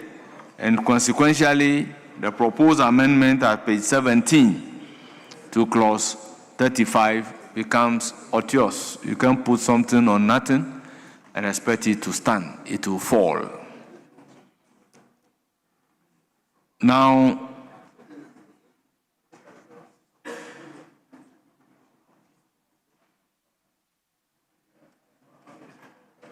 so amendment number VI, that is a sectional note after clause 35.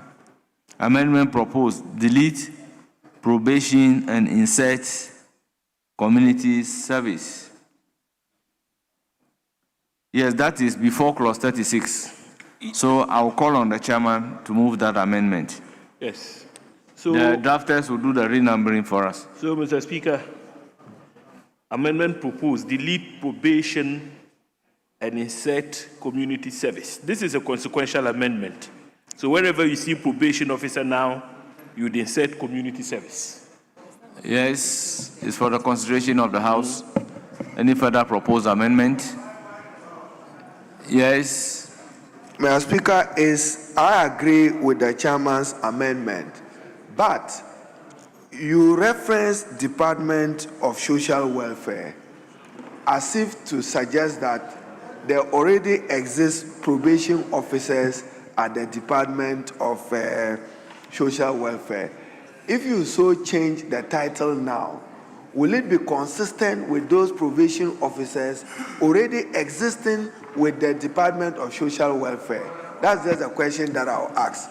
No, the point is that this law is creating a position of a community service officers. So the function to be performed by the Social Welfare Department will now be performed by the community service officers. That is why consequentially, is that not? Yes, so, Mr. Speaker, we effected the amendment because even in law, probation officers are associated with juvenile justice. And so we found it very inappropriate to have made provision for probation officers to be the ones to deal with convicts under this scheme of affairs. So yes, under the Social Welfare Department, we have probation officers. But so far as this bill is concerned, we're saying that, look, let's not confuse juvenile justice administration with community service under this particular bill. Besides, community service is... Chairman, I think this is a consequential amendment. Absolutely. So, in the previous clauses, we amended the social welfare officers or social welfare department, and then we replace it with community service officers as created by this bill. So this may be consequential. Yes, Honorable John Darko. Speaker, with respect, I believe that the amendment here is to change probation officers to community officers. And my senior colleague, I believe unknowingly is misleading the House to tell us that probation officers are regularly associated with juveniles. No, that is not the case. In fact, probation officers they are criminal justice and social work professionals who supervise convicted offenders, okay, who are serving sentence within the community rather than in prison. And so the reason why they are called probation officers is that they look after those who are on probation. Because you see, you are not going into jail, you are in the community to serve, and that's the probation you are in. And that is why the officers who look after them are referred to as probation officers. There is nowhere you can convince me that probation officers are regularly associated with juveniles. That is completely not the case. And so, Mr. Speaker, I hope that we maintain the probation officers. I was looking for the definition of community service officers, and I didn't see that in this anyways. I don't think there's anything wrong if we maintain probation officers. I think rather it will help what we are seeking to achieve here, Mr. Speaker. Yes, Chairman of the committee. Oh, Mr. Speaker, I stand by the proposed amendment. And like I said, this is consequential. I am a bit surprised my colleague is making the case as though when we're dealing with juvenile justice, you don't have convictions. You do have convictions. You do. You do. But,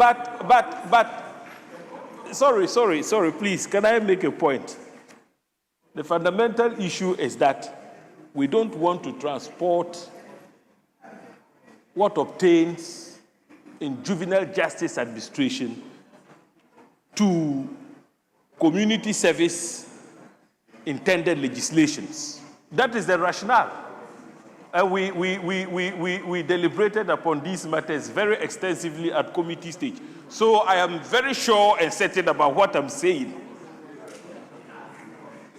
Council. Speaker, with respect, I think that the word probation officer should be checked by the Speaker or the drafters if it means only those who look after juveniles. There is no way. You look it up. Well, whether it's meant those who look after juvenile or not, the sponsors of the bill are saying that they will no longer use probation officers. They want to use community service officers. So, period. Because that has been transcend the bill. So if you are against the use of community service officers, then you have a point. Yes.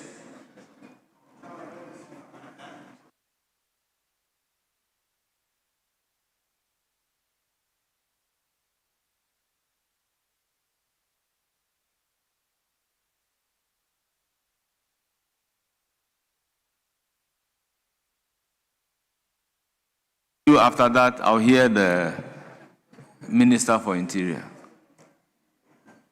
Mr. Speaker, having listened to the chairman, I'm minded to support him, but to say that with the leave of Mr. Speaker, the head note must read community provision officers. Then the word relating it to Department of Social Welfare should be completely deleted so that it will read, for the purpose of this act, a community probation officer may be designated as a community probation officer for the efficient and effective performance of the functions of the Secretariat. So we are now creating it, and we are not making reference to anything which exists, because that one, there's an enactment on it already. The person is his probation officer. So consequentially, wherever you have probation officer, you now have a community probation officer, which now becomes a new creation in this bill, if the chairman finds that acceptable. Yes, let me hear the minister. Mr. Speaker, I'm supposed to support my chairman just as my chairman supports me. I've been struggling to get the sense in trying to change it from probation to community service, and I didn't get that coming out, because in reality, probation officers are in relation to correctional services. But community service is related to healthcare. So you can check. And I'm saying this because I've been on the health committee for long. Anytime you use community service officers, largely, whether home or abroad, is related to healthcare providers. But probation officers are related to correctional. So I want to get, maybe why we want to change the nomenclature, because I want to bring something that may be unique to our circumstances. But I'm also careful about the terminology that we may use that may create confusion for us. Because frankly speaking, yes, in the social Department of Social Welfare, they use probation officers for juveniles. But it is not only for juveniles. It is not only for juveniles. It is for correction. So they use normally the probation for correctional purposes. And the correction can be juvenile or adults. So Chairman, maybe try and help us and let's see whether we can understand why you want to change the terminology. Thank you. Yes, Chairman. Yeah, Mr. Speaker, I think what the minister has said is the right thing. A probation officer, I just Googled the definition of a probation officer. It says a probation officer is a court-assigned official who supervises individuals sentenced to probation rather than incarceration. Their primary goal is to rehabilitate offenders and protect the public by ensuring they comply with court-ordered conditions such as regular checking, drug testing, and maintaining employment. So I think that we can use probation officer. The issue is whether or not under this law they will be assigned by the court with the definition that you have read. Yeah, because it is the court that is sentencing you to community service. So whatever the setup that you are working within, it is considered as similar to the prison arrangement. So that's why it is still a probation officer that will supervise the process. Very well, Chairman of the committee. I'll come to Zaneto. Yeah. So, Mr. Speaker, at committee, we came to the conclusion that going along with the original rendition, which is probation officer, down the category of officers who can be deployed by the court for purposes of supervising convicts who would be ordered to serve by rendering community service. So, in fact, there was a definition for community service officers to include prison officers, so that we are not limited to only probation officers who are officers of the social welfare department. Now, what made that position very compelling is the fact that, you see, the prison service has a traditional mandate to handle convicts. And here, make no mistake, the fact that you are ordered by a court to perform community service as an alternative to a custodial sentence will still not take away the power of the prisons to handle you as a convict. That is why we found it expedient to substitute probation officer with community service officer. To be part, in fact, to be at the center, yes, to be at the center of this entire exercise. That is why, Mr. Speaker, you see that right from the outset, we have made a conscious effort to substitute probation officer with community service.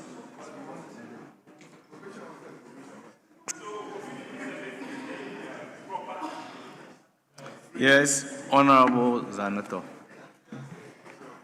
Thank you, Honorable Speaker. The bill is entitled Community Service Bill. It started off, based on the memorandum that's presented, it started off as the non-custodial sentencing bill. Following stakeholder engagement, it was changed to community service bill. So clearly, by the title of this act, it implies that community service is restricted to this regarding the non-custodial sentencing. So if it's a case that the use of community service officer is not acceptable, then it means the title of the bill must also, because the reason why it was changed to a community service bill. Pardon me. Please address the chair. Thank you. Mr. Speaker, the point I'm making is I'm only saying this in reference to the minister's statement that community service is for healthcare. But the bill here is making reference to exactly that phrase.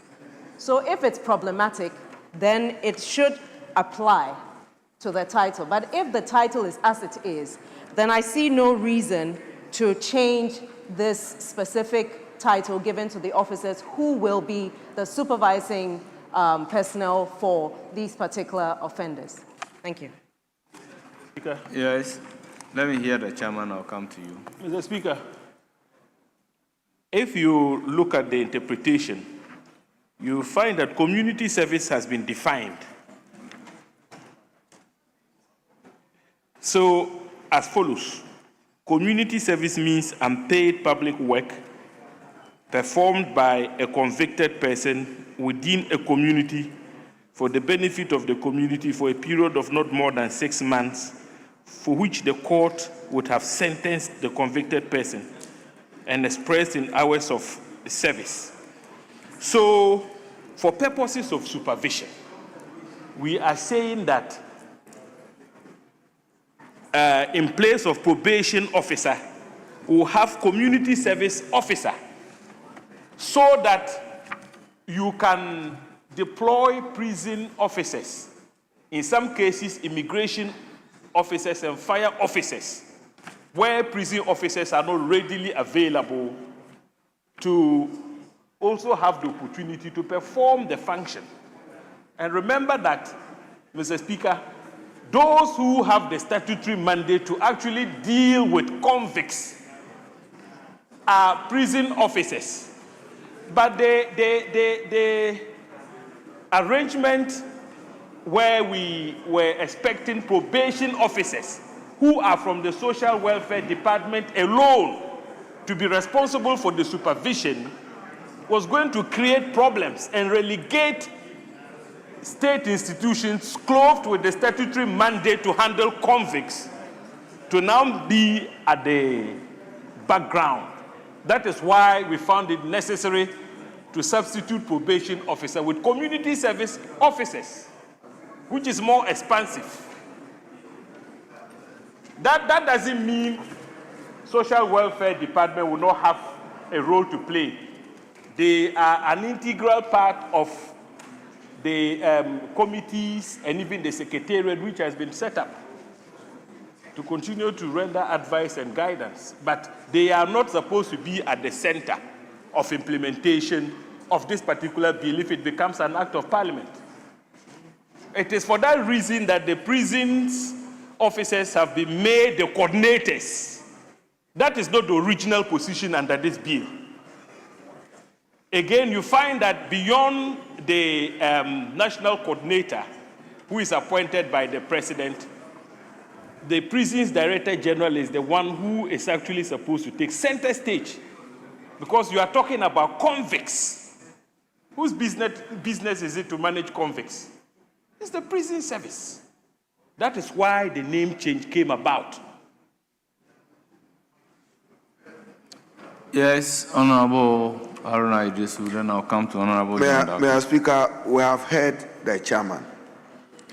You see, Mr. Speaker, Chairman, Ghana as it is today does not have a community service bill or community service act. You are now with your minister passing a community service act to serve our purposes.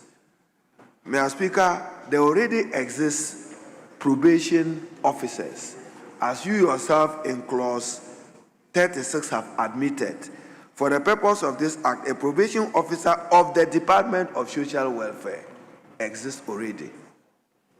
So this is the reference. So leave it as it is. Don't bring in any new word. Then we can pass it as it is for you. There already exist probation officers who, within the judicial system, play some role subsequent to conviction and sentencing. They already exist. Why do you want to bring the word community? If you want to bring community, then don't reference social welfare. We now create it now as Honorable former leader, what I see this bill to be doing is creating a structure.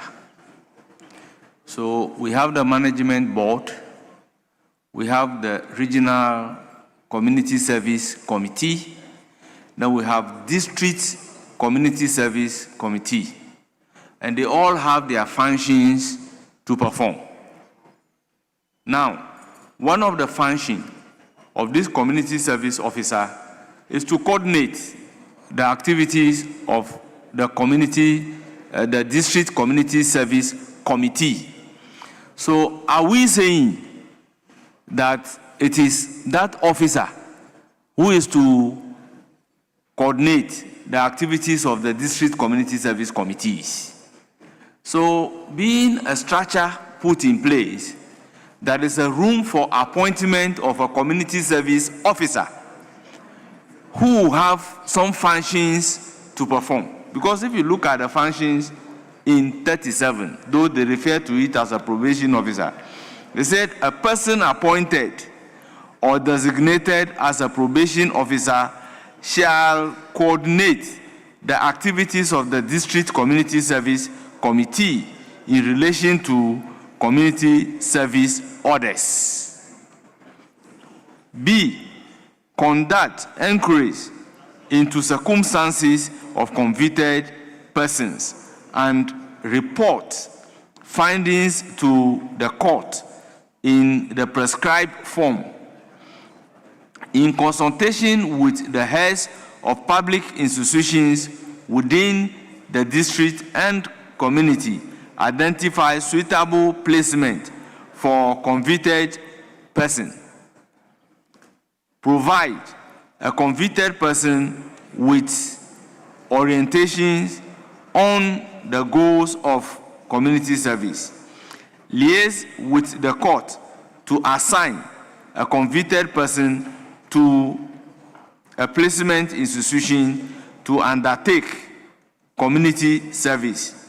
Advise the court on the appointment of a public officer within placement institution as a supervising officer. Ensure the convicted persons complies with community service order. These are the functions the person is expected to perform. So the question therefore is, who appoints, who designates, and whose staff will such a person be? We have to take all this into consideration. Yes, Minister. Mr. Speaker, like I said earlier, this is with a lot of difficulty. I think that what the chair needs to be doing is to look at how to amend 36 so that it does not mean the probation officers in reference to the background of social welfare and open it to be broad. Earlier, he himself rightly said, the intention is that, so for example, if in Akachi, we have an immigration officer that we think can be suitable to be appointed as a probation officer, we'll name him as such and carry out the function. But the moment you change the name and you begin using a nomenclature that doesn't exist, what it means is that you want to create another bureaucracy that will make this bill not work. You finish, but the implementation becomes a problem. As we speak, you want clearance to even fill in officers that have retired. It's a problem. So you are not referring to the probation officer as appointed by the court? By the Department of Social Welfare. So the amendment should be focusing towards amending the 36 to mean that probation officers here are not necessarily the member, what we call probation officer, as referred to at the Department of Social Welfare. That should be our effort, to open it up, to show that any other person can be designated. Because if we come to this place and it's a police officer in that village that, or in that community that we can use, we'll use. If it's a NADMO person that we can appoint, if it's an immigration officer, we can simply name him as the probation officer in that community. That's fine. But if you give it a new nomenclature, it may become a big problem for us in the implementation. Yes, Honorable John Darko. Yeah, Speaker, thank you very much. I think we are getting there. I'm sure we will. Just to help my brother. Look, as Minister said, Speaker, we don't live on an island. We are part of Committee of Nations, and across the Commonwealth, officers who do these jobs are regularly referred to as probation officers, and in the US, in the UK, and the Commonwealth nations. And so maintaining this brings some clarity. And just to help my sister from Clote, Mr. Speaker, if you look at His Majesty's Prison and Probation Service, they define the role of a probation officer. Okay. And it says that one of the roles of a probation officer... How do we distinguish that probation officer from the probation officer under the Department of the Social Welfare? Okay, so Mr. Speaker, that is what the Minister is saying, that the interpretation of probation officer should be made open to include the court-appointed probation officers, not just the social welfare. No, from what the Minister is saying, yes, it is possible that out of the composition of the district committee, they can pick an immigration officer as the designated either community service or the probation officer. Now, I'm saying that that officer that they are going to pick, the Department of Social Welfare also have their structure that refer to it as a probation officer. How do we then distinguish between the probation officer under the community service from the probation officer under the Department of the Social Welfare? Thank you very much. That is why they are changing the name from a probation officer to a community service officer. Yes. Yeah, Mr. Speaker, I think we are having this confusion because we are not adverting our minds to a subsequent amendment by the chairman. Yes. If you see the subsequent amendment on page 18, community service officer, it says that 36A, a court shall, in consultation with the district community service committee, designate a person in the public services as a community service officer for the efficient and effective performance of the functions of the secretariat at the districts. A person qualifies to be designated as a community service officer if the person has the requisite knowledge and expertise in social work or the criminal justice system. So that is what should take the place of, I think, clause 36. So now we have a clause 36, 1 and 2.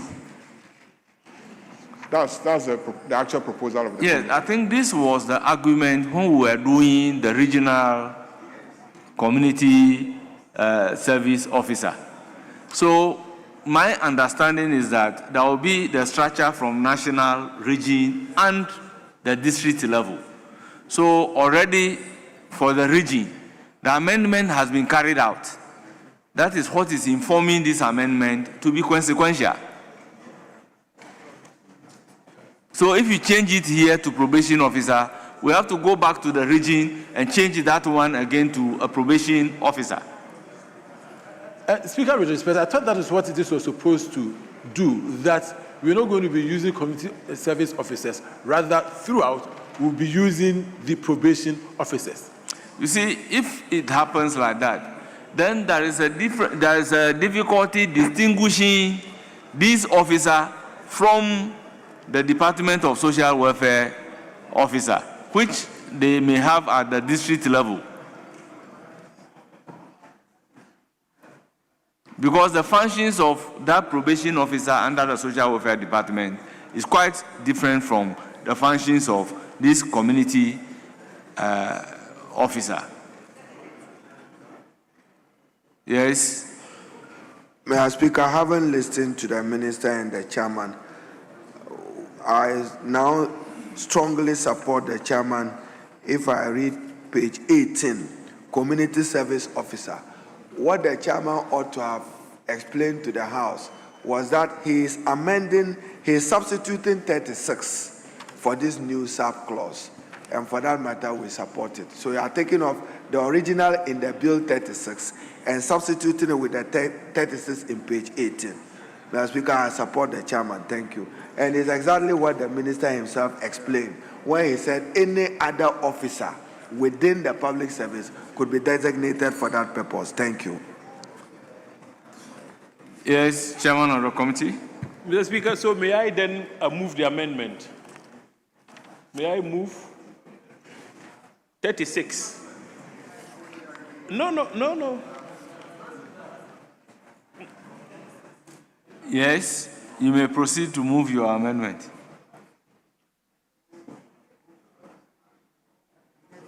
So, Mr. Speaker, we have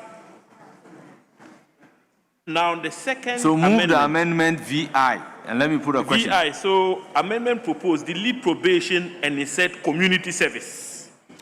I'll put a question. As many as are in favor say aye. Those against say no. The ayes have it. The proposed amendment is ordered to stand part of the bill.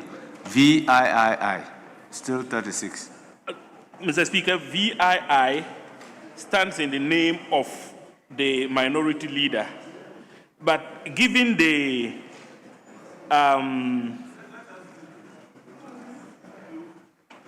Yes, VII is in the name of Osahin Alexander coming up on your matter. Yes, Speaker.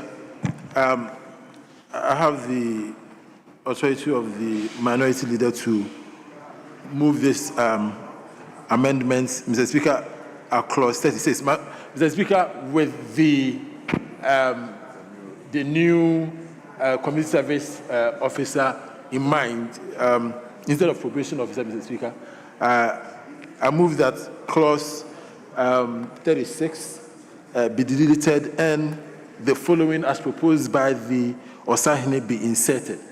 And Mr. Speaker, that will read 36.1, for the purposes of this act, a community officer of the Department of Social Welfare shall be designated as probation officer, as community service officer for the efficient and effective performance of the functions of the Secretariat at the district. 2, a person shall not be designated as community service officer under subsection 1 unless that person has undergone training on the administration of community service orders as prescribed by the Secretariat. 3, the Secretariat shall, in consultation with the Department of Social Welfare, develop and periodically review a training curriculum for community service officers under this act. And 4, Mr. Speaker, the Secretariat shall maintain an updated register of all designated community service officers. Mr. Speaker, I so move. Yes, Chairman of the committee. Mr. Speaker, I will respectfully urge my colleague who proposed the amendment on behalf of the minority leader to abandon same. Mr. Speaker, I urge him to abandon this amendment because our subsequent amendment under 36(1) puts things in proper perspective. And you will see that under 36(1), provision has been made for social workers. That is, if it is convenient to do so, to be appointed as community service officers. In addition to that, if the committee so determine that the available officers are prison officers, immigration officers, I mean persons with the requisite knowledge and expertise in the criminal justice system can also be appointed. And so therefore, to limit the officers who can perform or supervise convicts in the delivery of community service to probation officer and then proceed to now spell out certain functions of the probation officer would defeat the very essence of the proposed amendment we have under 36(1). And so in those circumstances, I would urge them to abandon the amendment because... Very well. So let me open the clause 36. Community service officer. So I'll take your amendment having been moved. Yes? Yeah, Speaker, just to respond briefly to my brother, I think that we have to stop the situation where we can oppose everything that is coming from this side. Because if you are looking at this critically, you see... Honorable John Dako, I mean, okay. With all due respect, you are entitled to oppose an amendment, you are entitled to support the amendment. So if you take it that every amendment emanating from this side, that doesn't happen during the legislative process. Speaker, I'm advised. So it's not the appropriate language to be used. Speaker, I'm advised. Thank you. The point I'm making, Speaker, is that if you look at the amendment by the Osahini and the amendment proposed by my brother, they can really be infused. Because I don't know how you convince me to abandon this particular amendment, which requires that the Secretariat shall, in consultation with the Department of Social Welfare, develop and periodically review a training curriculum for probation officers. How do you say that this should be abandoned? I think, yes, but there is nothing wrong with it because you want the department to do its job. And Mr. Speaker, look at the 4. That the Secretariat shall maintain an updated register. If you look at page 18. Yes, Mr. Speaker. They are saying a court shall, in consultation with the district community service, a structure established by this law, designate or appoint a community service officer. Now, this particular officer, with my understanding, is different from the officer at the Social Welfare Department. So, in a district, a police officer may be a community service officer. In another district, the immigration officer may be the officer for the community service. In another district, it may be a prison service officer. That is why they are stating that the person should have a background in social welfare or criminal justice. So this is parallel to the probation officer under the Social Welfare Department. Okay, so. Yes, Majority Leader. Yeah, I think the objectives captured in 36, 1, 2, 3, 4 have been amply catered for in the new clause 36, 1 and 2. The amendment of the minority leader seeks to define who the probation officer should be, that it has to be the Department of Social Welfare officer. That's what I see in clause 36(1), where it says, for the purposes of this act, a probation officer of the Department of Social Welfare shall be designated as a probation officer for the efficient and effective performance of the functions of the Secretariat at the districts And we said we want to separate the Department of Social Welfare in the district from the apparatus in the district that we use to administer this act. So that is an argument that we have already made and adopted as a House. Then you now go to the qualification. A person shall not be designated as a probation officer under subsection 1 unless that person has undergone training on the administration of community service orders as prescribed by the Secretariat. But here, there is a subtle provision for that by saying that a person qualifies to be designated as a community service officer if the person has the requisite knowledge and expertise in social work or the criminal justice system. So your objective is also amply captured there. Then the third one, the Secretariat shall, in consultation with the Department of Social Welfare, develop and periodically review a training curriculum for probation officers under this act. I mean, these are things that I think should belong to regulations. They are administrative matters. We cannot, unless when we're dealing with, let's say, the Ghana Law School legislation, we haven't dealt with, legislation establishing a criminal justice system, and we are so interested in such details such as the curriculum for the training of the persons who will administer the system. So I think that, though with all good intentions, but really it is at the level of administration and perhaps even regulations.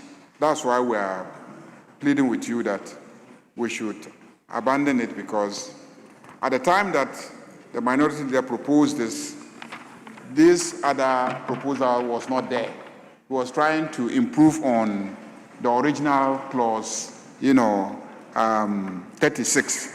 But now that the committee itself has done the improvements, I urge that we adopt that of the committee and abandon the proposal contained in VII. Therefore, the Secretariat shall maintain an updated register of all designated probation officers. You see, in the current structure, the court, in consultation with the District Community Service Committee, shall designate a person. So once the court has designated a person, the court knows who the person is in the district. Are you getting it? So the Secretariat, as a matter of course, will definitely have a list of all of the community service officers across the country. So if you say the Secretariat shall maintain an updated register of all designated probation officers, that's just a matter of course, administratively. Why we will be legislating a matter like this, that's the concern, that you don't legislate something like that because it will administratively happen. Once the courts designate them, the Secretariat will be interested in knowing who is their designated officer in each district. So they will definitely compile the register and have that information. So you may not need to legislate it. That's the advice. If you need that information, you go to any court, and the district, and then the court will tell you who the probation officer designated by the court is in that district. So you have that information. So we're just pleading that you drop it so that we can move. Yes. Yes. Thank you, Leader. Just to make the last point, that when you look at the four, Leader, it is important. I think in this House, I've seen laws which have designated. Yeah, we can add that as 3 in 30 states where we have made these laws, to maintain such register, because they need to know that there's a law that requires them to do that. Honorable Member, I think when we are doing law for Chartered Institute of Marketers, Chartered Institute of Accountants, Chartered Institutes of Engineers, then we are talking about the register of those people. But if you are talking about appointment of people, we don't use the word have and maintain the register of the appointees. No. Because these are people going to be appointed or designated. Unless you can show me a law that will say that people who are going to be appointed to perform public function, we should have a register for them. No. These are administrative provisions, and at best will be guided by the regulations, like the training program. We do not make a substantive act to regulate training of employees. It is the regulations that will come out with that. So most of the laws, if you see it, it gives room for the institution coming out with all those programs, because these are administrative decisions that will have to be taken and be regulated as such by the regulations of the institution, but not the substantive act. Now, when you put it in the substantive act that they should do a training program, if it did not happen, for every act that creates things like this, there must be a corresponding punishment for it. So are we going to provide a punishment for it in case of a default? So these things end up in the regulations rather than being in the substantive act. It becomes administrative decision. Okay. So, Mr. Speaker, the proposal is to, at least I believe we have made progress in terms of abandoning 36, 1, 2, 3 of the proposed amendment, but we are looking at how to adopt 36, 4. The Secretariat shall maintain an updated register of all designated probation officers. And the thinking, Mr. Speaker, your guidance will be helpful here, is if we could move this to the functions of the Secretariat in clause 3. So that we can let me find out from you. Yeah.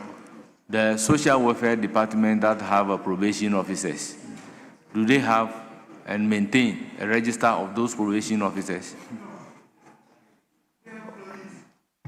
So how do you want to put it here? Can you show me the register of the probation officers of the social welfare? Maybe we should be debating the value of having a register of probation officers. We should be debating that. Speaker, leader wants us to debate whether even keeping the register is important. I think it is because you're looking at a situation where the court will have to appoint these persons. And so you have to have the pool of people who will be available for the appointment. Otherwise, what is going to happen is that at every point in time, we now have to go and look for probation officers. Now, how do you know whether in Akachi South District there are 10 probation officers? Yes, community service provider officers. If there's no resident, we have to have a pool which will aid the court and the secretariat to make the appointment. The court appoints the juror. Do we have a register of them from which the appointment is made? Okay. The answer is no.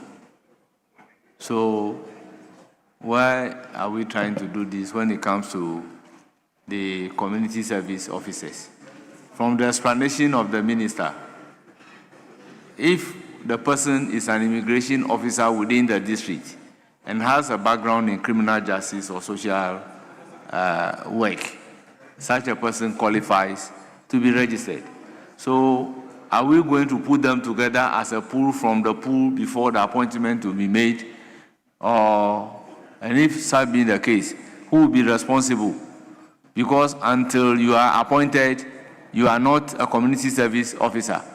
So which institution will be responsible for those register out of which the people will then be appointed. So there will be real difficulty. But it's for the House to take decision on. Yes, Honorable Ahmed. Speaker, this is not to debate your stance. I just have a little bit of a departure from what you have just said. That, Speaker, sometimes you see, I believe the law is dynamic. So there could be instances we may want to consider a certain initiative. We can always be sticking to one side of the thing to say that, oh, because it has been this all the time. Because I know that's largely your style, that because there is no precedent on this or that. But Speaker, you can be a precedent. You will be a reason for a precedent. So going forward, people can even quote you that you provided or suggested this. Yeah, It's a good initiative. So whose responsibility will it be to have that pool? Speaker, that's what I'm saying, that if we should think deeper, if you have the pool, it is for the employer to know that these are the people I'm recruiting, and that is their registry or register I have. So you can always refer to that pool to make a determination as to who you are sending where or who is on duty at a particular point in time. But Speaker, I'm not... So, for instance, today, if the police, they want to do recruitment, do they have a pool from which they do the recruitment? When it gets there, people to be recruited apply. You look at their background and determine that this person qualifies. Then you pick the person. Today, if Parliament wants to employ, they don't have a pool from which they will pick the people. You advertise the employment, people apply. Out of the people who apply, you look at their background and give it to the deserving person. So in view of that, that is why this is the proposal is looking very novel. You are entirely right. The only thing I'm saying with this one is that this is an extraordinary situation where these community service officers are also empowered to ensure rehabilitation. They should be men and women who may have lived lives worthy of emulation. And you can have a certain way to track them to know that this person, A or B or C, is one who has not perhaps committed any form of crime before, has lived his life, and we can... Speaker, so all of these are reasons, but I mean, I leave that to your discretion totally. Oh no, it's for the House to decide. Yes, let me hear from you, then I can come to. Mr. Speaker, thank you for the opportunity. I think it is not very necessary to have that register or the pool. That can be cured by the terms by which they recruit these people. And regulations can come out of this act, and that may specify how this pool can be selected. The challenge of keeping a register is that you then have to define how people get onto the register, how they will remain on the register, what can take them off the register, that, like what happens to regulated professionals like lawyers, like doctors. There are clear conditions under which you can get onto the register and what type of registers are even kept. So I will support the call that it should not be a defined pool there, because we already have a criteria by which the pool be selected. When the time is up, they will advertise, and you have to meet that criteria. If they need to do background checks on you, all those background checks can be done to cure what the leader has just suggested from the other side. Thank you. Yes, Chairman of the committee. Yes, so, Mr. Speaker, the professor has summed up very well. And in fact, the summary finds expression in our proposed amendment where the criteria has been set. 36.2, it says a person qualifies to be designated as a community service officer if the person has the requisite knowledge and expertise in social work or the criminal justice system.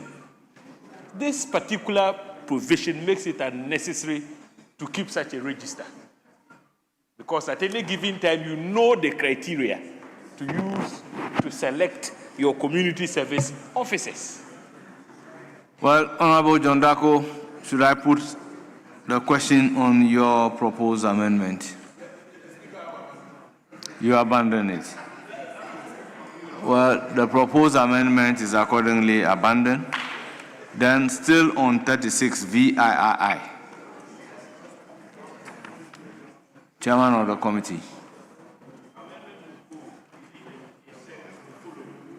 Speaking to the microphone. Sorry, amendment proposed, delete and insert the following.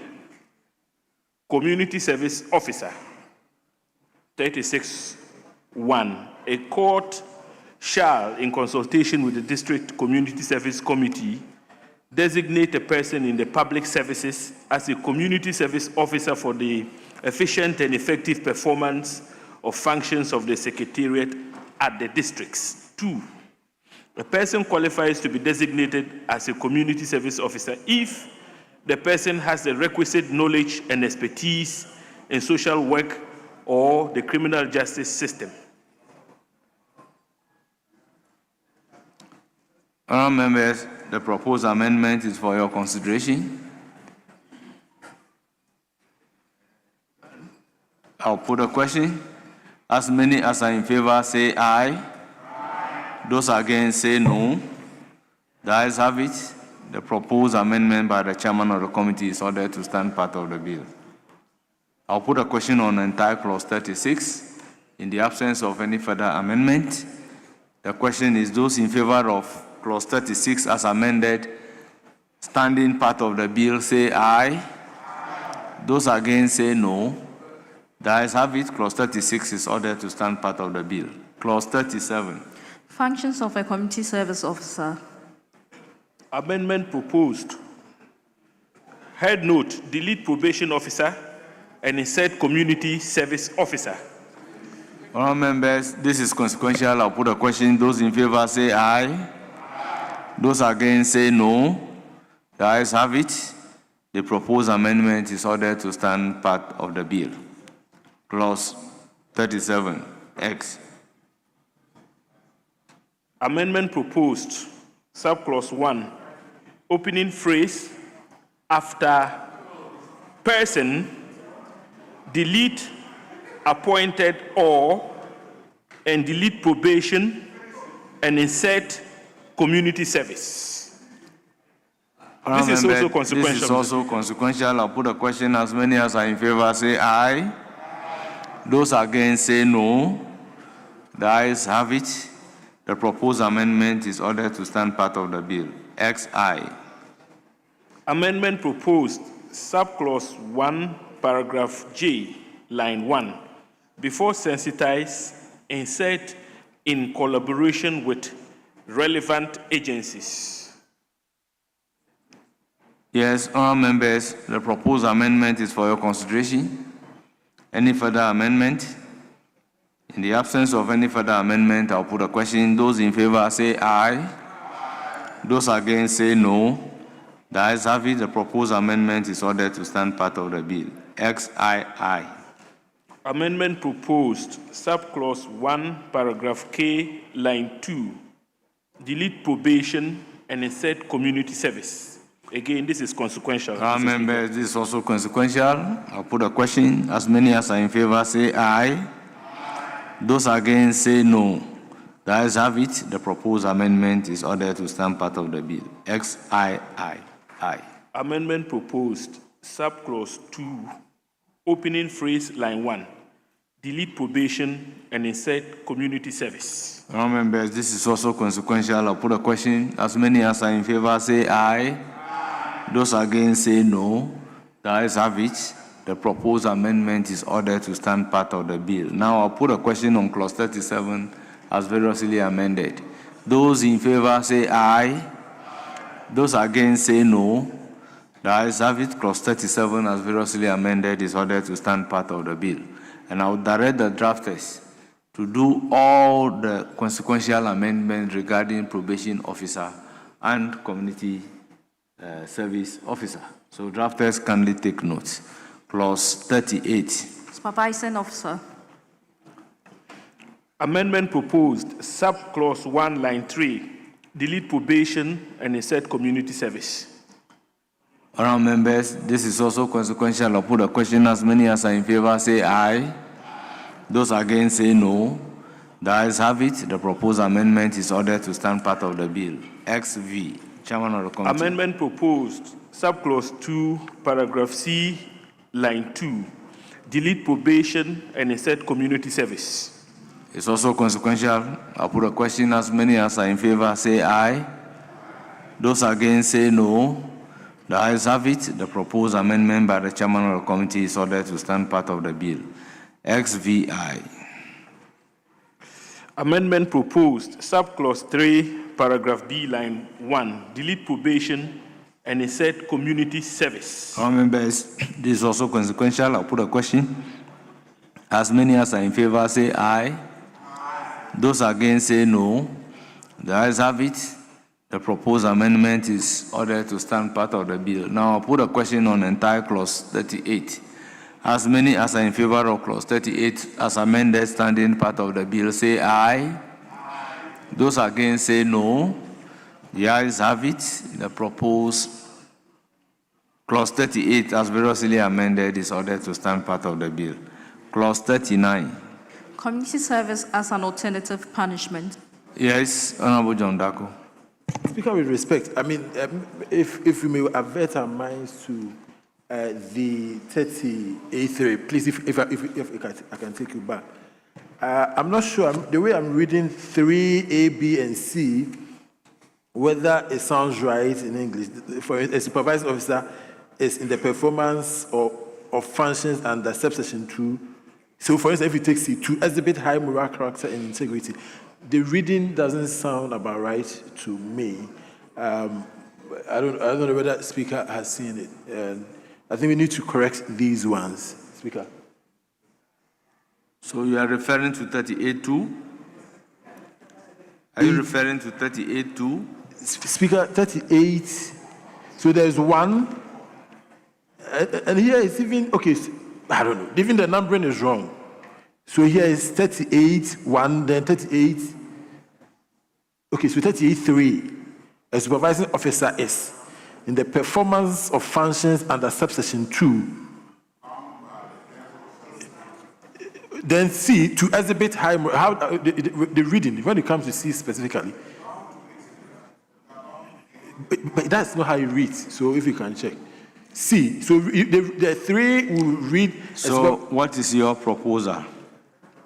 Mr. Speaker, let me read it again, but because this doesn't sound about right to me, so maybe just if you give me a second, I can read and then come back.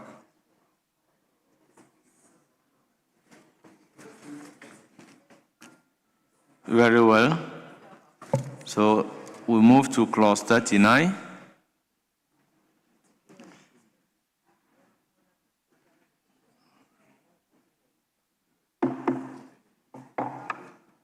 Community service as an alternative punishment.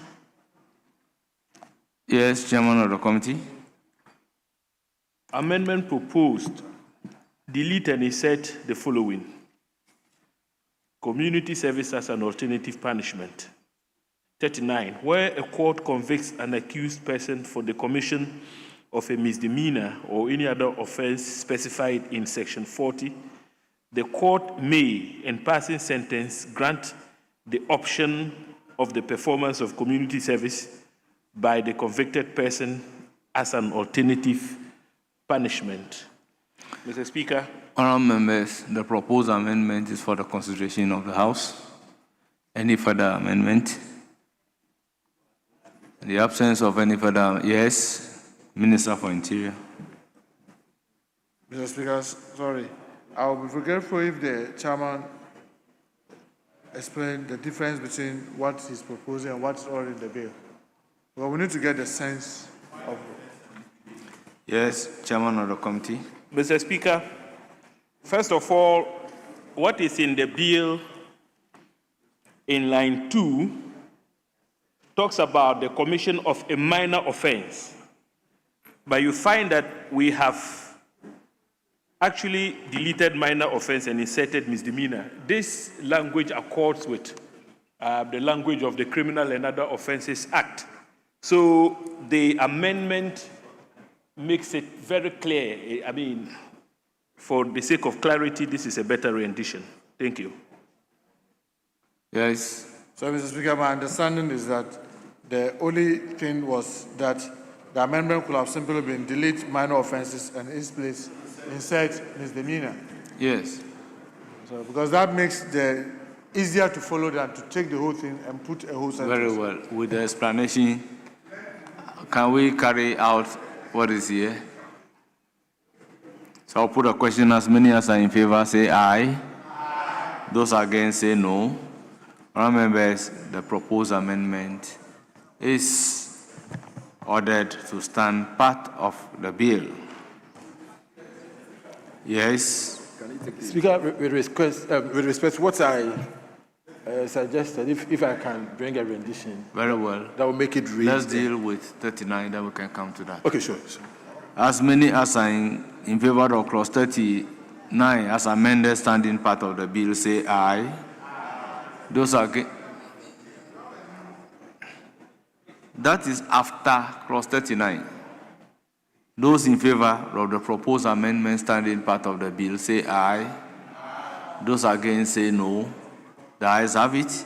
Clause 39 is ordered to stand part of the bill. Yes. Yes, Speaker. Thank you very much. So, having read it, Speaker, my proposal is that,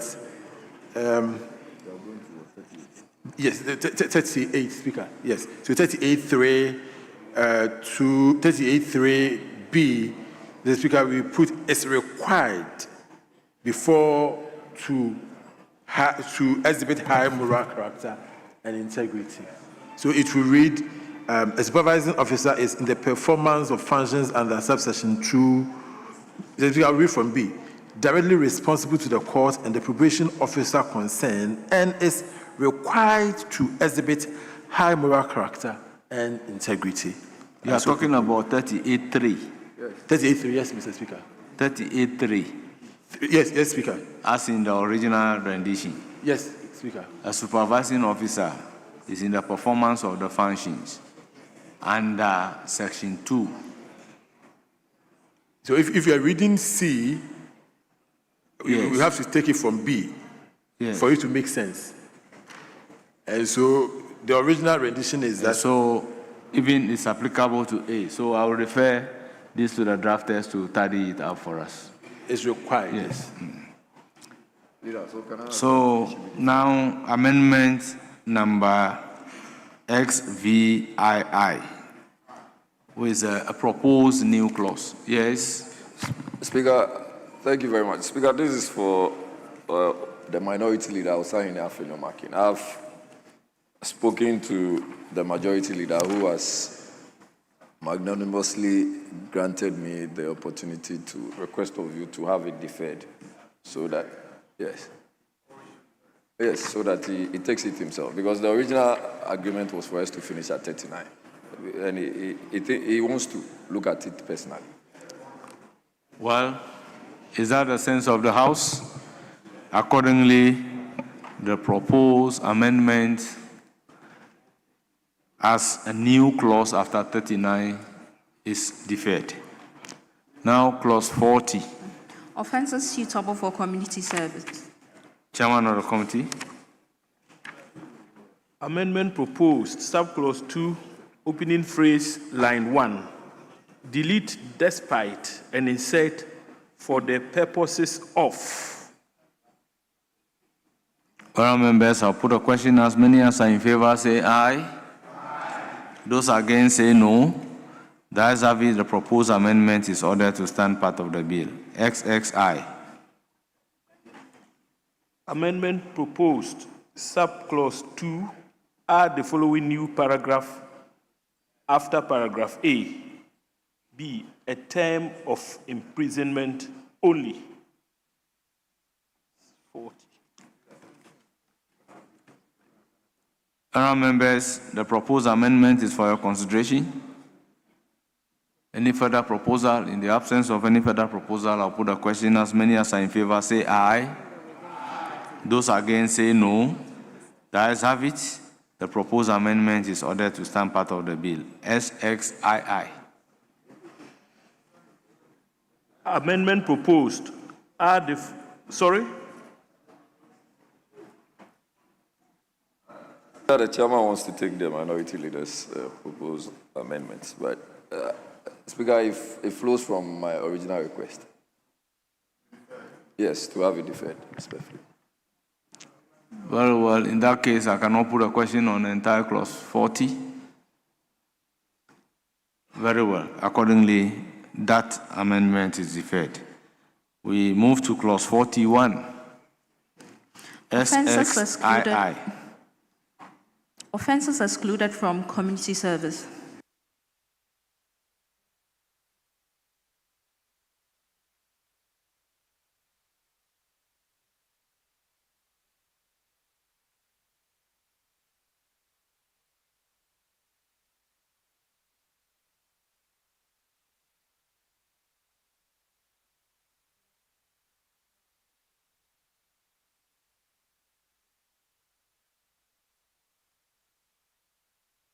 Members, it looks as if the rest of the amendments are mostly in the name of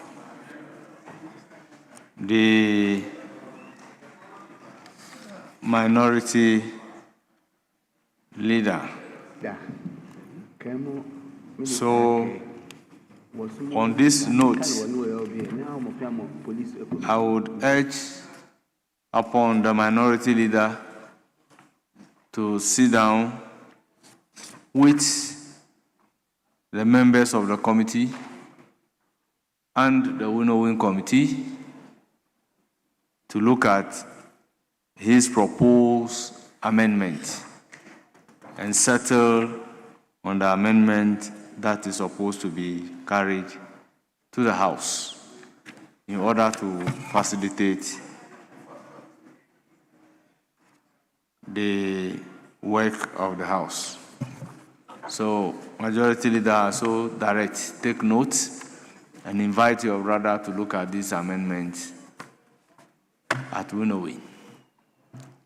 I think he's indicating a proposal that you are meeting tomorrow at 10 o'clock.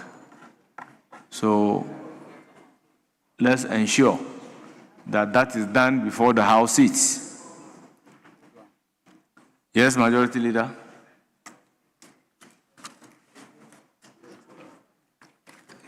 From him first. Okay, Mr. Speaker, we're in your hands. We've done more than 5 hours. Very well. I will accordingly bring the consideration stage of the Community Service Bill 2026 to an end for today. Mutaka.